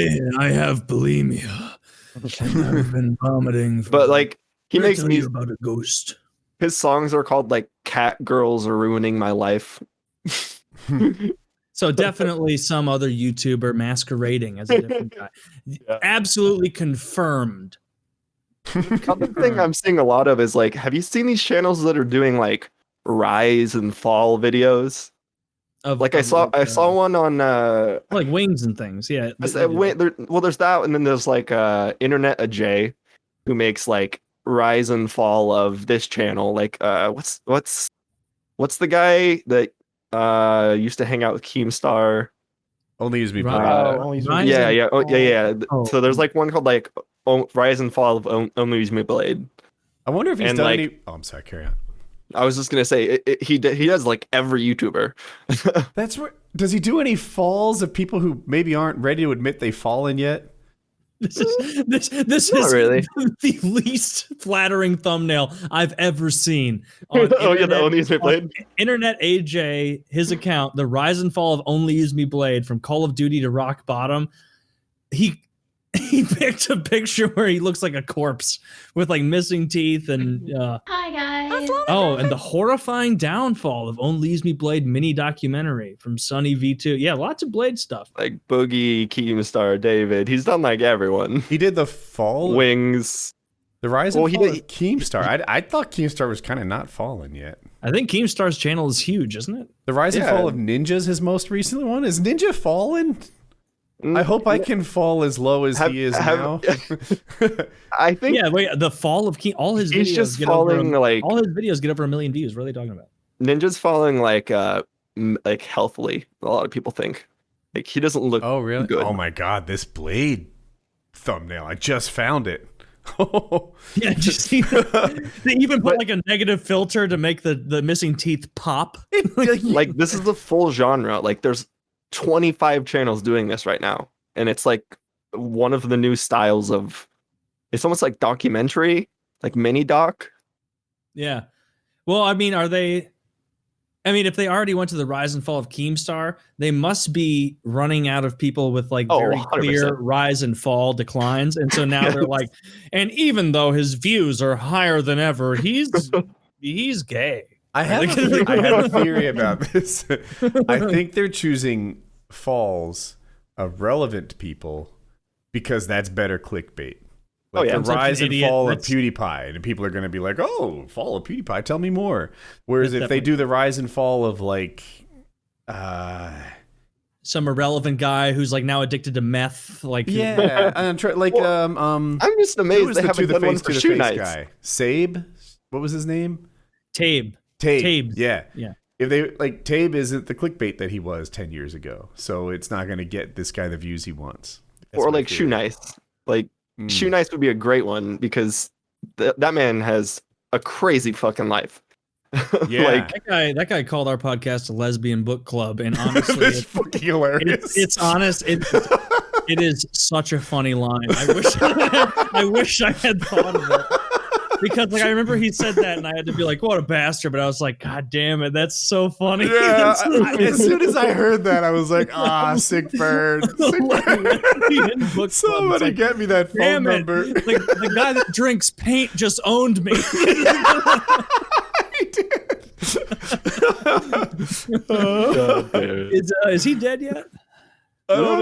He's still uploading. Is he? Really? Is he? Yeah. Dude, he did a thing where he was uploading to LiveLeak, I think, but then LiveLeak took itself down, so I don't know where he uploads now. He uploaded 10 hours ago with 158k subs on YouTube. Yeah, but he's only got 1,000 views on it. It says how to lose 25 pounds in 20 days. Cut your arm off. Is he gonna lose 25 pounds in 20 days? Like eating a raw ribeye steak, 1 pound, only 16k views. Oh, has he shaved his head and filled it in with a Sharpie? Eating raw steak with a Sharpie marker wig. He just drew himself like a black person's haircut with Sharpie, and then is eating. Apparently, he thought 5 months ago that he didn't quite perfect the raw steak eating, so he did it again a week ago. With the ribeye is the worst one to eat raw. Like if you got a fillet, like I could eat a fillet raw, right? But he got a fatty cut of steak. Every bite would just be like straight up chewing leather. Dude, this guy's a fucking loser. Man. No shit. Well, he's not on a lesbian book club. No. He wishes he had a lesbian book club podcast now. Nobody wants to watch you eat your own cum anymore, do they? It seems like your shit ran out 10 years ago and you're still holding on. You don't want to get a job anywhere? You don't want to try anything? How much money can you make from a 1-minute video? Not enough. Not enough. Enough to buy a poor quality ribeye to eat There grossly. is zero chance his channel is monetized. It's possible. Everything's 18 plus. Everything's 18 plus. I guarantee it. Yeah, I woun't doubt it. Yeah. Is 18 plus mean not monetized? 18 plus fucks you so hard because you don't get monetized and you don't show up in any feed, sidebars, sub feed. You'll show up in your sub feed, but no homepage, no explore. As soon as you get 18 plus, you're fucked. I'm guessing this has happened to you. Twitch? Is that on Twitch too? Because I've always had my channel set to 18 plus. Twitch actually is smart enough to have an 18 plus revenue stream. I hope so. Maybe that's why. And all that's that funny that you say like the Bud Light Seltzer thing, because like I'll get comments in my chat and they're like, I am so tired of these fucking Bud Light Seltzer ads. And it's like apparently Bud Light Seltzer tons of them. Yeah, they push on landmarks. I watch a lot of landmark videos, and I wasn't subscribed to it on my like TV, which is where I watch it. So I put it in the other day so I could stop seeing those fucking Bud Light seltzer ads. Right. It's constant. Yeah, it's constant. And like, if you're a Twitch partner, you're not supposed to get served any ads. I get ads on 70% of the streams I click on, where it's just partners aren't. Always. Wait. Yeah, as a partner, you're never supposed to get ads. Really? Ever. Yeah, you're never supposed to have ads served to you as a partner, and I get nothing but ads constantly. Yeah, every stream I click on. I feel like if I'm subbed to a guy, I avoid ads though. Well, yeah. If you're subbed, you don't get ads. That's true. Yeah. That's why I sub to most of the channels I'm subbed to. I don't know. Yeah, like so. I had a video that was not 18 plus like a month ago, and that's at 120K views. I have one that got 18 plus 3 weeks ago. It's at 6K views. So, so it basically shuts you down, not suggested. Yeah, because if it's suggested, people watch it. But if it's not, it's only my core base sub audience that searches for it in their feed. How did losing the channel for 2 years impact your retention? Was it like you came back and it was like everybody had forgotten, moved on? I lost 20K subs. No, I lost more than that. I lost 30K subs just from the deletion. And then for 3 months, every time I posted, I would lose another 500 subs. So this is the first month since I got my channel back that I'm positive subs. I'm like plus 2K this month. Good. I'm glad to hear that, man. I'm glad it's going well. But like it's been a fucking uphill climb. That's such bullshit that you got removed in the first place. But like so I upload to my second channel more almost because it's fully monetized. So go on YouTube and type in naked yoga. Okay. Go on YouTube and type in naked yoga, and this is all allowed. This is 100% fine. I'm telling. This is 1 million. Right. You can see full on pussy, and this is thumbnail. Okay. This is fine. You say no words and you're shut down, but this is fine. Actually porn. It's literally pornography under the guise of he's waxing her pussy. Dude, this is literally pornography aimed at 13-year-olds that are too afraid to go on real porn sites. I'm watching this one's called Educational Brazilian Wax, triangle up top. Fucking hate you. This one has naked guys. No one wants this. This woman is sitting with the bottom of her feet together and her legs apart. You can see inside a little bit. Nude yoga. If they're gonna allow that would hurt. They should ban men. Right. I don't like this. This is some sexism I'm okay with. Look at this guy's horrible Hank Hill ass on Radical Beauty inside a naked yoga class. Bearing is caring. From New York got the triangle up top. Naked. Oh, it's time for the butthole. Dude, you type in just the word naked and you get porn. Oh my god. Oh my god. Kyle, I just came across the educational Brazilian wax. Yeah, This is skip to 6 minutes and 25 seconds. This is lewd. 625. Let me see. 625. Hey dude, they're doing a breast exam on channel 7. Right. We're is that Office Space? Is it Office Space? Yeah. The girls at the same time. You just fucking roasted us as bad as Shoenice did. We are so guilty of that right now. Yeah. They're doing a breast exam on channel 7. He's sitting there with fucking Rachel from Friends, and he's like, God damn it. It's awesome. This guy's got his dick out. What are you doing? I saw that one. There's a sex education vulva exam. Dude, like, I just feel like when they do the yoga and you're getting this like gynecological viewpoint, it's not by accident. You know what? They're not unaware of what. Okay. You were saying?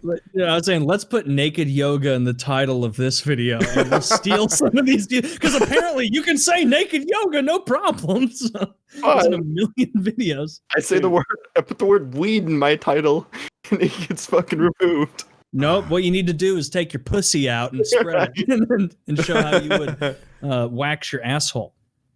So if I smoke entirely naked. This is the hottest chick yet. Naked yoga school. Simple naked yoga practice. The comments are mostly in Spanish. How is this slipping by the goalie? I don't understand this. I thought that nudity was this. I don't speak Spanish, but I know what this guy's trying to say. Como YouTube no censura esto? Bingo de TikTok. Smiley face.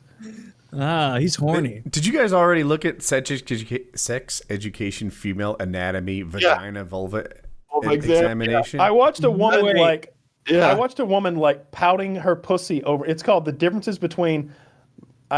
These are new words for me, so forgive me. Between Valsalva maneuver versus and hypopressive on vaginal wall. This is just a woman What is the video you suggested? I looked it up, and 12 seconds in, it's just fucking pussy. Dude, go 53 seconds in. Oh, let's go to 50. Oh my god. Oh, yeah. This is YouTube. You got a minute. So explicit. But so she's laying on her back with her knees in the air, pulling her pussy apart. I can see her heart beating. It's a straight shot through the canal. I can see her digesting food the whole line. This is wild. There's a baby in there. I see it. And you know what? The comment from this channel on their own video is only for educational purpose. Yeah, you don't determine what I do. It certainly isn't pornography masquerading as education. Certainly not. That would be despicable. And you type in the word sex, and the first thing you get is MSNBC. Sex education. Yes, it's about Matt Gaetz. Dude, Matt Gaetz is in trouble. I don't know if other people are interested in this story. I just put nude pussy. Will I say anything? Let's see. We want to stay on this. Hey. Yes. Yeah. Oh yeah. You just sends you right down the yoga pipeline.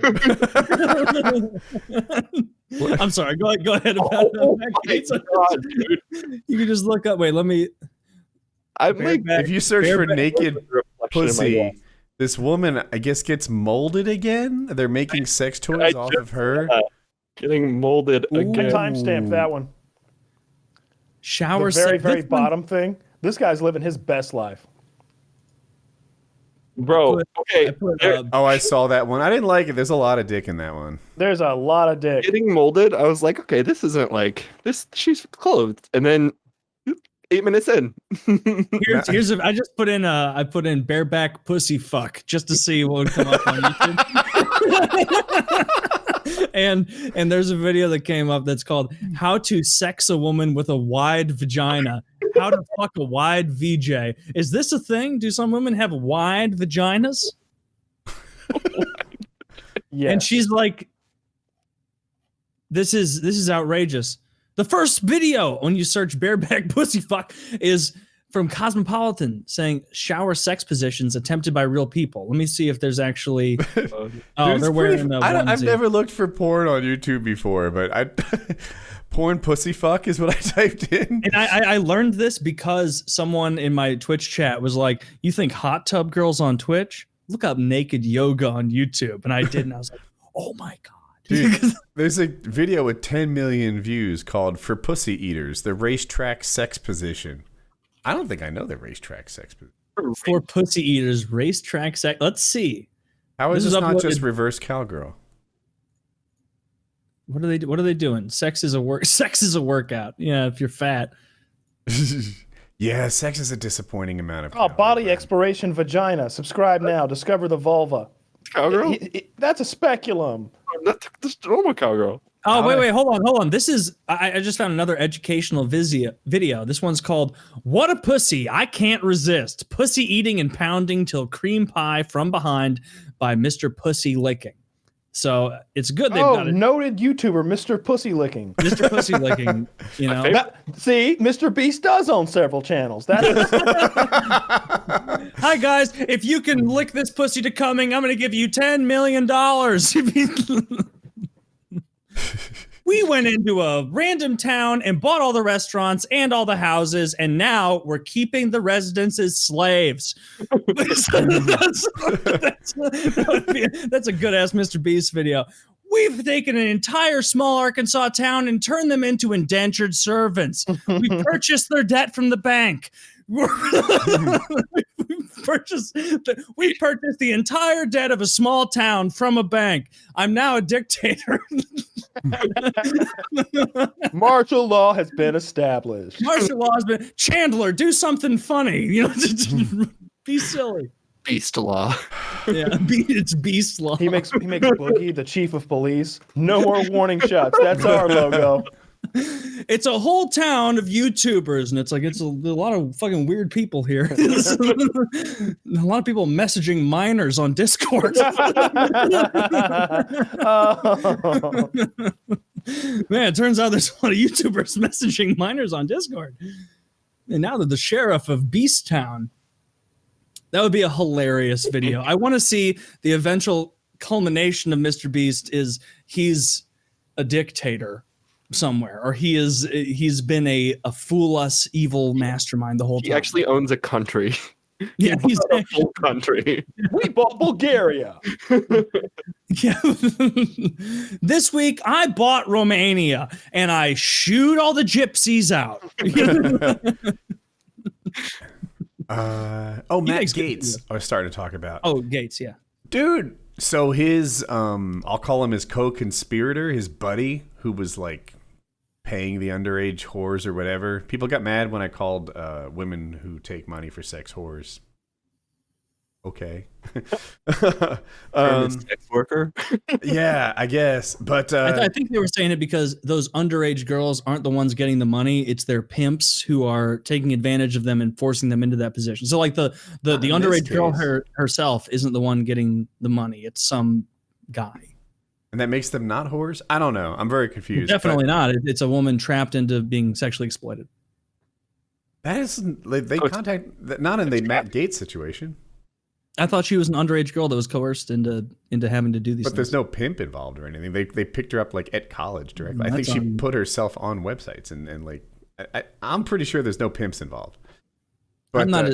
You're much closer to it. So yeah. Anyway, what's new is that his partner in crime has pled guilty to this thing, or he's going to plead guilty, and his statement got out saying that, like, yes, we absolutely gave money to these girls, and there was one who was 17, and they had I'm almost sympathetic to Matt Gaetz because they had no idea she was 17. She looked like a college age kid.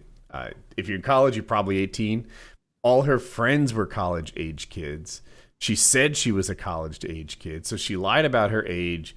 All her friends were in college. She said she was in college, and they, I guess, paid her expenses and took her out and fucked her, and she fucked the other girls, and it was quite the party. Mm-hmm. And then later they find out she was 17, and it's like, and that's not the age in Florida. It's 18 in Florida, right? I think when you pay them, it's extra bad if they're under 18. I'm actually not positive about that. Yeah. And you're kind of right. If it's a girlfriend situation, it might have just been straight up legal. Yeah. But it doesn't. What does it mean for him? Like what's coming down the pike? I feel like these it almost never turns into anything, these fucking right? Politicians, it's a huge oh my god, and then nothing happens. They just do whatever they want all the time. Right. I wonder if it even hurt. So he's in a safe Republican district. Is he even going to get primaried? Like, Matt Gaetz is loved in many Republican circles. He's very popular. You know, he's very pro-Trump. If you like Trump, you like Matt Gaetz. Like, those two are hand in hand. And a lot of people like Trump. So I don't even know if he's in danger of not getting reelected, even though he literally had sex with underage girls. The media will drop it at some point. Like all the offensive shit where they like hold him to the fire. It's like, oh my goodness, fucking Governor Cuomo, he was hiding deaths. Oh, he's getting accused of it. That's gone. I haven't seen that in a while. Nothing's going to come of it. The blackface Virginia governor. Oh my God, the biggest to do. Oh, gone. Nobody cares. Like they make a big to do. They get their clicks, they get their ratings, and then. It's almost like you can only get canceled if you agree to it. You have to submit to the canceling.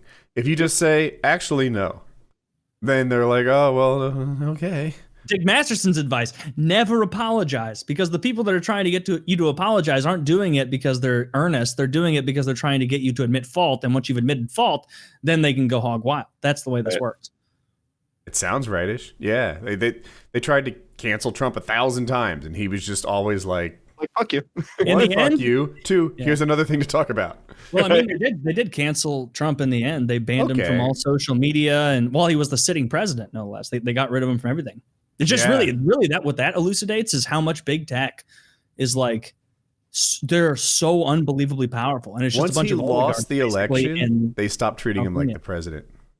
Well, I mean, they literally they don't let him communicate to anyone now. Like no one will platform him. Facebook, I think so, right? No, Facebook. They kicked the can down the road a little bit, but like they banned him, and then they like reviewed it, and they decided to review it again 6 months from now. I think I have that right. Is Parler still a thing? I don't know. I'm not sure. I mean, there's no way for any, like, and you see a lot of these people like, we have to go to alt tech. And it's like, are you retarded? You think that these alt tech platforms have any chance of unseating Twitter, Facebook, YouTube, Instagram, Google? Like, you're delusional. The government and those companies are incestuous. Like, they're not gonna be like, oh, there's a new free speech platform and we're gonna get behind that. Like, no, like the board is set, the pieces are there. That's what we're working. That the government is tied into which platforms become popular. I think it's incredibly difficult to unseat them. It happens every once in a blue moon. MySpace was beat by Facebook, and eBay seems to be beaten by Facebook. That was before the politicization of the politicization. Is that the word of it? Like when MySpace was unseated, it was because it was purely just a, hate to say the free market shit, but like Facebook was better. It was better. Whereas with this, like, these big companies are the biggest donors in many cases to politicians, and so like they're going to support them regardless. Like Mark Zuckerberg didn't pour $300 million into get out the vote for Democrats in Georgia to lose money. He's not the guy that's going to, it's like, oh my God, you're going to pay higher taxes. Put $300 million into the Georgia election? Yeah, they get out the vote in Georgia. And so like these guys are not the ones paying the taxes at the end of the day. Like it may be, higher taxes for businesses. Really? You think Facebook, Instagram, and Google are going to be paying those taxes? They've got a million shell companies everywhere and they're not paying shit. Like it's just going to hurt middle class. When I worked at Cisco, I was involved in a project on that. Basically, we took all our sales over the internet in America, and they're like, we can avoid taxes by taking these systems, making a copy of them in like outside America, in Europe, and here and there, and then any sales that like didn't actually happen in America no longer pay American taxes, and that was a big thing, which I guess is the legal right way to do it, but it's still avoiding American taxes. It's the legal way. But is that legal loophole there because it makes sense, or because a bunch of rich people like lobbied for that to be made? I can argue that it makes like. So if I make a product in whatever Taiwan and sell it to Amsterdam, why are American taxes being paid? I mean, if it's a company based here. Okay, so you think America should get a piece of all the companies based here? Yeah, definitely. Okay, they're definitely getting some benefit from it, from being an American company where the R&D happened, where the education for these products was created, etc. They're typically American engineers who are inventing this shit. Like, there's an argument for what you said. There's an argument against it too. Like this sale had nothing to do with America. I have to leave America if you're going to take a piece of everything, because I can't make something in Ireland and sell it to England and then pay American taxes. How's that like, what'd you even have to do with this? So and that's fair enough too. I'm too stupid to know how all that shit should work out. Me too. I feel like the biggest fear of American business right now is like, if we make them pay taxes, they're going to go to China or India or Europe. They're not going to stay here. They were doing that. Yeah. There was like kind of an exodus where companies would go to Ireland was a big one. Right. You got to put punishments on them. You got to be like, oh, you're going to outsource? Really? You're going to remove a lot of American jobs? Okay, well, here's the tariffs or whatever you're going to be paying to get your product back in. And you make it so much of a punishment that they have to keep jobs here. And if that makes products a bit more expensive, like at least all the middle class people who worked here and were getting their salaries, like that's more beneficial to them. Valid. Yeah, that's a neat idea. You need to make it. I need to think a little longer about it. Leaving. Like, oh, what are the, like, if you have real punishments for not hiring American, then you're subsidizing American workers in a way by making foreign workers more expensive. Could that make American workers less competitive? Like, that's the problem, right? Like, if outside workers suddenly cost an extra $30 an hour for no real reason, then we get to be $30 an hour less productive before we break it even, and that might make us suck or be uncompetitive and have poorly run manufacturing plants or whatever. I mean, we barely have any manufacturing plants of anything because it's all been outsourced that way. And what we've seen is that the outsourcing of that destroys middle-class towns and working-class people. And so, like, if goods are a bit more expensive because you have to levy these things, that's way preferential to like entire towns in like Pennsylvania and the Rust Belt being hollowed out because there's no longer any jobs. Like, that's tremendously inefficient and bad for us to. And then now think of the cost of taking a bunch of people in the U.S. and putting them on effectively welfare. Their job has been taken. They're not highly educated. They can't jump somewhere else. You saw that bullshit journalist thing where they're like, oh, people are losing their jobs in Pennsylvania. Well, I'm a journalist, which means I was born in L.A. or New York and I'm rich. And, or Washington, D.C. I come from wealth. Learn to code, idiot. And it's like, how callous can you be? How fucking callous can you be to someone who spent their entire life in the same trade and then they're 42, 43, whatever it is, and it's torn out from under them? Learn to code? Fuck yourself. Like, right. that is unbelievably callous and evil. I like Andrew Yang's line on it. He's like, the people who think that coal miners should learn to code have had neither of those jobs. And it's like, yeah. That's so true. That's so valid. And like, I just hate that coastal, especially journalist thing where it's just shitting on working class people. They'll pretend like we're working class fighting people. We're fighting against the establishment. It's like, really?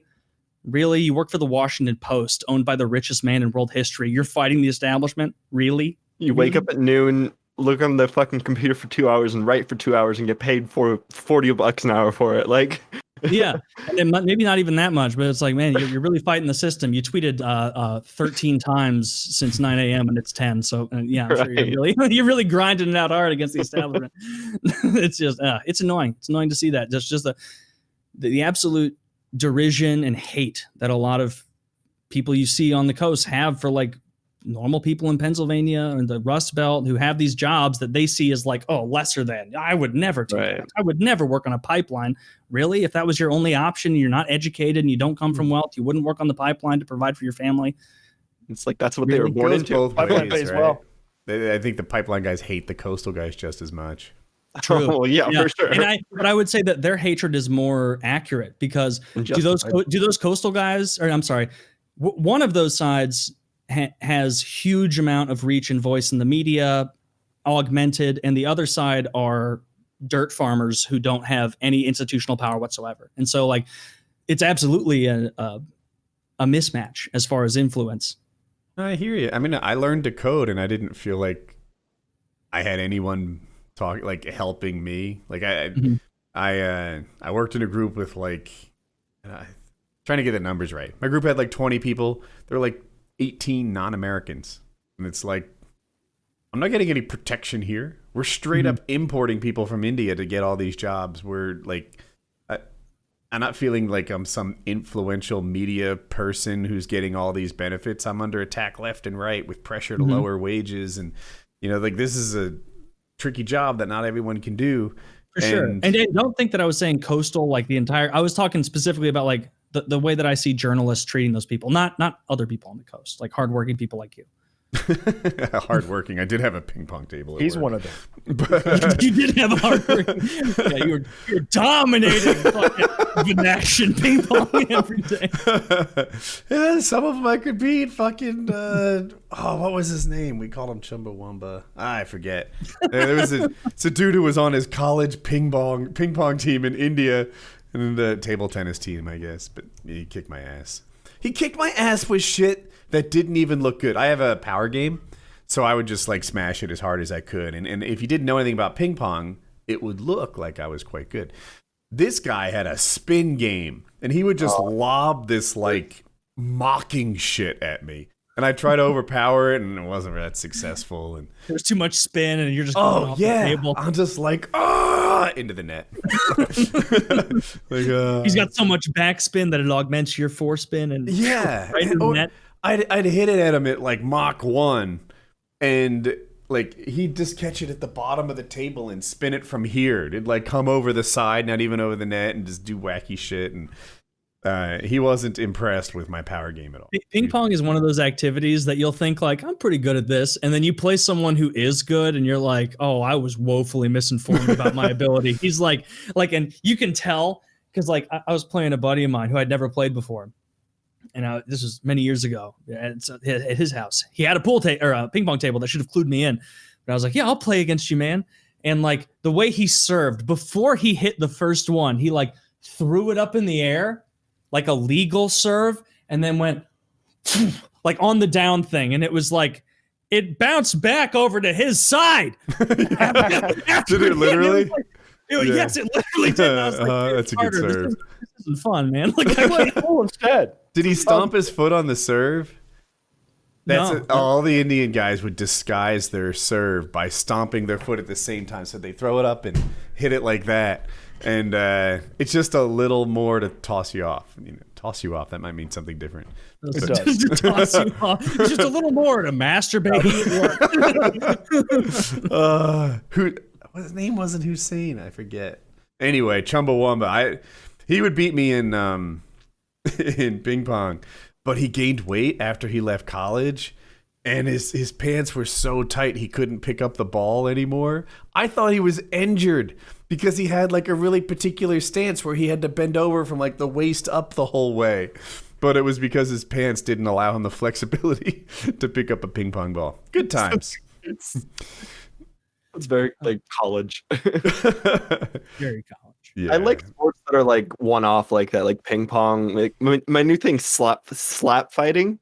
Like slap fighting. Awesome.